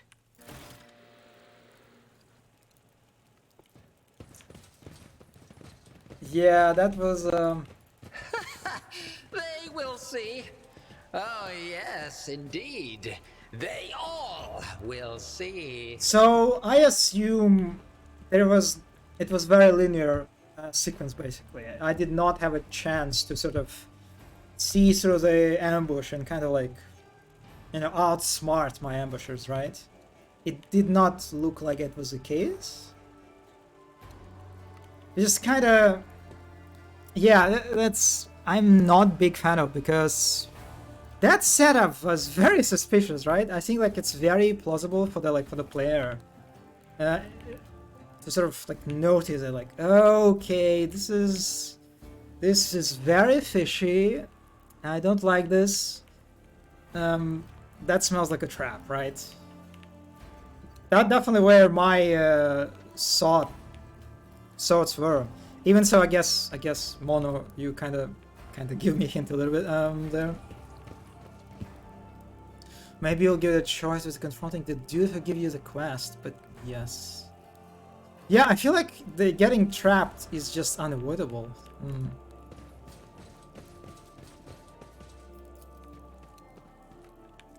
The Warden to Tan Rid's temple inside a tiny makeshift altar of the candle at the clan.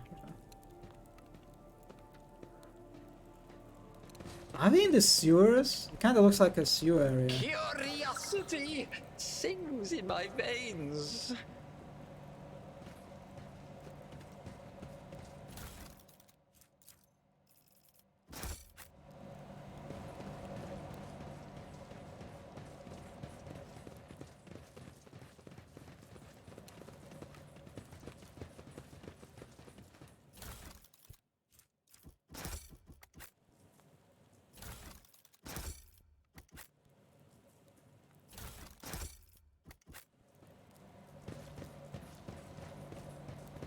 Patience!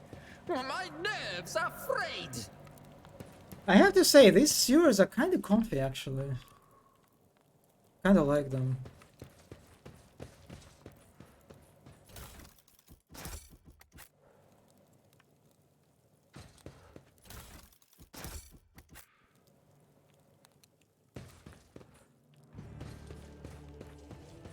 Hey, what's that?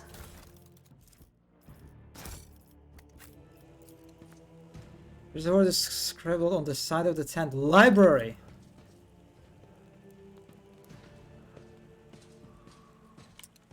Okay, that's a nice little library.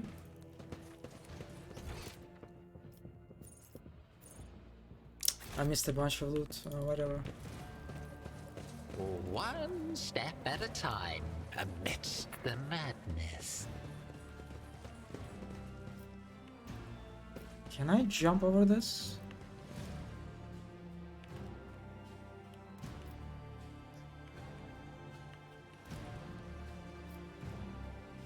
In this tapestry of a world, I am the rogue thread. I don't think there's a way around. And it's kind of like, oh my god, what is this, right?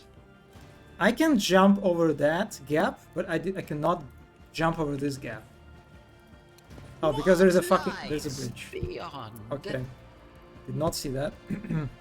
Purple stench reaches your nostrils long before you see its source.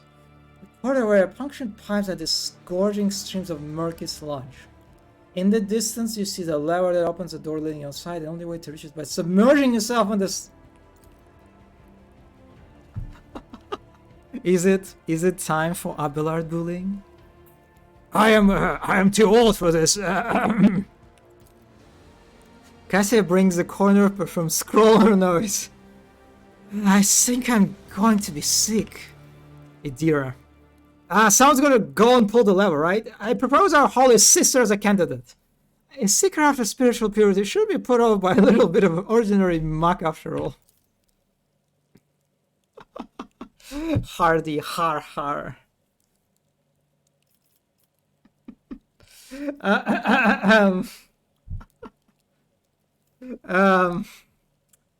I mean, well, of course it's going to be Abelard, of course, right?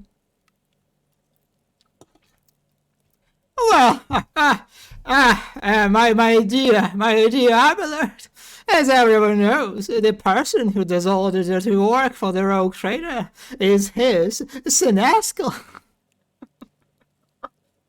I wish Hendrix was here.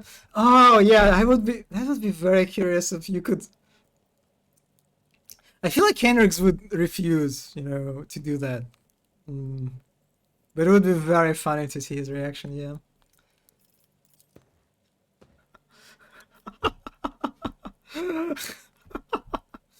I serve Howard's Wonderlantius. Abelard salutes you and marches onward with dignity.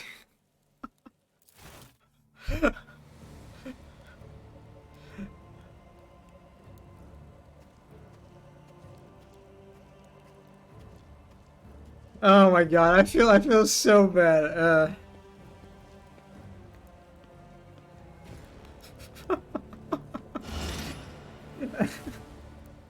Are you okay, Abelard? You want to talk about this? No, he.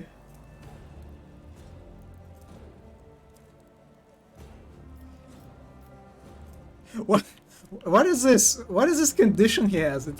It doesn't even say what condition it is. It just, yeah. It just looks like a negative condition to me. Oh well. Do you see that? Oh, there's a trap. Okay.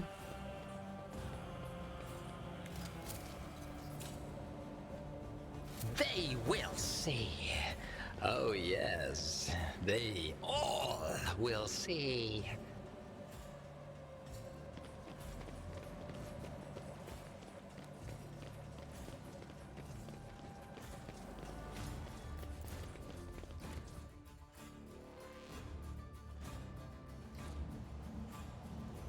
Alright, that's a warehouse for sure. It's weird how the game always pauses to warn you of traps. I think it's kind of similar thing what Baldur's Gate does sometimes, right? With some of the like environmental hazards. It's basically like an opportunity for the... They basically like give you an opportunity to react to this, right? So you can... It's kind of, in a sense, it's negating the danger of the traps, right? By just like showing you like in this like very safe kind of way, like, oh, there's a trap in front of you, right? Yeah, it's a bit, maybe a bit hand-holdy, in a way.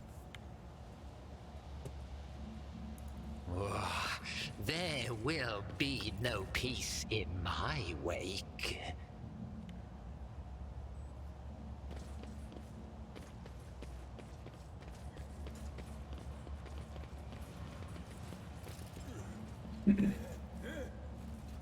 I kind of like quests like this, that the kind of sort of, in these sort of, especially when they take place in these like, big populated spaces, where you're just kind of like, that you usually, the way you engage with them, right, you sort of, you explore everything on your own, right, you walk around, you talk to characters, you explore and, get loot, and then, I think it's kind of like a nice, just like sort of contrast-wise, nice way to sort of just kind of like throw the player kind of like off, off the guard into the like, into an area without their without any sort of warning, you know, without their outside of their control, sort of like what happened here was, you know, was the game first entrapping us and then like throwing into sewers. So like you're kind of like caught off guard a bit here, and now I have to like sort of find a way to, you know, to get back to the place that they were before.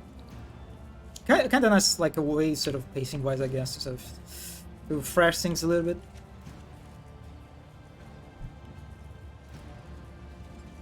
In BGS 3 you used to have to enter time-based mode sometimes and do something, but here you just click, so I'm not the biggest fan. I mean, yeah, in Baldur's Gate you turn the turn-based mode, right? But it's basically like the way it's used is basically the same, right? It's just a way to warn you and let you and give you like an opportunity to react, basically. But yeah, I am like the pause in Rogue Trader, like if you think about its purpose,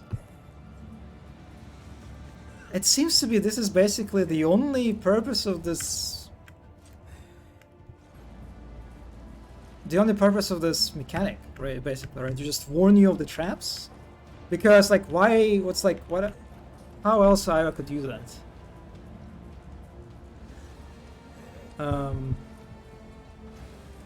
Yeah, I don't really see any other.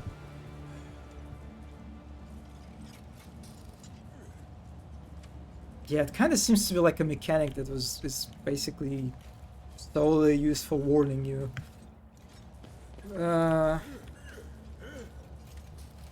What is it? A fight? Oh, that's a cleric. Move it, I said, move it. The inspection gets to the circuit station before we do. I'll have all of you recycled. Yelling your brains out at servitors won't make them work faster. Yeah, I know.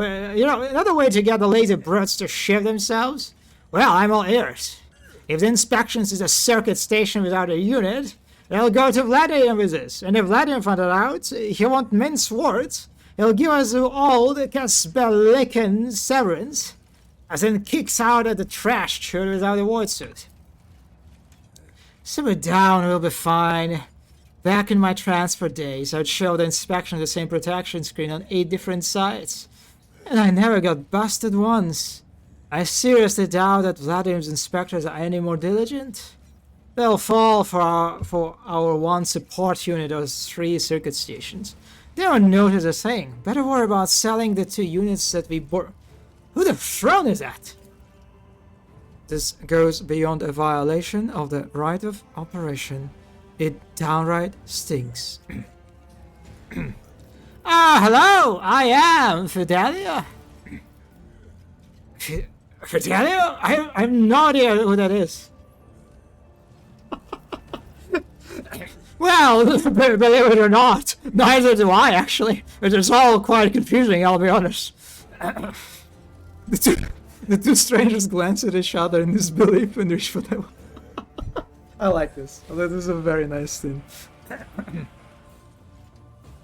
Well, okay, past this Fidelio shit. Who just are you, and what are you doing here? We are from Footfall Station Services, carrying out scheduled maintenance. But you're not gonna believe that, are you? You heard everything.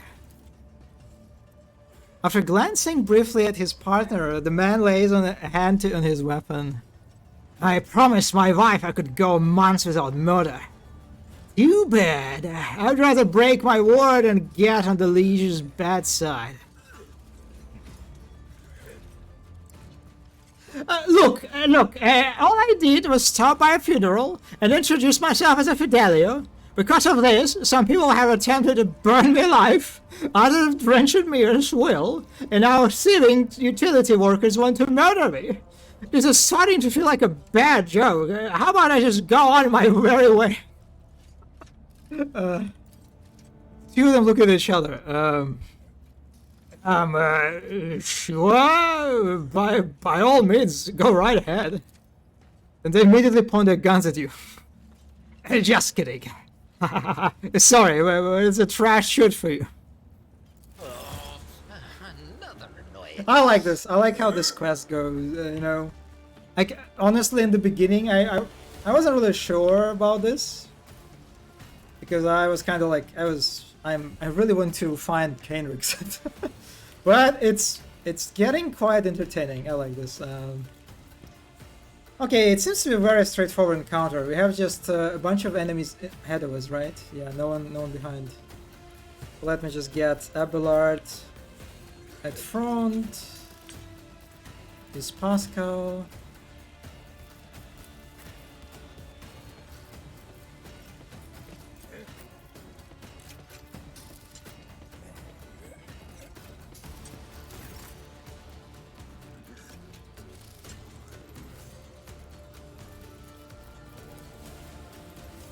Schemes within schemes.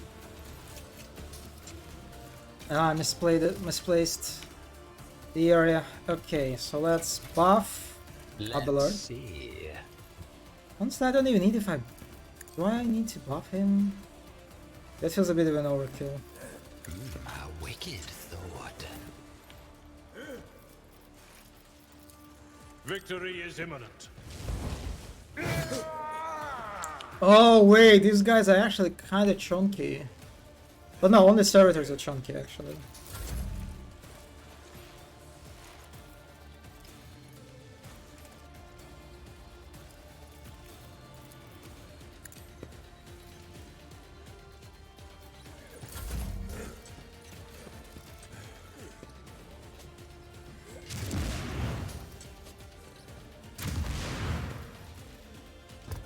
Stun grenade.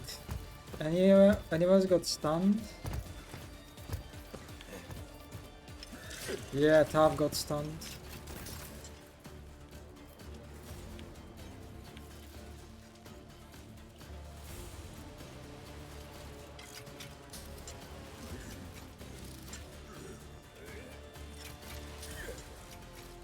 The enemies of the Emperor will be undone.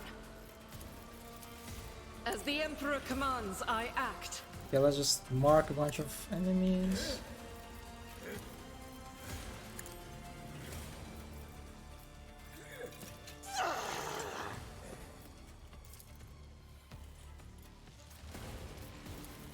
I'm sorry, Abelard, but you know, you can take a hit, right? Pain and duty go hand in hand.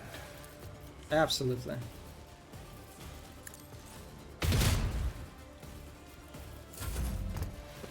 I should have taken the cover.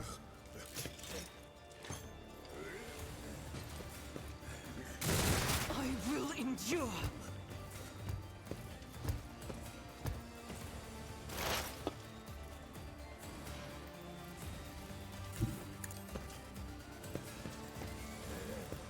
On it. Okay, let's give some block to Abelard and then...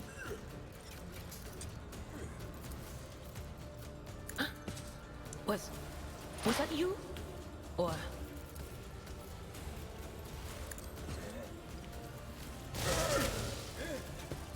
Okay, that was good enough.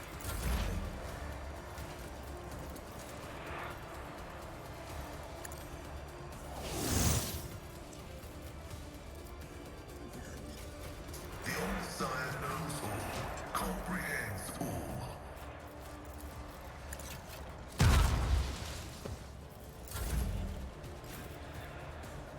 Okay. So I think Abelard should be able just to kill this guy, right? At your beck and call. Oh, maybe not. Ah, that's annoying. It will be done.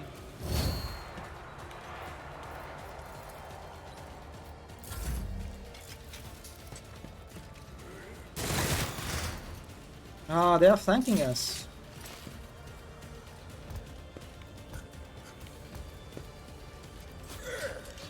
I kind of like this encounter, how like we have these chunky servitors who sort of distract my characters while these guys are taking like a flank. I think I still focus servitor. Oh boy, that was not good. Argenta, god, that was very bad actually. God Emperor, move through me. Be the fire in my heart.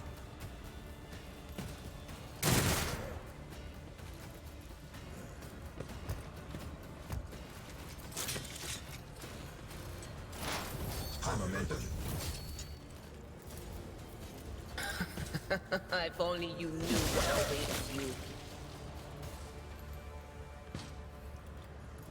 Alright. Can't you Anything just else? kill this one? Yep.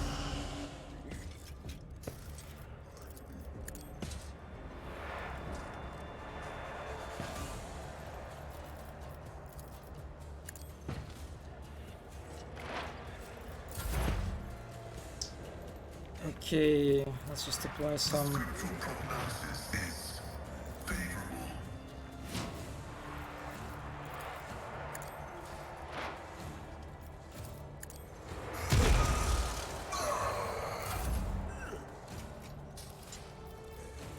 If I may, Yeah, let's just. I hope Fibla can finish this guy.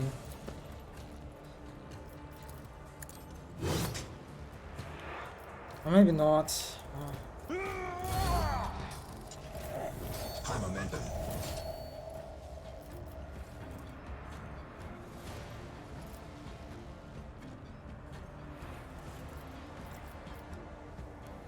Okay, let's give Fibla paint additional your turn. death in colors.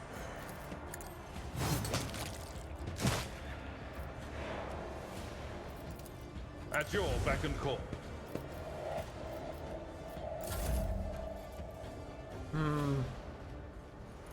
Okay, Be I careful actually not can to hurt this cross my guy. gaze. 26. I am a navigator, not a servitor.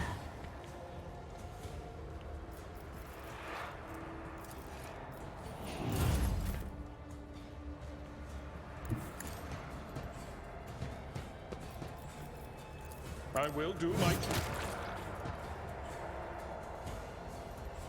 Here.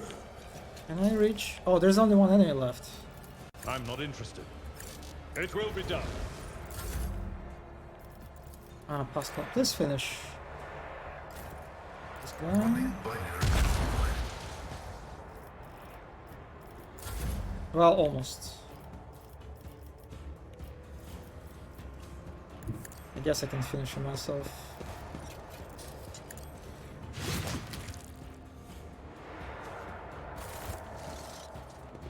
Okay, nice encounter.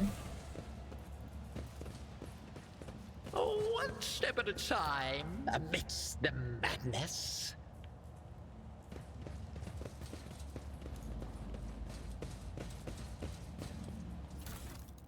Pa, pa, pa, pa, pa.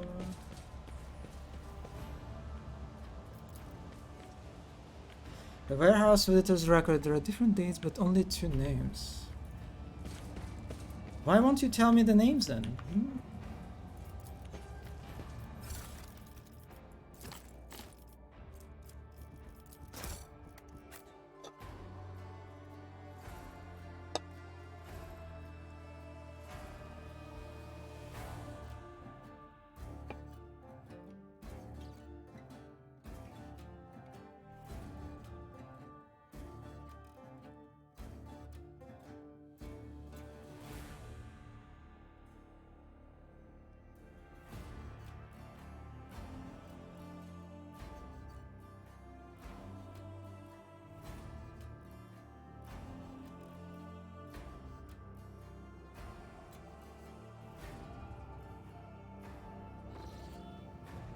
In this tapestry of a world, Hey, where am I? I Okay, yeah. I understand. My position.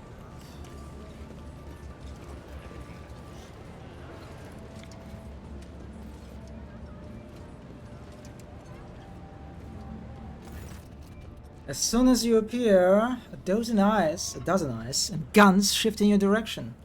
The guests of the ceremony no longer pretend to be peaceful mourners. They are, however, stunned to see you.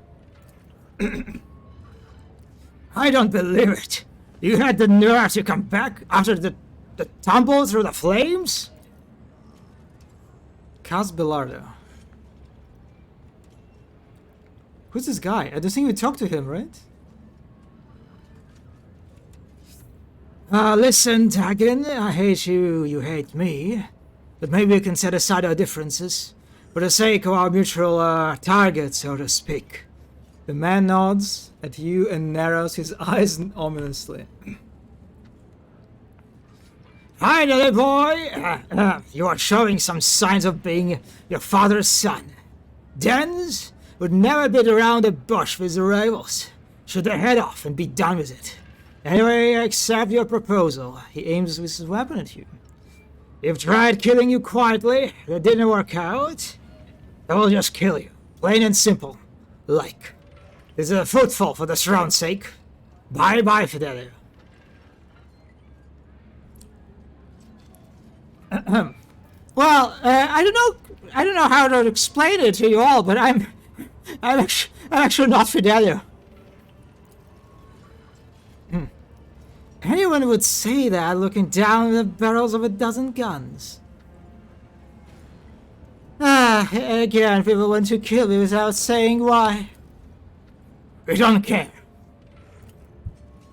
Come on, Dagon. Let's give the man an explanation before his death. You see, Master Fidelio, my late father, Dan's demon stake him, Belardo, has bequeathed his entire fortune to you. Not to me, his only son. Not to his first mate, you. So where does this leave us? You must die. I see. Yeah, that was very stupid of me to pretend to be this guy without knowing the situation. Oh well. This is what this class is about, right? Oh well, let's get as always, I suppose. Oh, glorious spectacle of your demise. Cease and repent! Oh, there are like enemies all over the place. Oh, and there is a sniper. There is a combat servitor. God, okay, this fight does not seem to be...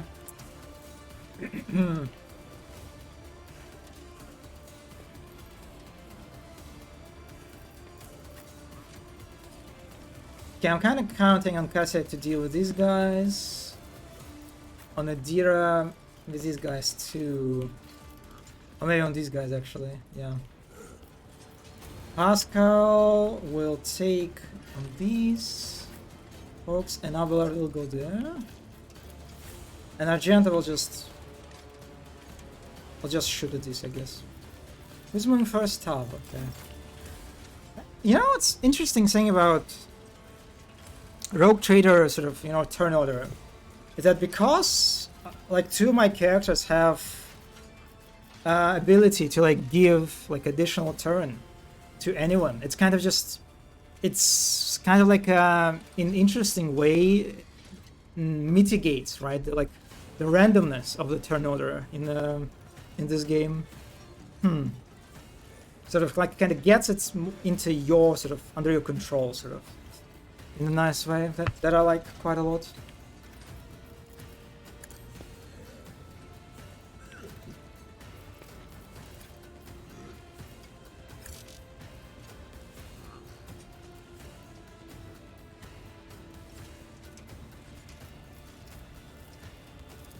Let's see.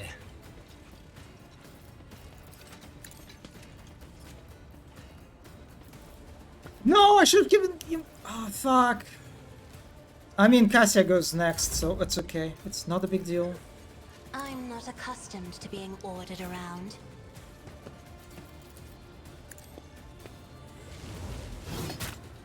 Plenty. Ah, that's alright.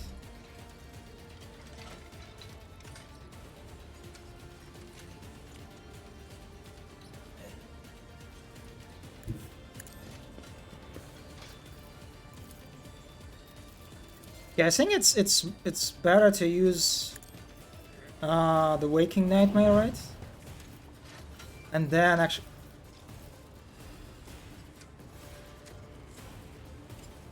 okay. It's okay. Not a big deal. Oh my god, there are so many guys who like have lots of health, like the Dagon. Emperor, give me strength. That's 150. The Surtur is 115.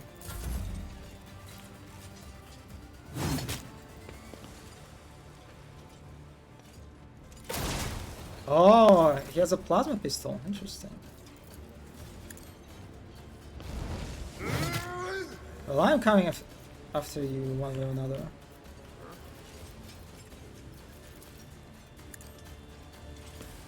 Oh, there's also a cleric who's kinda chunky. 27.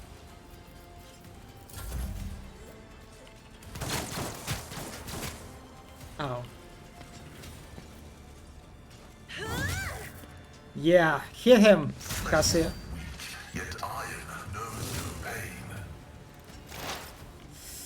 Okay, that's kind of good that he went after Pascal, right?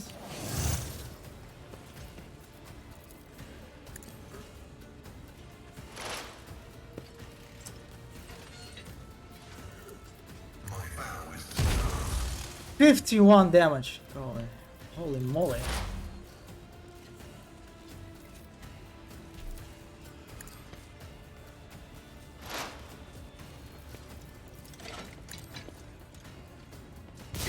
Be gone!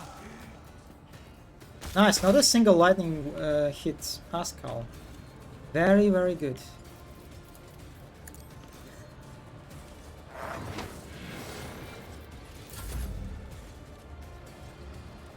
So what can you do, Argento?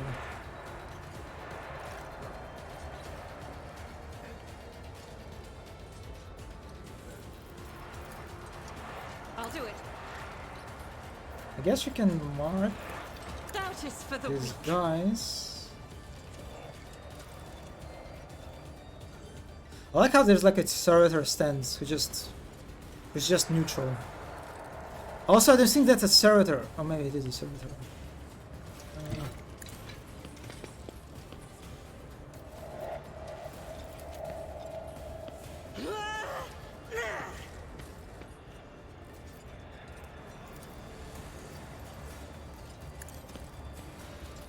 None can escape the Emperor's justice. I'll do it.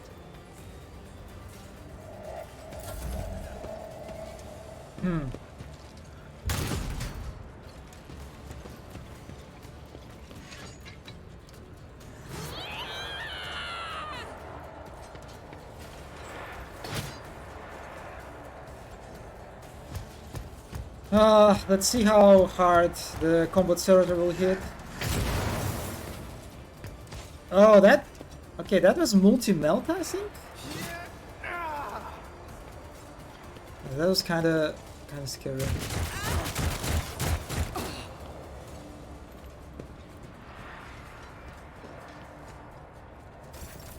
high momentum.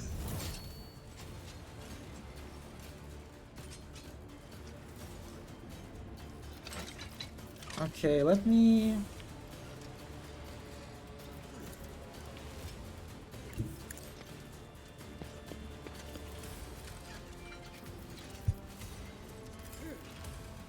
A genius at work.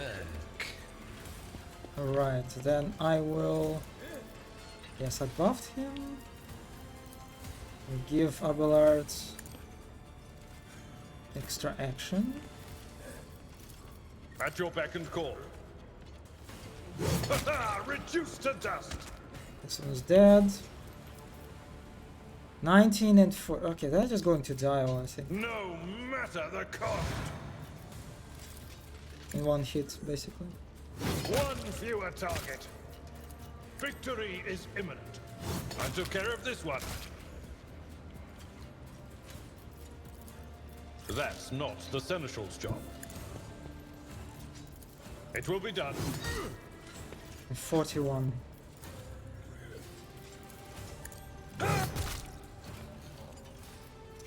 Okay, that was good. Very, very good. A wicked thought. Also, let me buff Pascal actually.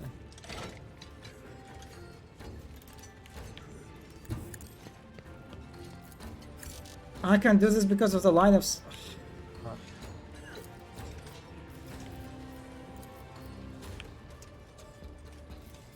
Whatever, I'll heal.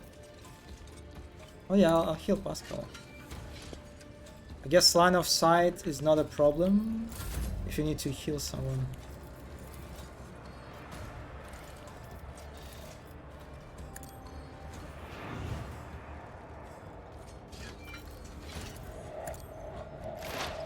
I still remember the fight with the Chaos Space Marine last time. Ah, Perry, god damn it. How Cassia managed to like lower his health by 100. That was definitely something.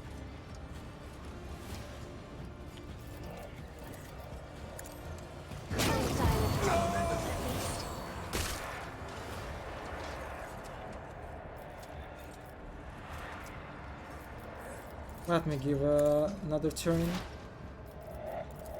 The spiritual prognosis is favorable. Running binaric override.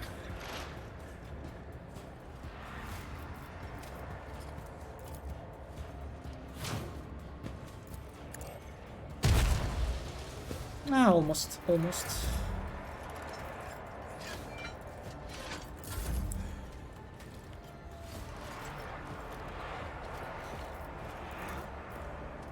I think this guy's just dead.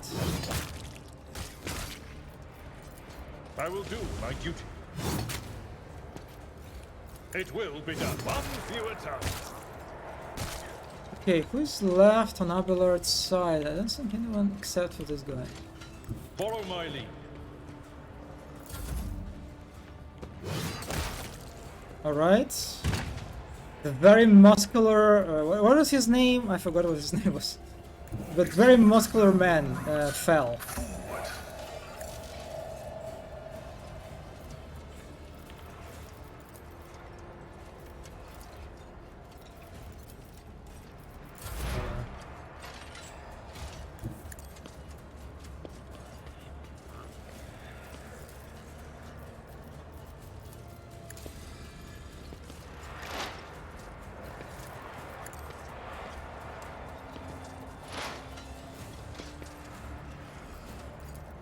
But of course. 41 damage. Rejoice in battle!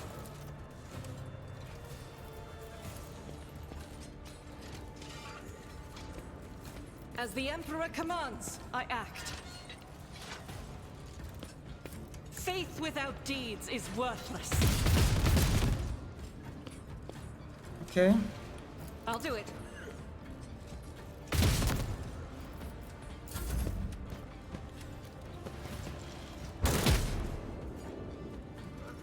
Damage is nothing.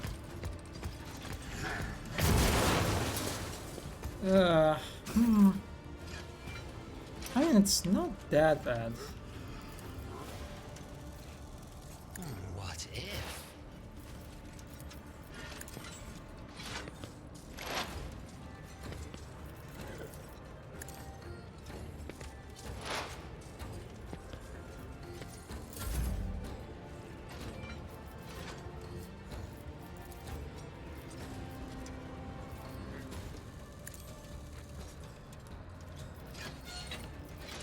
And let me heal Argenta. Let's see. Oh, that's not what I wanted to do.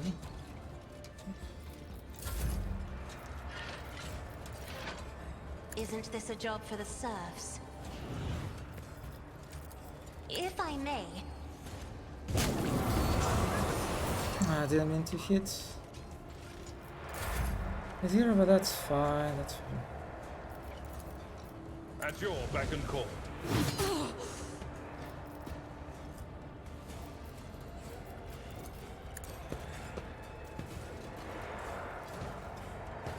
Indeed.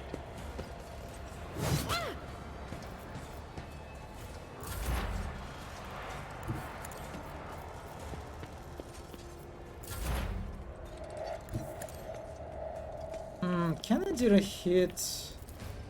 Oh, she can, actually.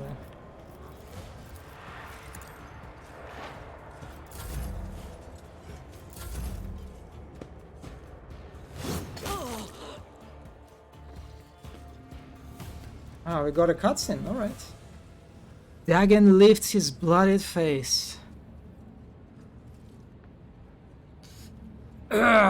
It hurts. Oh, we got a profit factor. Nice. Cas Belardo clutches his wounded body. The crematorium is going to have its hands full today. You stopped shooting. Oh no, dead. Oh, that's a kid. Chaplin looks at the carnage around him matter-of-factly. Ah, wonderful. This is a funeral dance we'd be proud of. Okay, who are we killing? Do I just finish them both? Is there like any point to... Oh, wait, no. So the... One of them is the son of that guy, right? Who's very angry at me.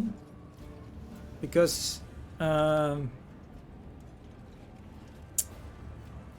the money did not... it wasn't... Oh God, what's the term? I forgot. Yeah.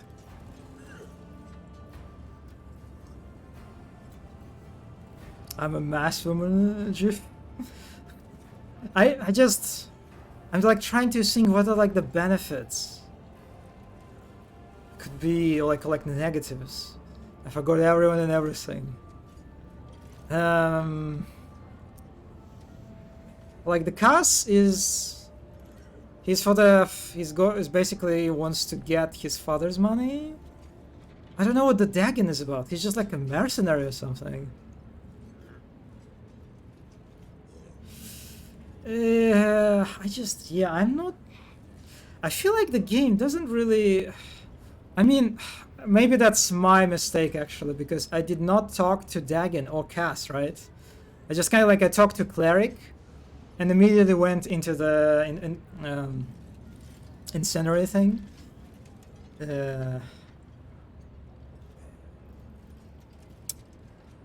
So I didn't really get a good chance of knowing these characters.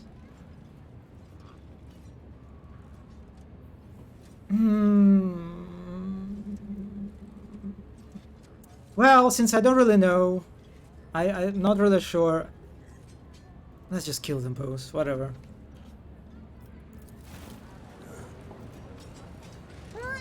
Yes, hit them with a staff, Tav. Crying out in fear, the girl... Oh my... Oh no! Oh! I just killed this girl's dad right in front of her. Right? This is what happened? I forgot about the girl. I completely forgot about... Oh my god. She just completely... My brain did not register her. Even so, she just like literally entered the dialogue. Oh my god. Oh, that's...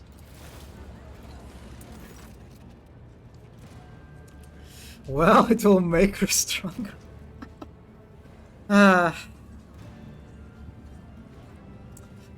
Yeah, let's say that.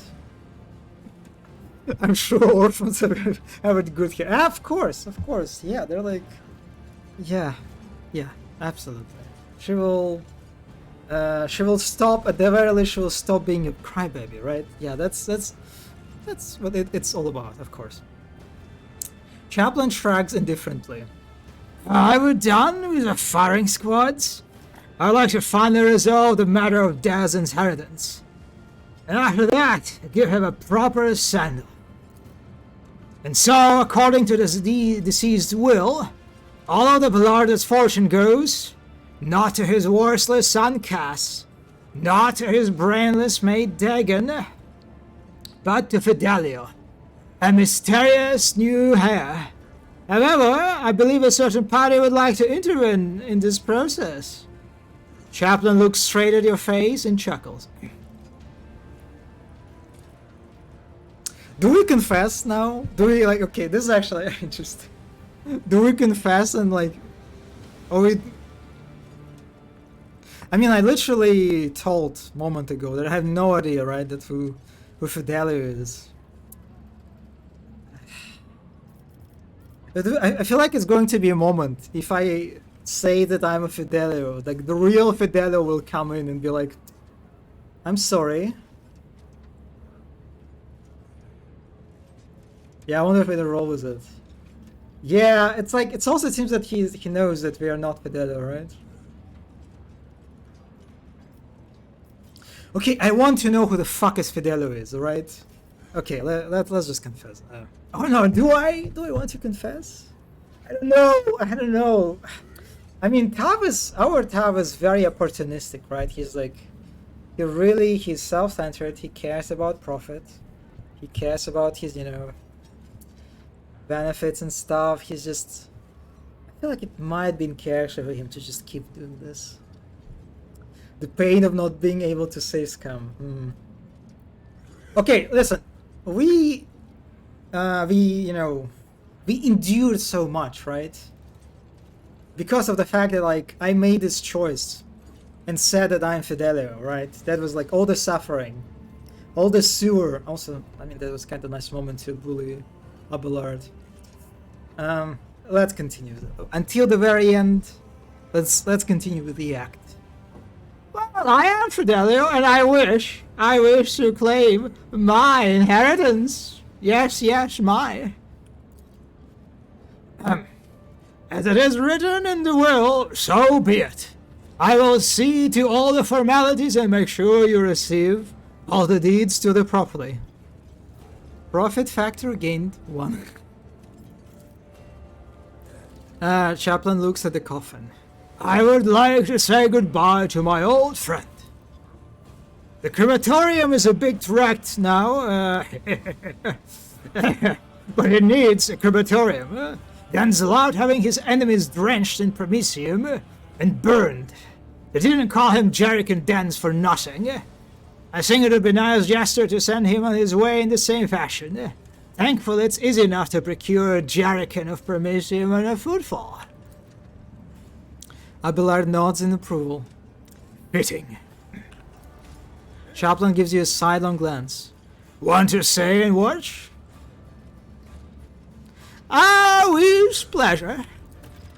Well, let's get started, I guess.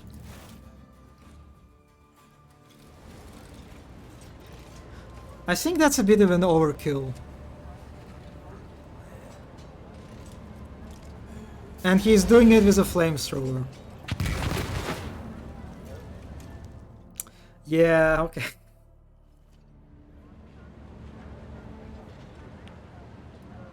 Patience. Well, My that was a nerves quest. are frayed.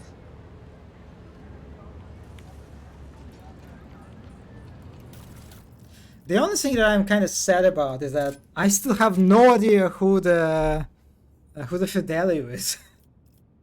I'm kind of sad that, yeah, that mystery was not uncovered in the end.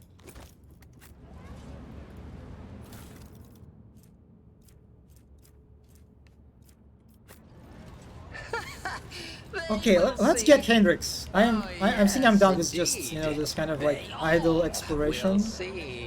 I need to find Hendrix because it's already 4 fucking hours. What have I been doing for 4 hours? Nothing. Really. I mean, now that I think about it, it's not surprising that it took me 28 hours to complete first act. What lies beyond? Where is Hendrix? I want to find Hendrix. Hendrix, where are you?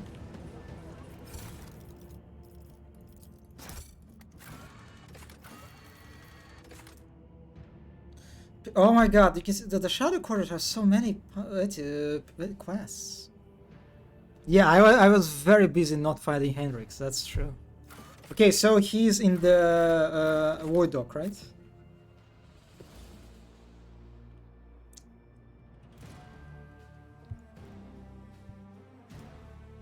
Shadow Quarters definitely is quite enticing with all the quests, but I think it's time for us to have a very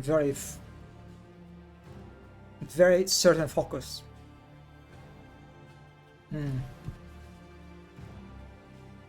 Wait, you said that you almost like you immediately grabbed Hendrix and went after Irliet. Did you Google where Irliet is? Did you like decided just to Google how to acquire Irliet and like immediately went after her? Unit Opticon 2020 extends what? Doc Alpha topic, it's just charge of contract. What the fuck? What is happening? I'm in the cutscene. Huh? Logical SATA. I remember that contract. Sedorometer 25, 30 years ago? Yes, walk to the north from like where the adapters guy is. And where you have started. I googled. I want to cue Space Elf. Do not judge me. I do not judge you. If anything, I am of the same mindset. There will be no peace in my wake. North. You say north. Can I just like find him on the... He's not on the map.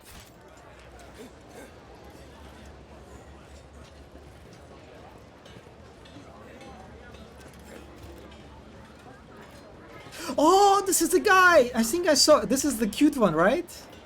I think like I saw the screenshots of this one. Yeah, this is... Oh my god, I like his portrait a lot. Opticon 22, not 2020. The tall, hunched tech priest stares at you unblinkingly. The breathing mask conceals his gaunt features. The skin of his hands is of a sickly gray hue, while his augments show signs of combat damage and are plated in a black chromium, giving him a general air of lugubrious. What is lugubriousness? I want to Google. Yeah, the baby.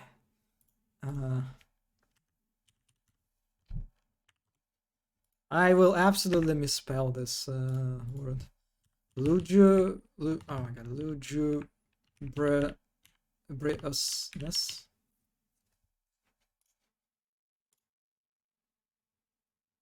Really, it's just like it's just a gloominess, basically.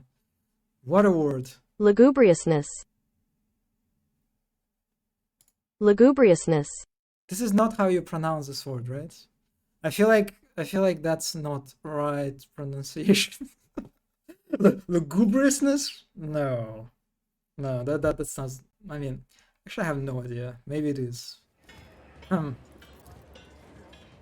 Initiating identification procedure. This unit is identified as Logis Opticon 22 and is a fully authorized representative, structural part of the Cognizance fleet and the priesthood of the Adaptus Mechanicus. Access has been granted to the following options: information exchange, strengthening of diplomatic links, trade deals, donations. Initiating official greetings procedure for esteemed high-value visitors. Glory, success to House von Valancius. A binary area begins to flow from scratch walks attached to the text priest chest, requesting information exchange regarding contractual obligation, logistical setup. Pascal and Opticon to exchange glances and a short series of binary signals before you bowing the heads in satisfaction. Opticon 22's head bows noticeably lower than Pascal's. This is the one line that I care about. I seek the friendship of the Adaptus Mechanicus, because you're all very cute. The priestess of the Adaptus Mechanicus is interested in, considers expeditious cooperation with rogue trader. Under the terms of the Treaty of Mars, it is willing to provide services to the Valancius dynasty. The priority of tasks can be raised if diplomatic links are strengthened. The Cognizance fleet will be glad alternative, unavailable to accept any samples of sacred technology, samples of profane xenotech. Excuse me, profane xenotech? God, you're so heretical here. Miscellaneous items, reminder, storage, study, or disposal. of the aforementioned objects, with the exception of 3 miscellaneous items, is the preferential right of the Adeptus Mechanicus. The Explorator fleet will accept information about planets in the Corona's expense that have not previously been recorded in the planetary register.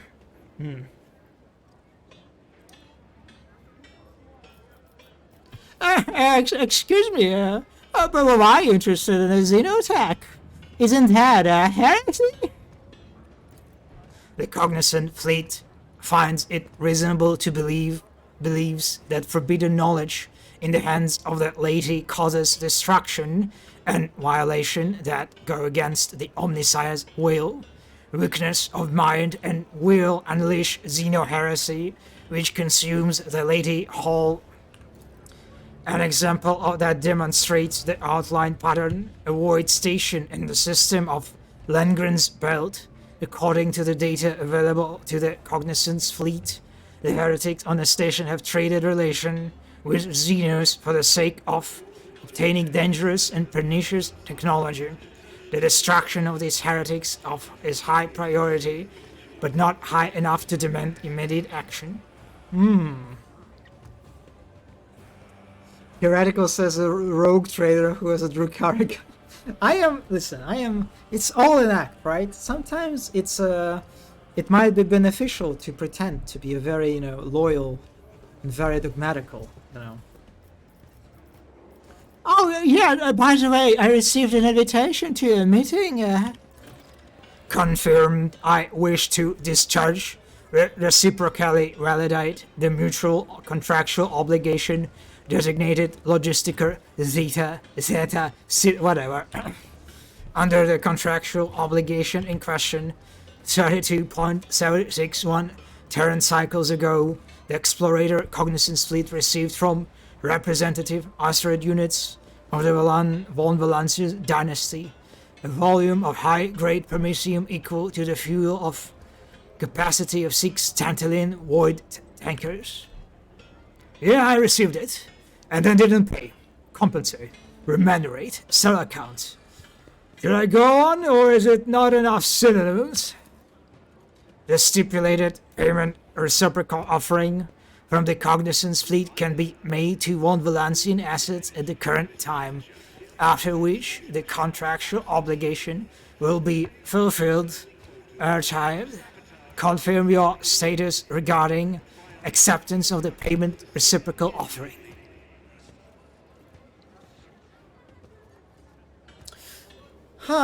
So I can give it as a gift. Will it improve my relationship, I wonder?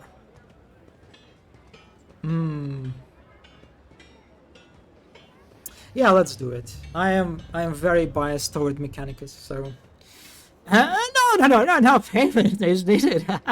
I consider the Promisium my gift and a sign of my hope of a collaboration in the future. Oh, look at this reputation gain. Wow. The request is accepted. The contractual obligation Logistiker Zeta is concluded.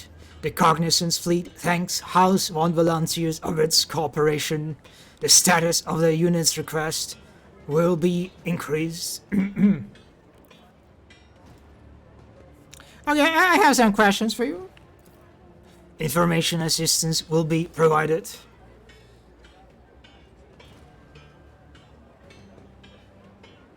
Oh, okay, so this is the line that will give me that answer that I've seen people posting. Well, why are you here, not, say, at the Legion's palace? Along communication with lay people of high social standing causes this unit vexation, desire for forceful cessation of vital functions, grief, decline in motivation, righteous fury, willingness to initiate purity protocol, remaining in an area of repair and maintenance of sacred machines is beneficial to this unit's cognitive functions. I love him. Oh God, I love him so much. Yeah, it's. God. It's such a just. I am so happy that we have two babies, and they're both like they're both Mechanicus basically. Able and Opticon 22. This statement is true. The behavioral dynamics typical of lay groups are frequently devoid of logical patterns and are taxing to analyze. Pascal, of course. Pascal found crying in a corner without baby. I mean, is he a baby? Does he do? He's. I really love his relationship with Abel, and I mean, he's kind of close. I think he's very close, but I don't know. He's exactly a baby. He has a very nice voice, right? I really like his voice.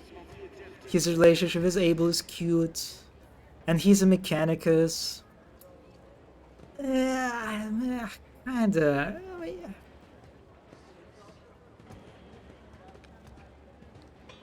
Yes, he's not a baby, but I hope his personal quest will make him more baby. Yeah, he's very close. He's not exactly a baby, but he's kinda he's close enough. Yeah. Well, let's say that.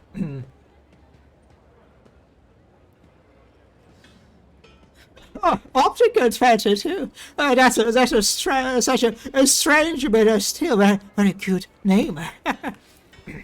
The designation Opticon is identified with an illustrious history, a significant number of archive references, and is used by many explorators in the Cognizance fleet. The extension 22 is a custom edition made by the current unit designated to highlight this unit's unique personality. You have... Oh my god, there's such a unique personality.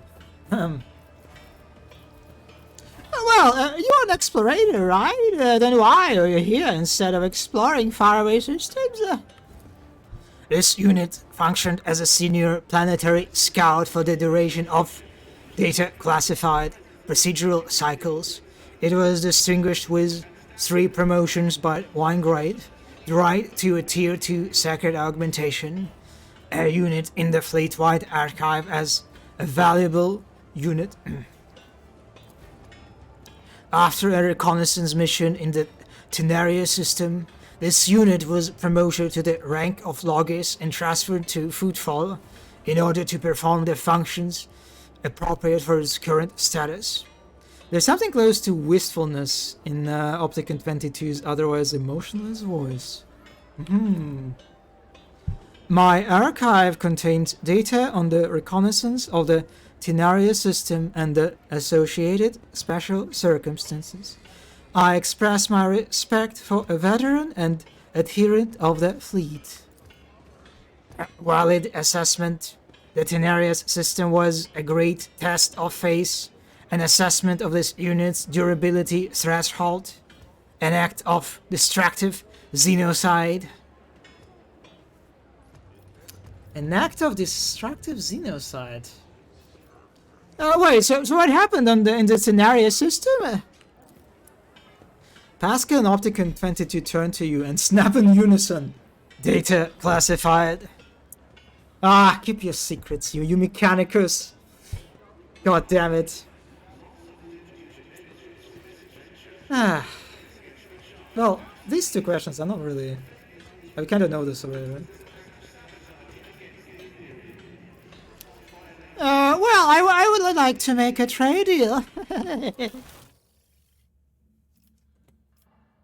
Okay, let's trade. We are trading everything. I'm maxing my reputation with these guys. Please, game, fucking let me select stuff. Oh my god. God, this is... honestly, this is quite infuriating, actually. Oh... Yeah. Oh.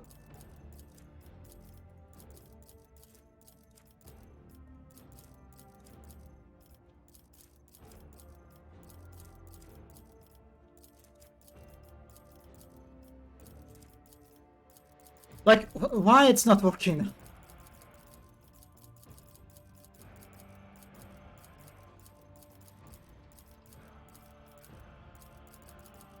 What's happening? Why I cannot select it?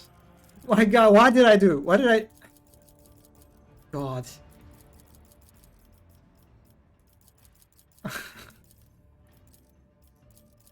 Stop doing this. Okay, now I can select it somehow. Wow. Alright, I will take it. Level 6. Okay. So we can get the medkits, of course. A detecting glows, I don't care what it is. A machine writes, yeah, sure. A steam. Yes, if you say so. Yeah, the steam seems to be a nice one. Oh my god, there's like...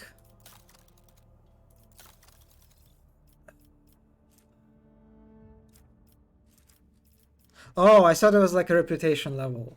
But it's not a reputation level, is it? Like 16, 17, 18, 20, 20. These are not... Are those reputation levels? Oh, those might be reputation levels. It is a reputation level. Oh my god. God, this is just such a grind. Wow. And the thing is, it only makes sense to trade with traders whose card you actually want. So you cannot max all of them. Yeah. I mean... Wait, what? What do... You have a new staff? Wait.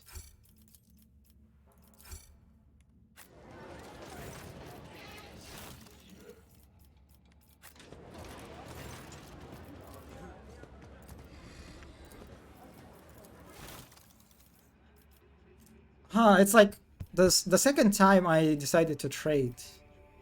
It refilled a bunch of items here, actually. Interesting. Yeah, okay, I see the I'm on the 6th level.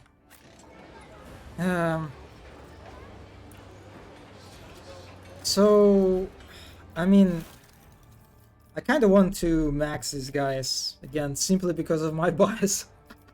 Just,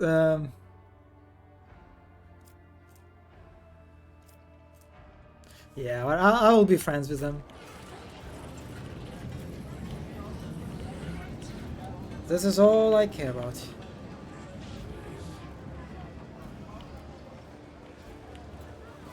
Okay, so okay. The Adeptus guy and where you would start it. Okay. Oh, I got Hendrix. Hello, Hendrix. You're finally with us. A familiar figure turns to you. Hendrix von Calyx, interrogator of the Order Xenos, bows his head respectfully. Lord Captain. Honored interrogator, what a surprise. Did you perchance leave something in your cabin? Not at all, First Officer Versarian. I am not in the habit of leaving a trail, but I thank you for your concern. You again. Greetings, interrogator. To what do I owe you the pleasure of this latest visit? Only to our mutual duty to humanity. It is a duty that demands that I disturb your peace once more. I was able to contact my mentor and report the tragic event that transpired on Rykard Minoris. I also received more information from my agents regarding the movements and actions of enemies of humanity, including the Xenos that we're assuming were involved in the theft of Star. According to their findings, the threat now hangs over other worlds. This time yours, Lord Captain. Hendrix clears his throat and begins in a pointedly official tone. By the order of Lord Inquisitor Xavier Calcazar, Xavier, right? Xavier? I don't know. Whose duty is to stand sentinel over the Coronis expanse. The rogue trader of House von Dolancius is to take on board the agent of Most Holy Inquisition and provide escort and support in deeds great and small that serve to safeguard the territories of the Imperium against its enemies. These decrees are effective immediately, upon announcement that remains in effect until decided otherwise by His Excellency Calcazar. Adira's whisper is barely audible. All I got from it is that ridding ourselves of this snitch won't be easy. Oh, come on, Adira. What is wrong with you? How can you? Well,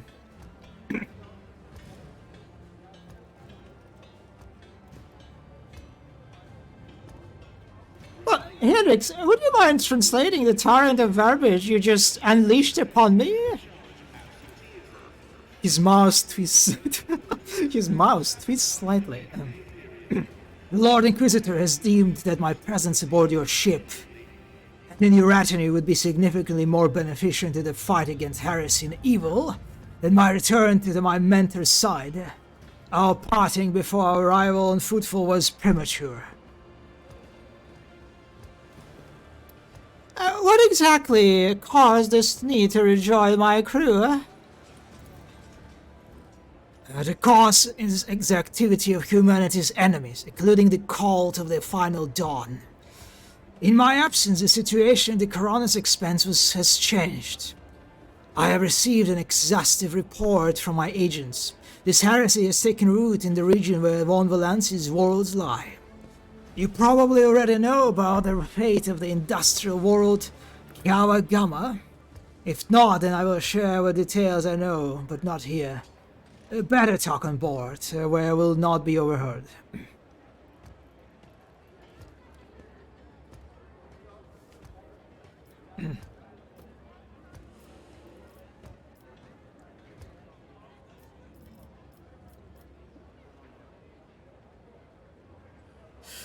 Oh, well, what can I say?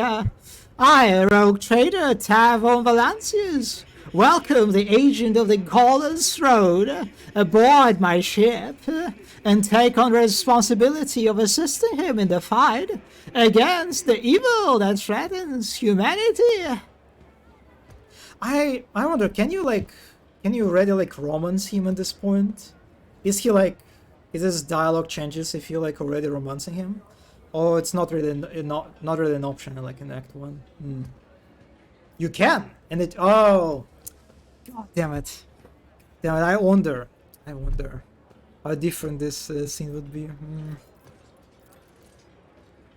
Hendrix gives you a reserved nod. An answer befitting a righteous servant of the Emperor. If duty has brought you aboard the rogue trader ship once more, then such is the Emperor's will. Welcome back, Interrogator. Thank you, sister.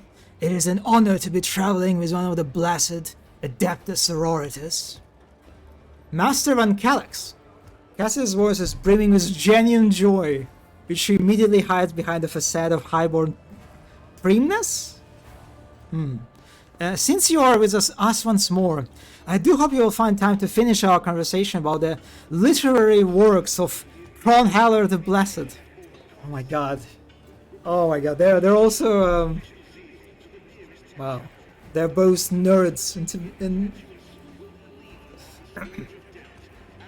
Hendrix really is the only companion who is nice to Cassia. Okay. I will make every effort, Lady Arcelia. I schemed through 2 hours of party banter.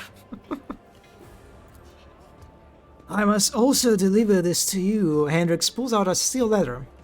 The Lord Inquisitor specified that the contents of this envelope are for your eyes only.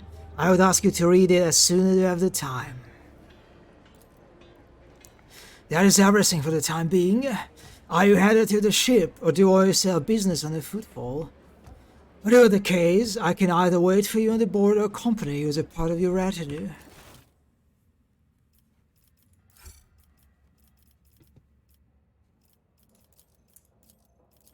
Okay. Yeah, we're going back to the ship. The banter is super cute. Also Hendrix and Abelard. the passive aggressiveness between them. Yeah, I really like that part between them. Hmm.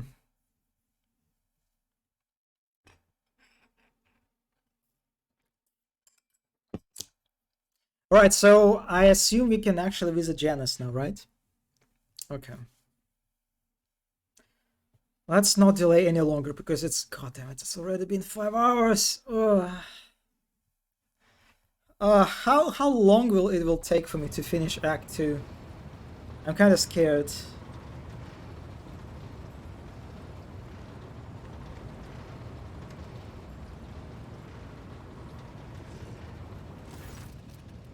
Also, wait, you did not get banter even once in 5 hours, right? I think there was like...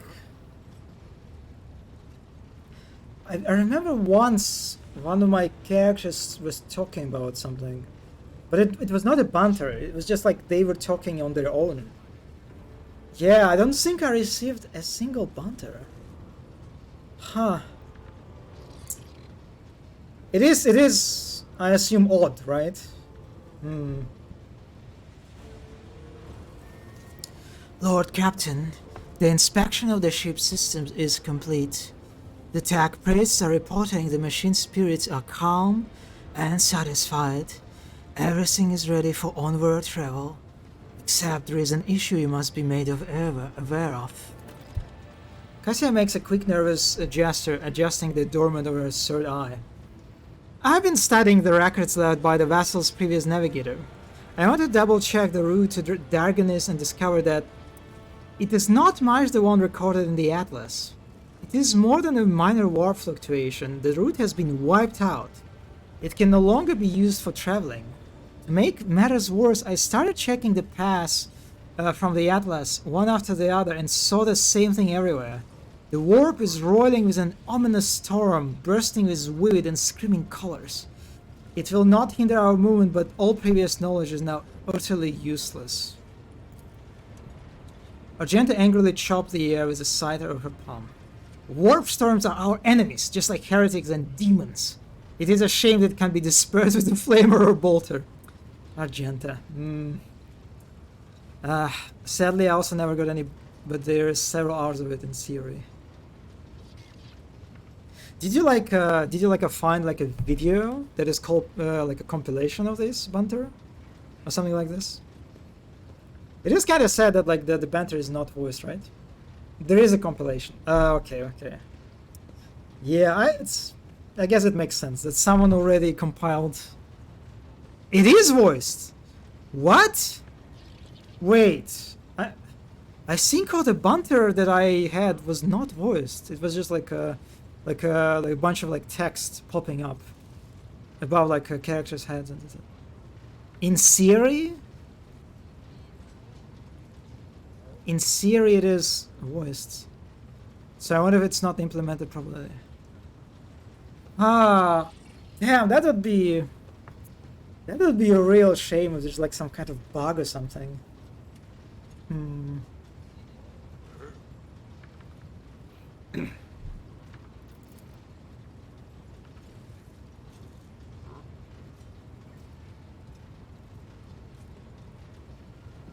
Okay, let me take like a short break. I kind of want to grab a snack or something. Before we get further, I'll be back in a minute.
I'm back with a snack. Also, actually, that's kind of awkward because I won't be able to read and eat at the same time. Martha encouraging Irulia to bully Argent. Okay, of course we're watching this. Cousin. No. Oh, it's okay. It's not like a just a voiceovers. Ah, this is a banter. I see. I see. Do me a favor and thank the white-haired monkey a few more times.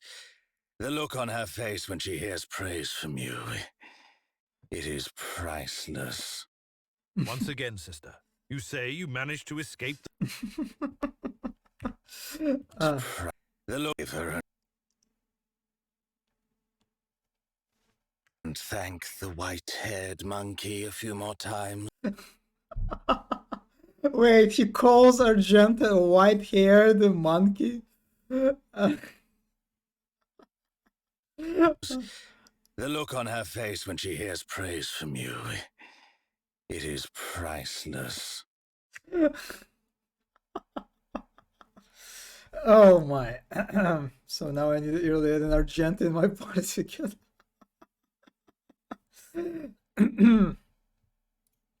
Damn, okay, yeah, so... Oh yeah, so these are voiced.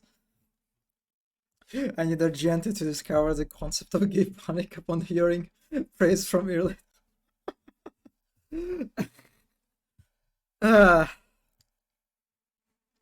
I'm very curious about relationship between Irulia and Marazai.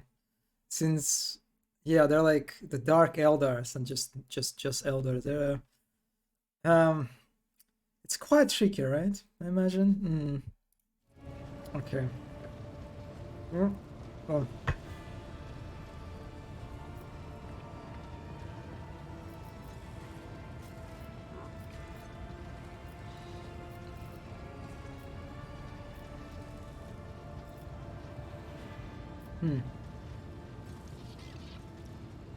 She's basically just his favorite bullying victim number. God damn it! I need them in my party. Why? Why would you like Act 3? Why would you put them so far away?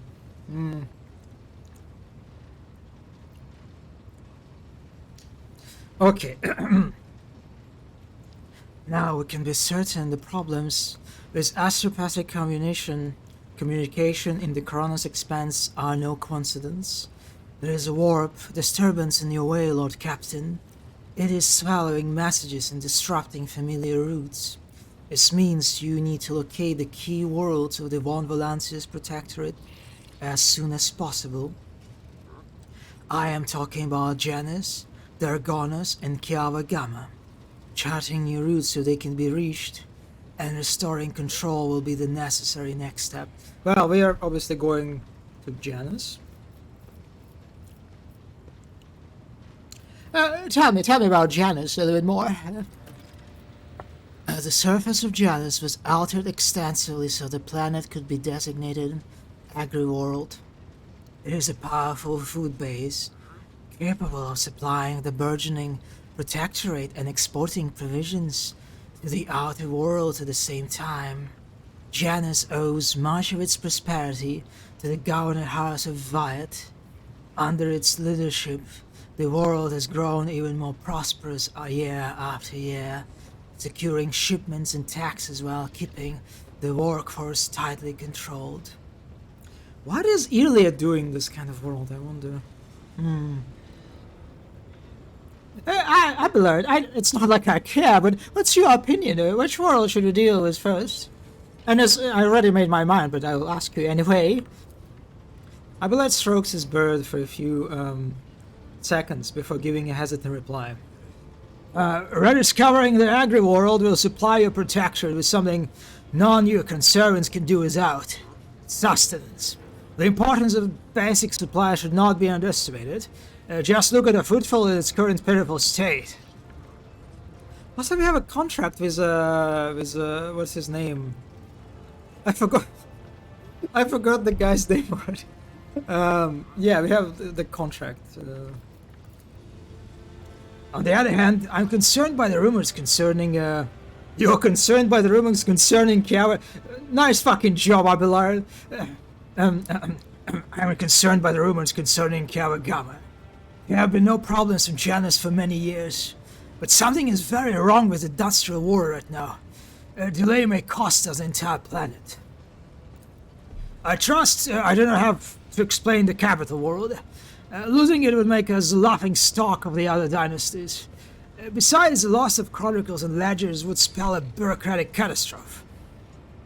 So altering system are equally vital to the Protectorate. It falls to you to decide which should be brought into the fold before the rest, Lord Captain. Well, yeah, I decided.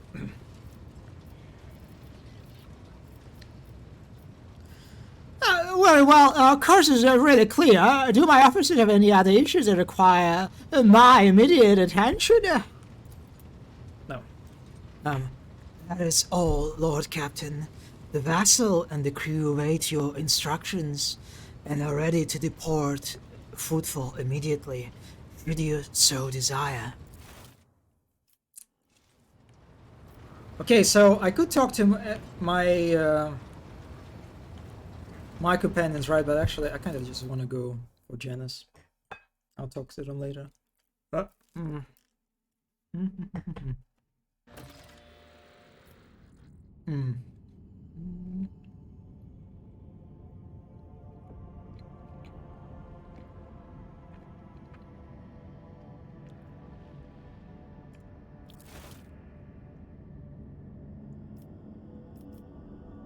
Okay, how do I travel to another place?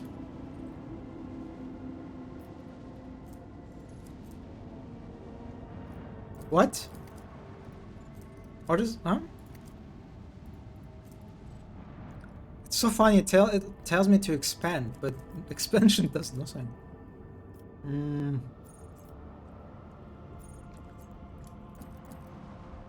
Oh, okay, that's it. The map of the Karanas expands. Yeah. I think that's it.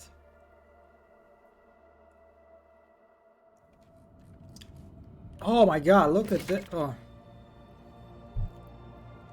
The travel between systems is fraught with mortal peril and take place in another dimension. Yeah, I know this. I know the lore. The route colors an indication of its danger level. Green routes are absolute safest, yellow route signals that unpredictable events can occur during a jump. Oh, so there's like there are like events when you warp travel. Orange routes denote the high probability of the ship coming under attack, even the warp. Red routes are sure a sign the ship will be assaulted.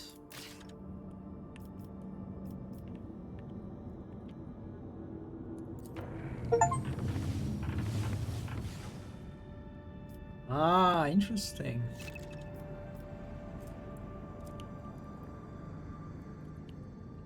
Standard scanning could not reveal routes to the selected system, but you can still get there by spending points to navigate inside.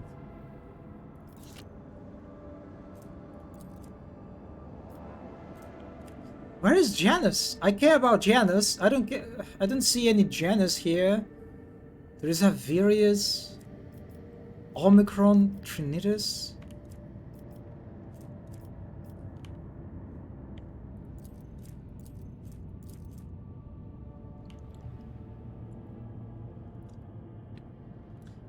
Oh my god, the game. Oh my, the stream is lagging for some reason up here. That's weird.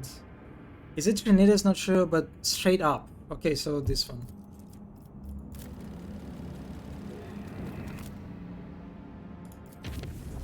Okay. The war jump went surprisingly smoothly. None of the deck officers on duty reported any incidents. However, a strange discovery awaited the Lord Captain when he returned to his quarters. The bed was unmade, and the impression of a head was still visible on the pillow. There were no other signs of intrusion. The guards saw under oath that nobody had entered the Lord Captain's quarters.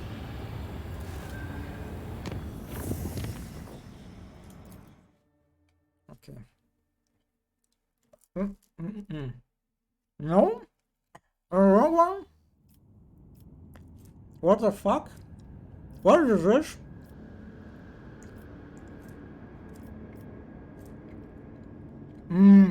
Okay.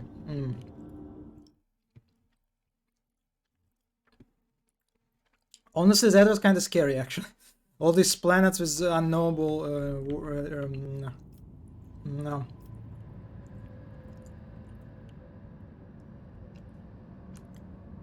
Wait, what?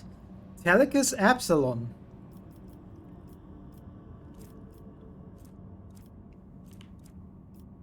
I don't see Telecus Epsilon.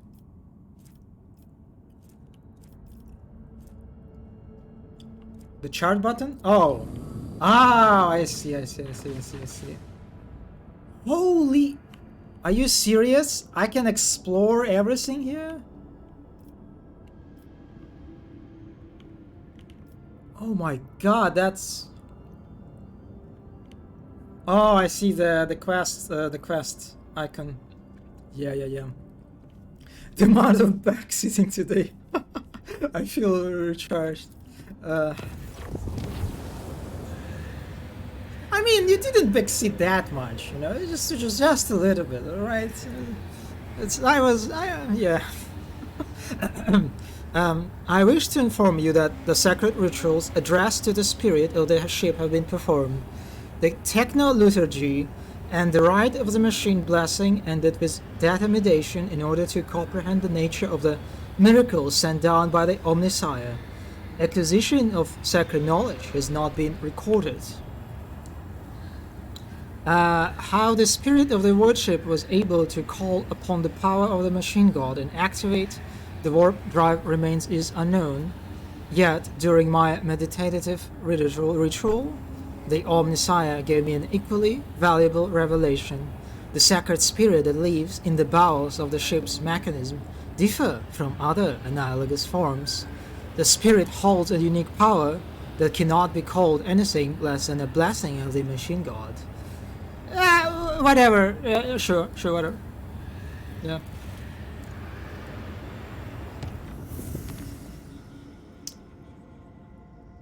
Just a little bit. Yes, just a little bit. Just a little backseating as a treat. Yeah. Oh.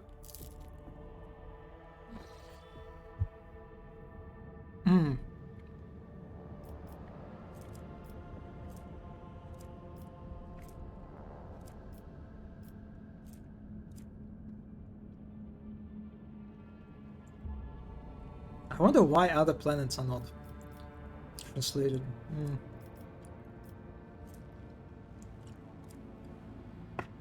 Lord Captain, according to the telemetry, the parameters of the system match those of Telecus Epsilon, home to the agri-world genus that belongs to the Von Valancius dynasty. We've received a Vox message from the planet. The agri-world's governor virtually welcomes the rogue trader and reports that she has begun preparations for a formal reception to celebrate the arrival of the planet's sovereign. The subjects are looking forward to use it. Well, I definitely looking forward to another thing, but okay.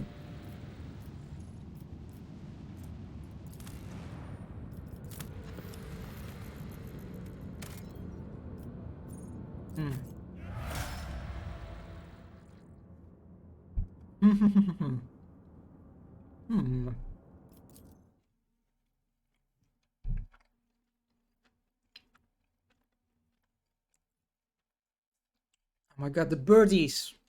Look at them. Very nice. Very unusual sight. Wow.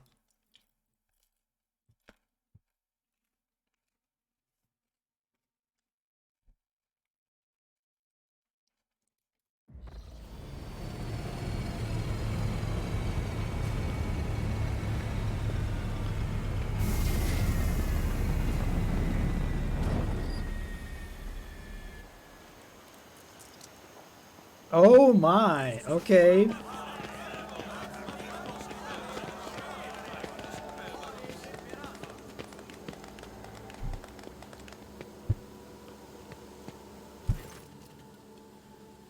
Oh wow, that's... Is it the governor? She has some drip. Wow. I have to give it to her.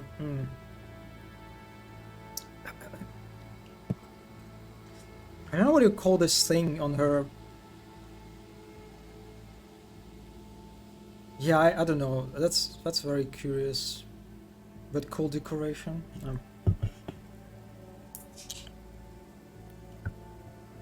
A lavishly dressed noblewoman in an opulent silk-grown watches you with an expectant air, but then gracefully bows her head. Gem-encrusted implants protrude from her arms and neck. Oh, so these are like her implants. Yeah, I can see. I welcome you on behalf of the noble house Wyatt ab Aram. My name is Vistenza Janus Wyatt ab Aram Afcaronus. By the grace of the Emperor and the will of the rogue trader Theodora von Valancius, I serve as a planetary governor and imperial commander-in-chief of this world. Vistenza Wyatt raises her head slightly. Vistenza Wyatt turns to Abelard. And greetings to you, noble Versarian. It has been years since your last visit to Janus. I am glad to see you again. Wait a second, they have a history? It is a good sign when a rogue trader Sinestral does not visit a subject planet for a long time. Isn't that correct, Lady Wyatt? It means the governor is taking care of all matters, and there is no need for the Sinestral to interfere. Vistenza lets out a musical laugh. What is a musical laugh? I hear praise in those words, and I thank you for them. Returns it once again to you. In truth, your arrival on the place of the esteemed Lady von Valancius is quite unexpected.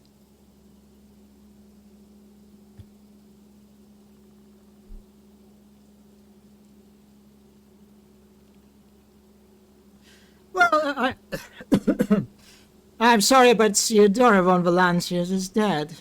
I am now the head of the dynasty. Such tragic news. I will see to it that the planet observes a month of mourning.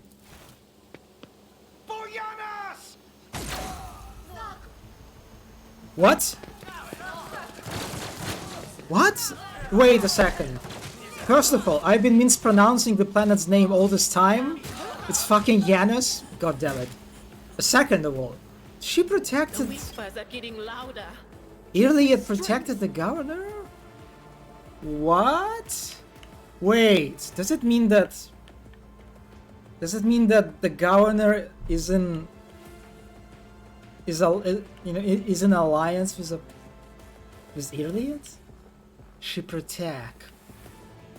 Interesting. Oh, this is very interesting. This is very interesting. I've been ambushed. Okay. Okay, this is kind of funny, or like rather silly. It gets kind of silly, like almost like every place we get to, right? We come in, someone meets us, and then we get ambushed. It's just like a pattern at this point. Can you like stop? Can you like get a nice normal like greeting for once? I don't know. Okay, what do we have here?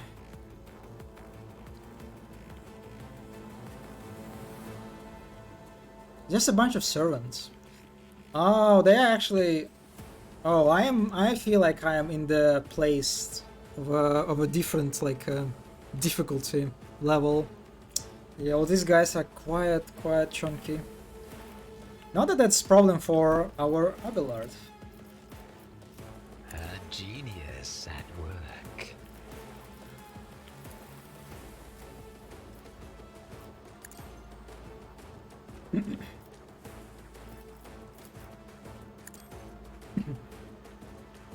Oh, I did not level up.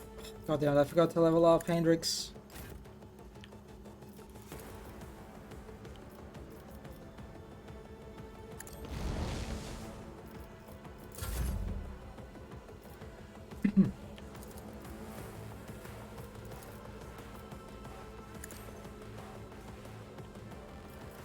And the music is different, actually, right?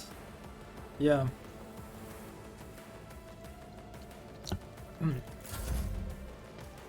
It's like, yeah, it just cleanses the body. I can't stop spilling cola on my t-shirt. God damn it. Okay, what happened? Nothing. I mean, a deer got hurt, but that's it. Not a big issue. On it. Zap these guys.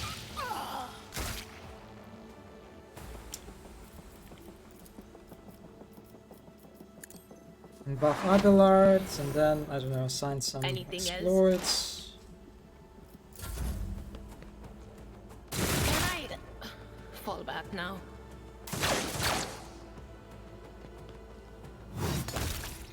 Yeah, that was not a smart move. Okay, Henrix, it's time to... Naturally. First buff yourself, and then...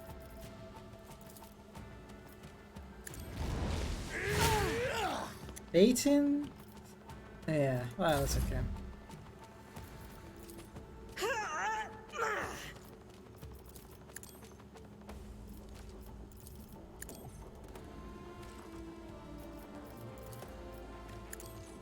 I probably will hit a lot of my... Incompetence knows no bounds. Yeah, that As was... the Emperor commands, I act. Guided by faith. I could take this position I'll do probably it. first. High momentum. Isn't this a job for another third painted black?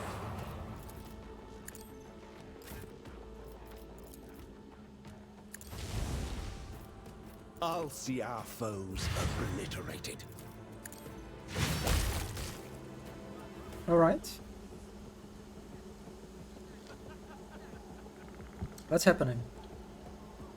What? Game? Oh, okay.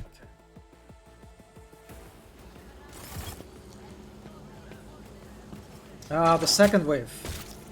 Oh wait, that was Iliad, right? How way is she?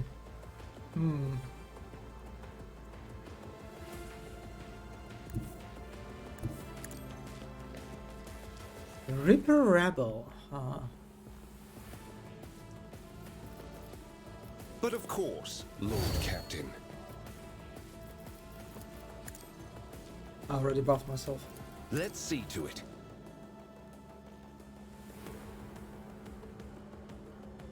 What are this thing on his like hands?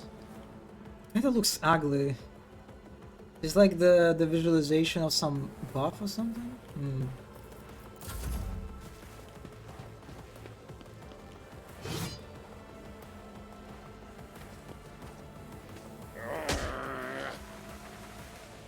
Oh, the poison grenade. That's a first.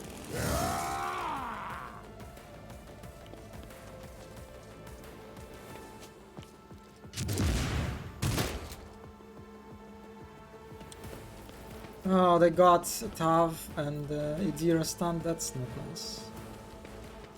And that's a fucking sniper. Just a minor setback.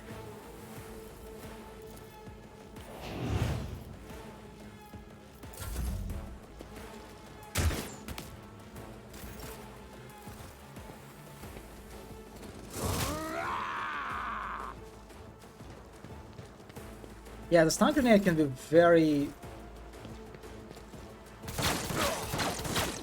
I've suffered worse.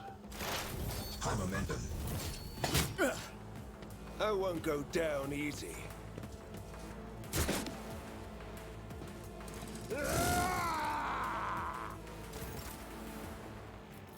Okay, alright. For the throne's glory.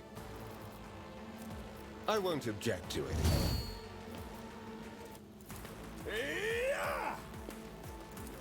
But of course, Lord Captain.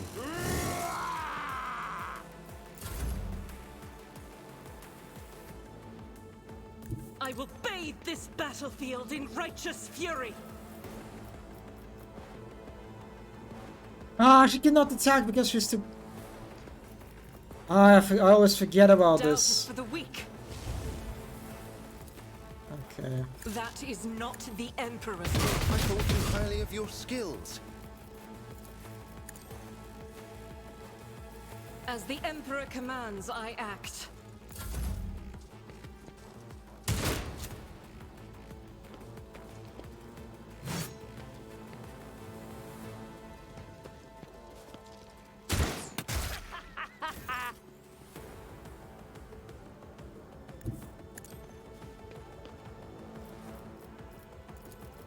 Me? If you insist, Lord Captain. I won't object to it. Yeah, really should have. Yeah, Hendrix is just, he's completely unupgraded, right? He doesn't even have like his second archetype. That was a mistake.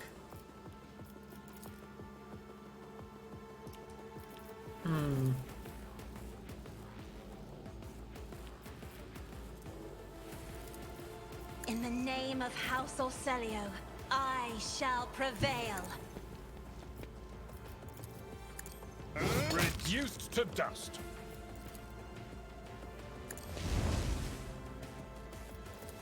At your beck and call.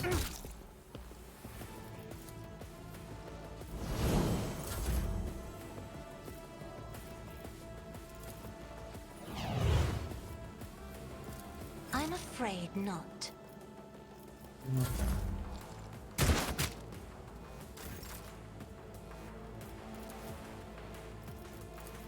It will be done.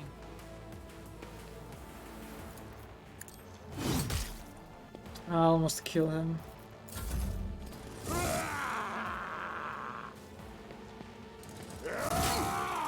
Vengeance will be swift.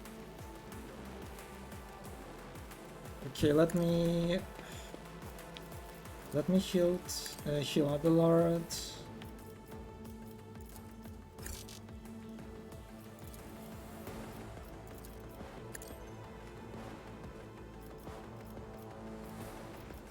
And give him an extra action. Thought. At your beck and call. I took care of this one.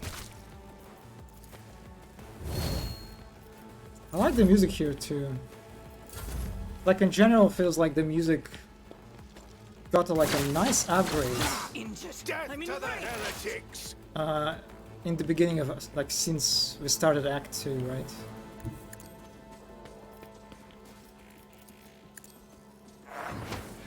Okay, time for Adira to destroy these.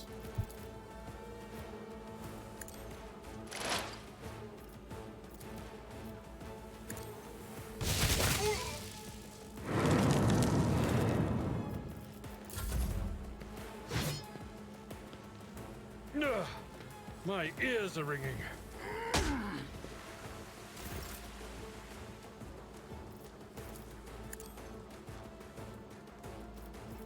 For the throne's glory. Okay. Let's see to it. High momentum. God Emperor, move through me. Be the fire in my heart.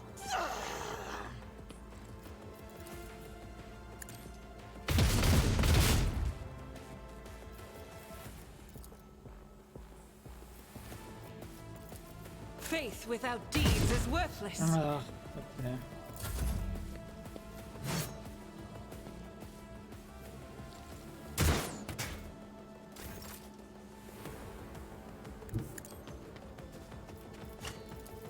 Isn't this a job for the sun? Channel my pain into anger. Okay. Damn. Yeah, here Hendrix is very low.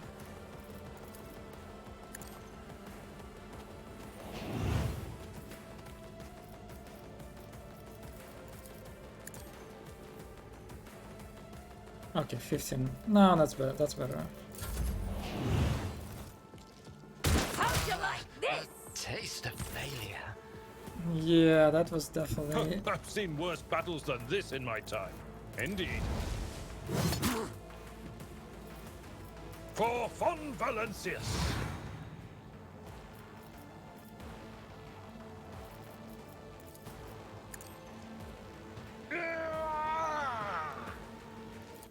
Victory is imminent. Should focus the sniper, but I can't really get to that.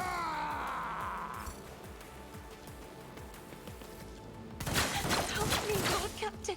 Nice job, thank you.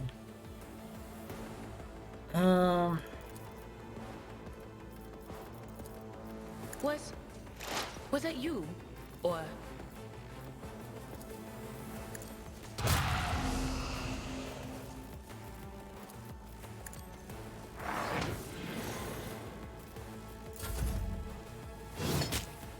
26. Time to prove my mettle. It's okay, I won't Abelard. object to it. But of course, Lord Captain. Let's see to it.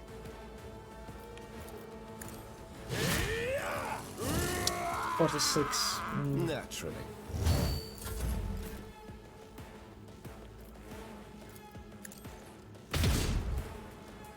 Ah, nice job. Nice job, Argenta. I see there's like a As the Emperor commands, high I ground I act. can take. Doubt is for the weak. Enough ways to join my choir. Yeah, this fight definitely feels quite Me? If you insist, Lord Captain. quite an increase in difficulty.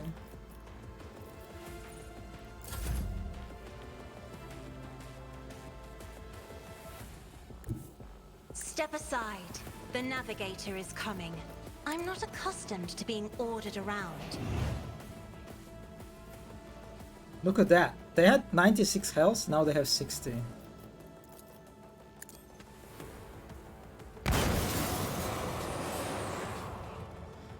Cassia, how did you... Whatever.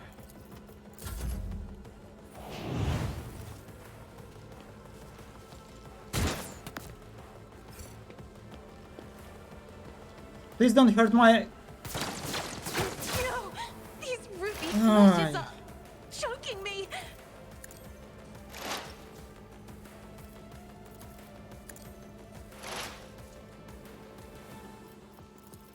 Anything else? I won't die here.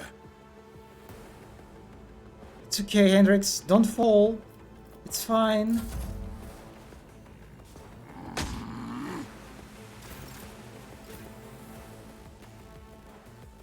Ah, fuck.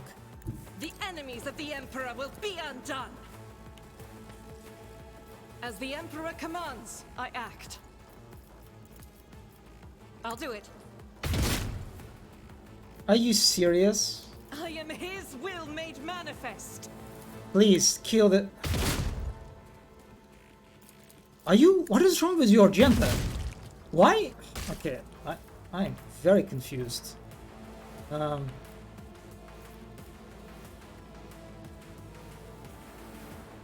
Maybe I activated something that made her not very, you know... I don't Rejoice know. in battle. Yeah, I am kind of surprised by this.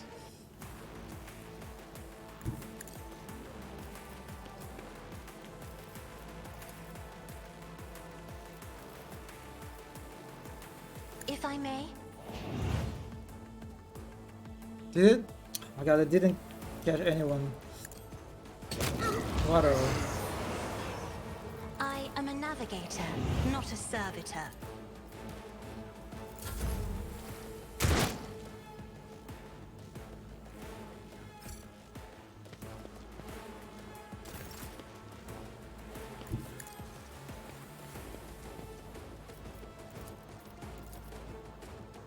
What? Okay. Idira cannot reach Will do. this guy. Whatever. Hendrix is finally up.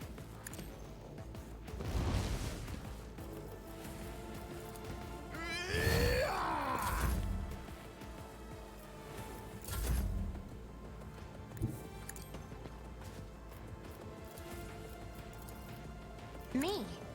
If you insist, Lord Captain.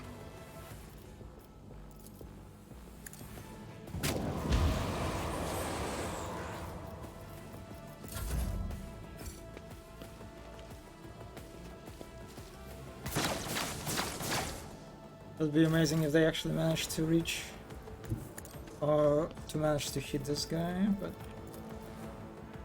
whatever, just die please. Yeah, snipers so far been like the most annoying enemy for me.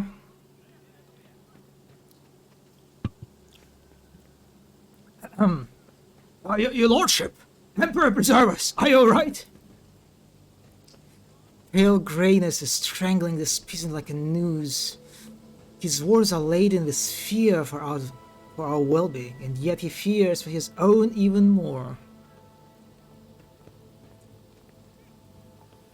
I can just kill this guy.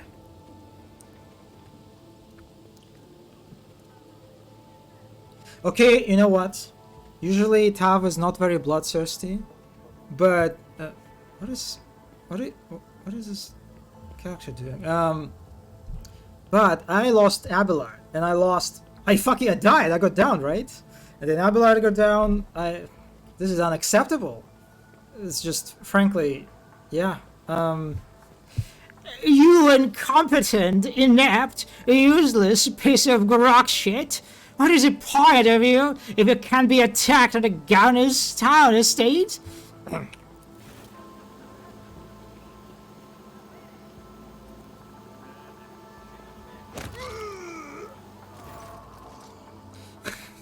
I just love how like I bonk everyone with my staff.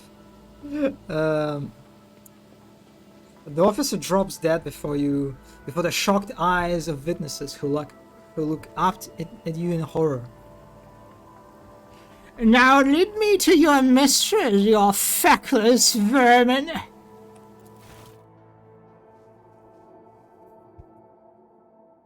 Would be kind of cool if Iliad,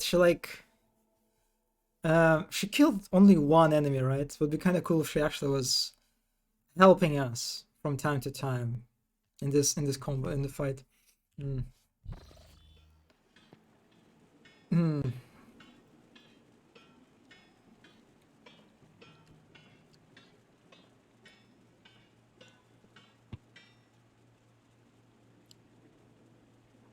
Upon seeing you, the guard at the door lets out a frightened yelp and doubles over into Lobo. Your lordship, the most honorable Tava Valancius. The governor is waiting for you in her office, where she is protected by walls and guards. Would you prefer to meet with her alone or with your entourage? Do I care? I mean, I probably want to have my entourage, right? Yes. My entourage will accompany me in my meeting with the governor.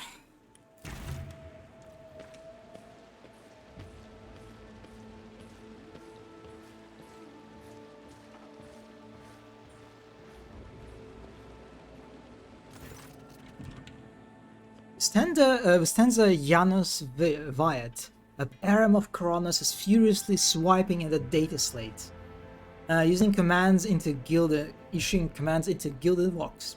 Upon seeing you, she hurriedly puts away her device, smooths her skirt, and drops into a deep curtsy. Your lordship, accept my abject apologies for the reprehensible stunt that spoiled the reception. Even in my worst nightmares, I could never ever imagined.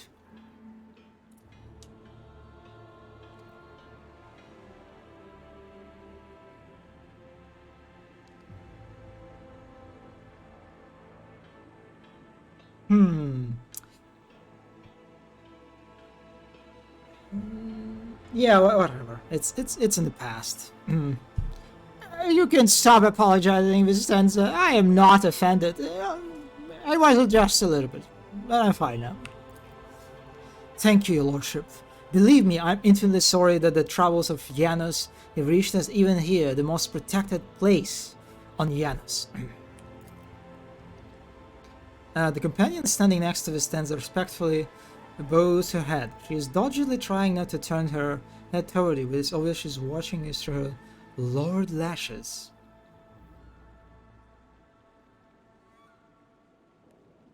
Oh, one of your wardens helped us in the battle. A superb shot. Who is it? Wait, what? Oh, really? She just... Okay, you must be referring to Iliad, our chief ally in the struggle against the rebels. I have turned a blind eye to her horrific mutations given the undoubted advantages she brings.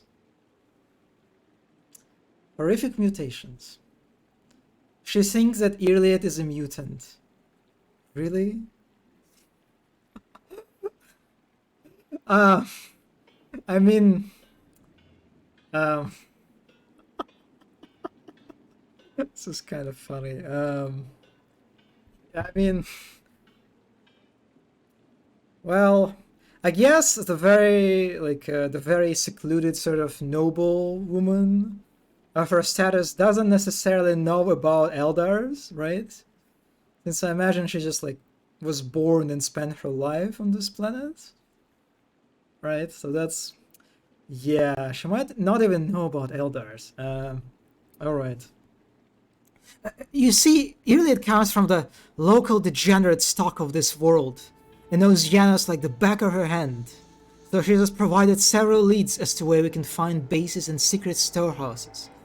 Also, I admit that at times I attempt to send her away from the estate. Her naturalness means that speaking with her always leaves me feeling uneasy. Such a gaunt, unfeminine figure, and so tall. How dare you? Excuse me? What?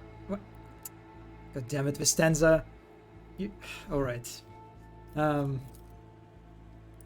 Henrik's expression shifts. Did I hear you correctly? Governor Wyatt, you have a mysterious mutant on your estate at this very moment. One of prodigious hate, slight build, and with a supernatural talent for shooting. Did the arrival of this helper never give you pause for thought?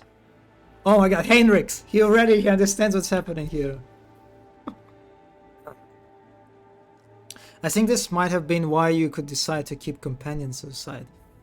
Oh! Oh. I see. Huh. Did I fuck up? Did I make things worse? Allow me to make myself clear. To refuse Iliad's help in our circumstances would have been incredibly rash. Yes, mutants are creatures abhorrent to the Emperor, and they should be exterminated, but sometimes humanity makes exceptions for those who can serve the Imperium. I'm not concerned that you aid as a mutant. I am far more concerned that she may be nothing of the sort. Hendrik turns to you. Tav, I would like to meet this helper of Governor Wyatt's without delay, out of professional interest. If you wish to speak to Iliad, you will find her outside in the orangery. Most likely by the gazebo. She prefers to keep her distance from others. I think Inrex is gonna have to drink some coffee. Yeah, I am. Yeah, this is definitely one of the more interesting things, like how my party will react to Iliad. Okay, well, what is happening on the planet? Several months ago, a uprising broke out on Janus. God, I cannot accept the fact that it's not Janus, it's fucking Janus. I was not even notified at first. Griping worms are for wardens to worry about. Alas, I only learned that it was what was happening after the miscreants began targeting noble families. Vistenza shakes her head. And then it became apparent that what the administrator's accounts had referred to as unrest were in fact organized attacks on infrastructure and society leaders. Argenta will be so happy. They have already brought certain agri complexes to a halt, and have now moved on to assassination attempts.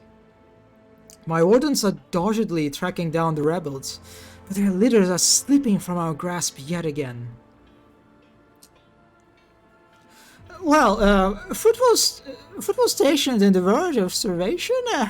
Can Janus, fucking Janus, supply the people there with provisions? Yes and no, your lordship. If the question is, can such an expensive and fertile world as this one feed a few thousand void rats? Of course it can. We lose more provisions to gnawing past every cycle than those on the footfall could eat in their entire lives. But can we ship that said provisions to Footfall? Not a chance. Any cargo shuttle that leaves the surface will be a target for attack. The rebels will not hesitate to bring it down, sending flaming debris over the capital. Our silos could become targets for sabotage. Food could be poisoned or mined. The logistics of transporting supplies to Foodfall will only be possible once the uprising has been completely crushed. Well, this question is now kind of a bit obsolete now, right? That's... but okay. Well, okay, that I'm gonna ask you, but it's kind of stupid to ask, but can Janus fulfill its foodstuff supplies under current conditions? I risk anger you, your lordship, but this is nothing compared to shamelessly deceiving you. Let us consider the situation dispassionately. Even the most talented logistics experts of the Administratum are unable to guarantee stable ties when shuttles are wary of landing in the spaceport, and the terrified peasants are indulging a dangerous minority in their ranks. Until their usual order of things is restored on Janus, any trade is nigh impossible.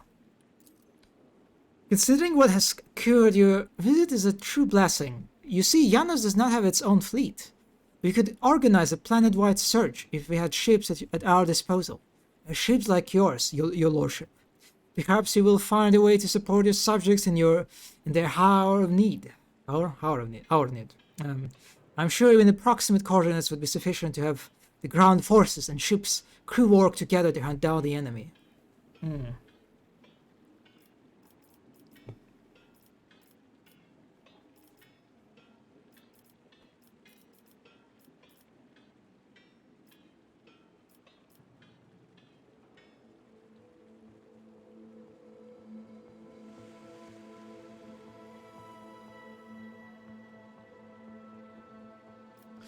Oh my god, I can arrest her.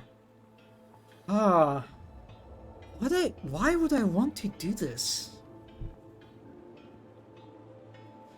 I don't know, this is kind of... That sort of gives me a hint that maybe she is... maybe... I don't know, she...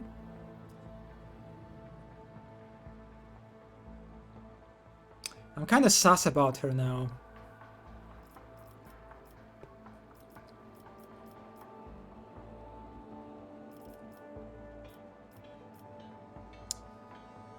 I don't know.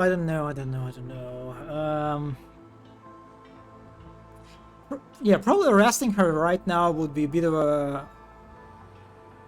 too much. Yeah, that would be a bit of a...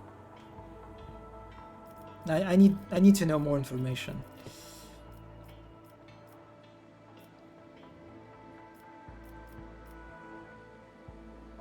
Well, I'll get to the bottom of this. I'm sure the rebels will have something to say to the master of the world. Stanza inclines her head. I am immeasurably grateful for your assistance, your lordship. If any of those who attacked the estate had survived, then perhaps they could have been a valuable source of information. But you made an example of them for the rest of the foolish rabble. Vistenza glances at the box. Incidentally, I did overhear the wardens talking about some kind of stranger in the area. Besides that, we still do not know who let those reprobates into the estate. The person who did it might also know something. I, as well as my retinue, are at your service. My secretary is checking the staff as we speak and removing all traces of the attack from the estate. An esteemed Magus. Oh my god. Mechanicus. We have another Mechanicus character. Is it another baby? Unlikely, but I'm still glad. Who is responsible for agronomic efforts on the planet, is also here. He happened to be visiting this week to deliver his personal report. And, of course, there is my aide in the war against the rebels, Irliet. I have no doubt she will be delighted to share her knowledge of Janus with your lordship. Tell me who this person who stands next to you, One of my ladies-in-waiting, Amelia. Amelia performs secretarial duties and helps me to remain in constant contact with those families who are most responsible for the productivity and prosperity of Janus. I trust my families, I trust my advisors implicitly. In over time, Amelia has become not merely a faithful companion, but almost my shadow. Losing her would be like losing my right hand. He stands and laughs and gives Amelia an encouraging nod. Amelia drops into low curtsy. Bathed in the light of your greatness is a true honor, Rogue Trader. Okay, whatever. I must take my leave.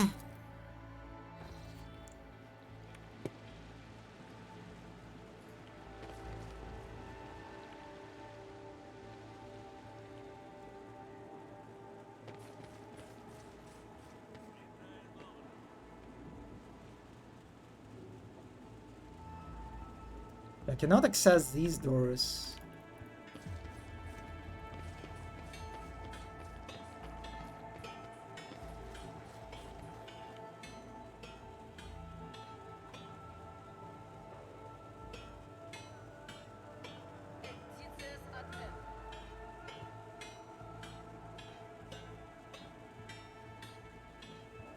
Yeah, like now I'm getting a banter, but it is not voiced.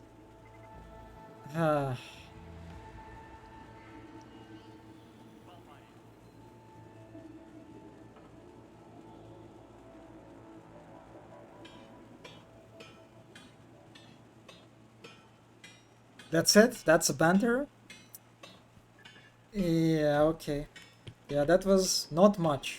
Just some crumbs, really.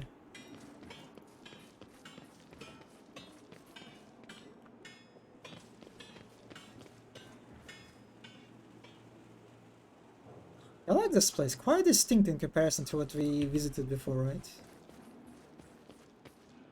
In this tapestry of a world, I am the rogue thread.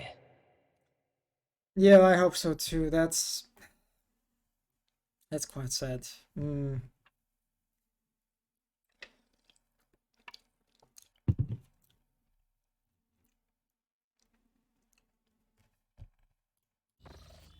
Wait, what? What? Can you change it in the settings, like the frequency? Okay, let me check it. Game settings, language, Bloodstained, go to Bloodstained.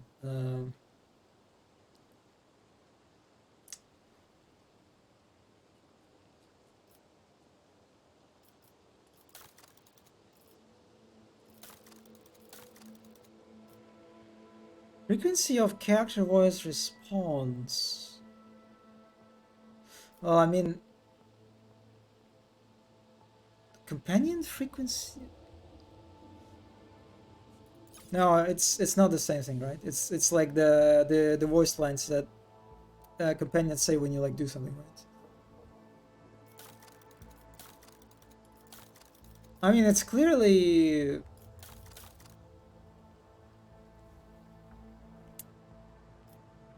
Yeah, I don't think it's in a difficulty, right? Dialogue settings.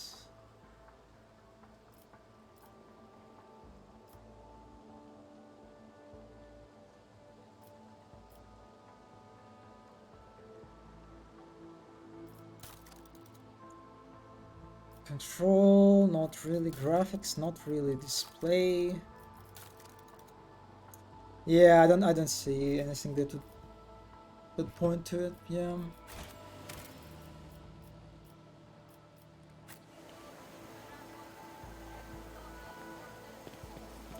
God, this is so strange. Seeing so much vegetation in the Warhammer setting. One step at a time amidst the madness.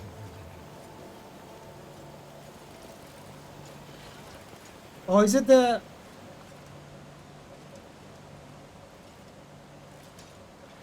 I'll talk to the Magus later. Patience! My nerves are frayed! Oh, there's even like a sea. Oh my god, look at this. Look at the water.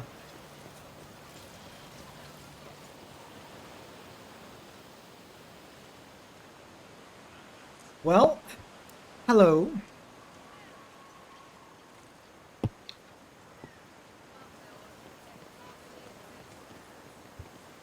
Iliad Lenevus greets you, Elantark. Oh my god, and she's voiced! Ah. The bizarre creature. What is the description? Bizarre creature who... So subtle, she's so undercover.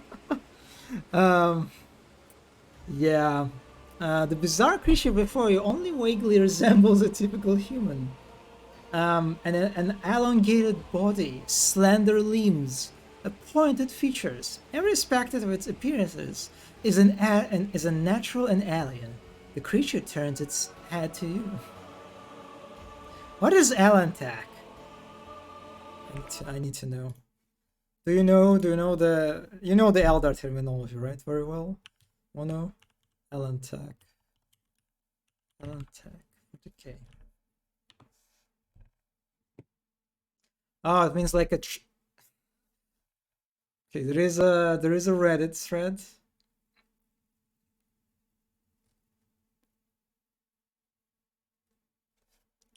So Elantak is like, it means traveler or some shit. Oh, okay, that's...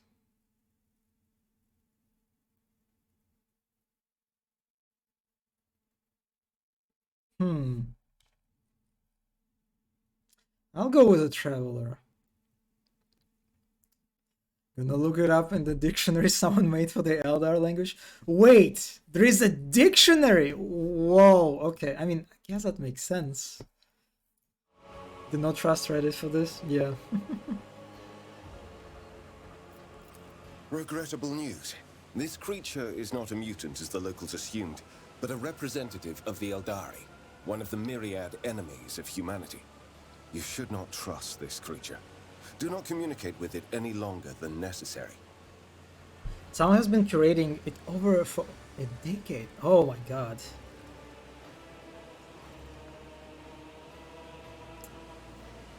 Yeah, that's impressive. Is the stream lagging right now? Really? I think not. No, I don't know. That's weird. Hopefully it's not lagging. Not in this moment. There is no need to mutilate my language, monkey. I speak yours well enough to converse with Elantark without a translator. And since you have discerned my path, I will be direct in my speech. Alright. My soul is nothing kin to yours. Your kind call us Xenos, as if we are all as one. I came here to protect the Lilithon by assisting the Governor against her enemies. Will you hear me, or be blinded to sense by your precepts? Okay, so I can attack her, of course.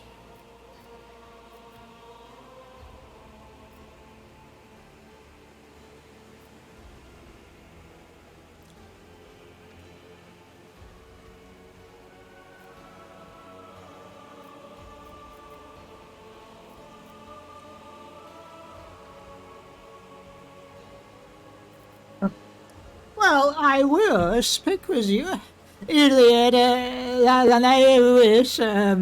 but keep your hands where I can see them. Reckless. Must I remind you, Master Van Kalox, that the warrant endows rogue traders with the sacred right to have dealings with Xenos when necessary? That exceptional memory of yours seems to have let you down. God, how dare you, Abelard! I have banished the shadow of doubt from your thoughts regarding my nature. Now you will answer my question. Why have you sought me out? Well, I'm just curious, why are you helping the Governor? This world is in distress. I wish to protect it from unnecessary suffering.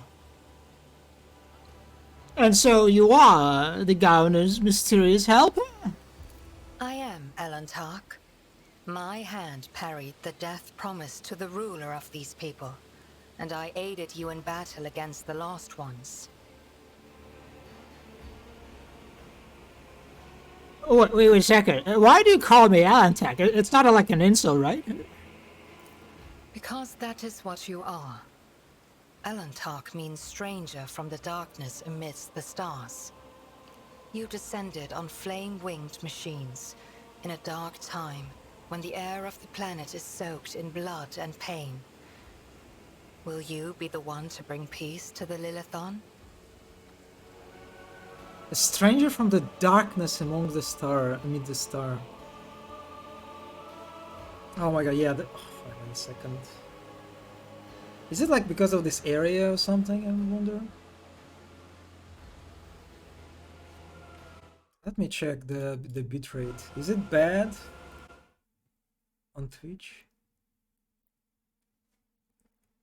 I mean, the bitrate seems to be okay-ish. I was googling Eldar language. I mean, she calls me a stranger from the darkness amidst the stars. Seems fine? Okay. Which is not exactly a traveler, right? So that's I mean, yeah, I guess you can call it a traveler, sort of.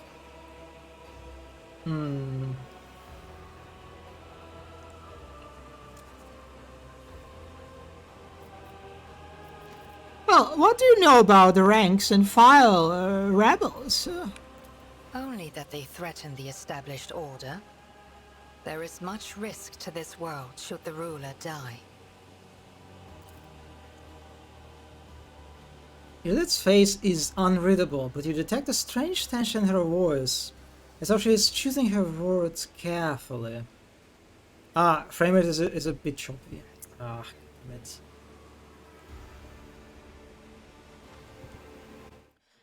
I mean, I can like do a few things, I guess.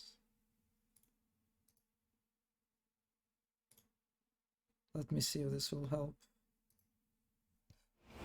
Does it help? I think just a little bit, right?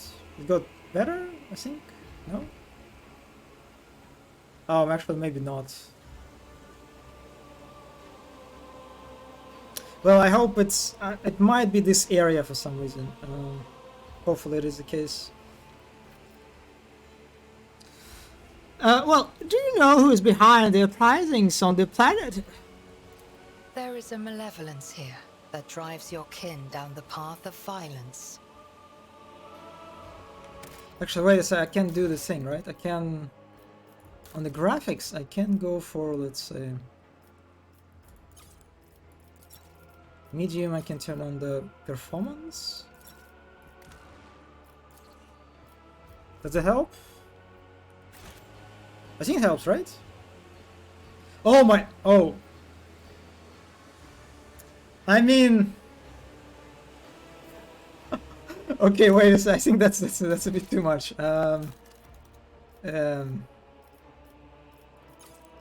Let's go for balanced. The specific Monkey technology you call a computer cannot handle Earl's beauty. Yeah, exactly. I mean, it definitely helped. Oh my god. Okay, wait. Let's go for let's go for ultra quality. Let's see if this will help. I think it helps, right? Right? And it's not as it's still kind of got blurry just a little bit, right? But I think it's okay. It's acceptable on my end. Seems fine. All right.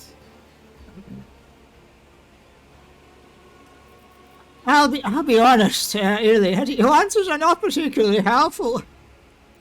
But you are not asking for help, Alantak. You are merely asking questions, the answers to which are either unimportant or wreathed in shadow. Explore this place. Speak to those who know. A simple task for you, and an insurmountable challenge for me. since my very appearance provokes fear and suspicion. When you learn anything, tell me. Perhaps then my answers will be helpful to your search. Oh my god, I can already ask her to join. Well, tell me, how did you come to be on the others? The world you call Janus was once created by the will of my kin. I have far more right to be on the Lilithon than any of you. Is it? Wait, excuse me. Is it fucking Janus or is it fucking Janus? Which one it is? I don't understand. Not sure she will join right away. I see. Well, if you want, you can join me. The locals will dare to look askance at you in the rogue trader's presence. So be it. I will go with you. With all due respect, are you sure this is the right decision? We know nothing about this Xenos or why she has wormed her way into the governor's confidence. As far as I can tell, she isn't especially keen to help us, and yet, for some obviously dark reason, she has decided to take part in our investigation. Oh, Henrix, you're such a just such a party pooper. Whatever you want it to be. She just comes? The internet lied to? Wait, how did she join you? Did you not ask her to join your party immediately? My judgments and choices are for me alone, Monkey. If uniting with your master will bring peace to the Lilithon, then it is the true path. Do not get in my way if you value your next breath. You have not yet spent enough time among humans if you think threats will dispose me more favorably toward you. The decision is yours, Rogue Trader. But let me be clear. I will terminate your pet Xenos at the first sign of her non-compliance. Your pet Xenos. Have not recruited her yet. My last save is gone. Oh, I am. Oh my god, I am faster than you. I managed to get to this place before you. I mean, I got to Iliad before you. That's what. I explored something else. Actually, you're probably right. Yeah. Because I immediately went after her, right? Yeah. I am ready, Elantark. Let us go forth. Okay, Iliad is a Xenos, one of the Asariani? I don't know what that means. She's a ranger who follows the path of the outcast, and her skills in ranged combat are without equal. Iliad does not use human weapons and can wear either Eldari armor or, if she learns the required feature, Drukhari armor. Oh, wow, okay. Iliad's unique ability instantly ends her turn. However, at the start of her next turn, she will make an attack that always hits its target. Ah. Do I get rid of Henrix? God, tough one. Does Henrix know what a Monkey means? Does he know she called as member of a species that must be exterminated? Yeah, I don't think he does. I don't think anyone in our party knows this actually. Because if that was the case, if Henrix knew that, I think he would react differently. Or any of us actually. Any of my companions. Do I feel like I want to have Henrix and Iliad in the same, party. Is it the Dira?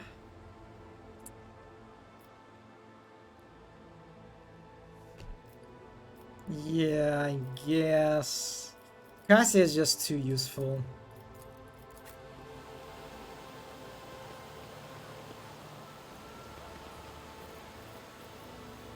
Oh, that's interesting. You can see that. Oh no. Okay, now she joined our party.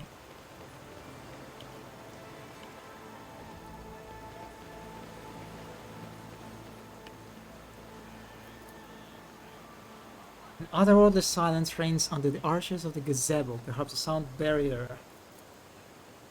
Sound barrier generator is mounted on the dome. Oh, that's cute.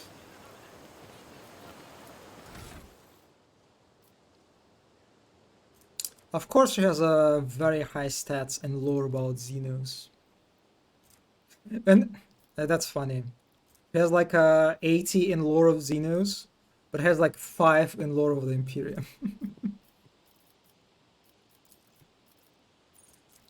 So she's an operative. And I can make her an assassin or bounty hunter. A grand strategist. I mean, if I go for critical hits, right? She's a sniper, right? She's like a sort of one shot, one kill kind of character. Yeah, I imagine I probably want to go for some crit hits or something.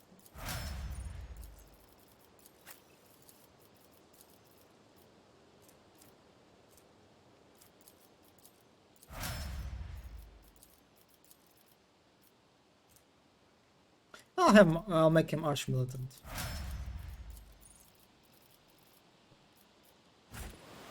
So I'm curious. You interrupted my thoughts. She has only 37 health.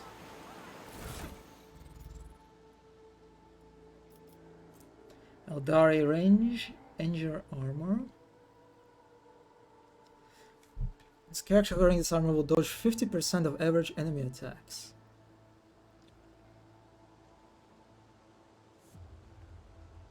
Yeah, that's pretty good. An Eldari long rifle. Additional hit chance, dot reduction.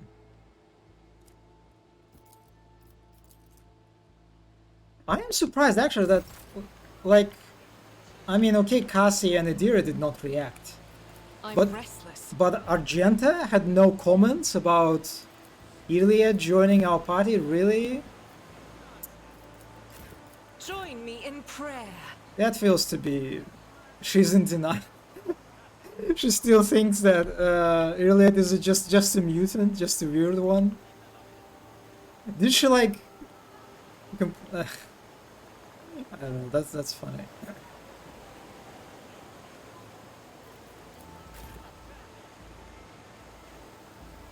It's just a bad dream. Okay, alright. Yeah, I think it took a bit too much time that I expected. But after 6 hours in Act 2, we have finally acquired Iliad. So I think I'll stop here for today. Like a good moment to end the stream, I think. Yeah, that's a progress, I would say. So yeah, that was I did a few things, right?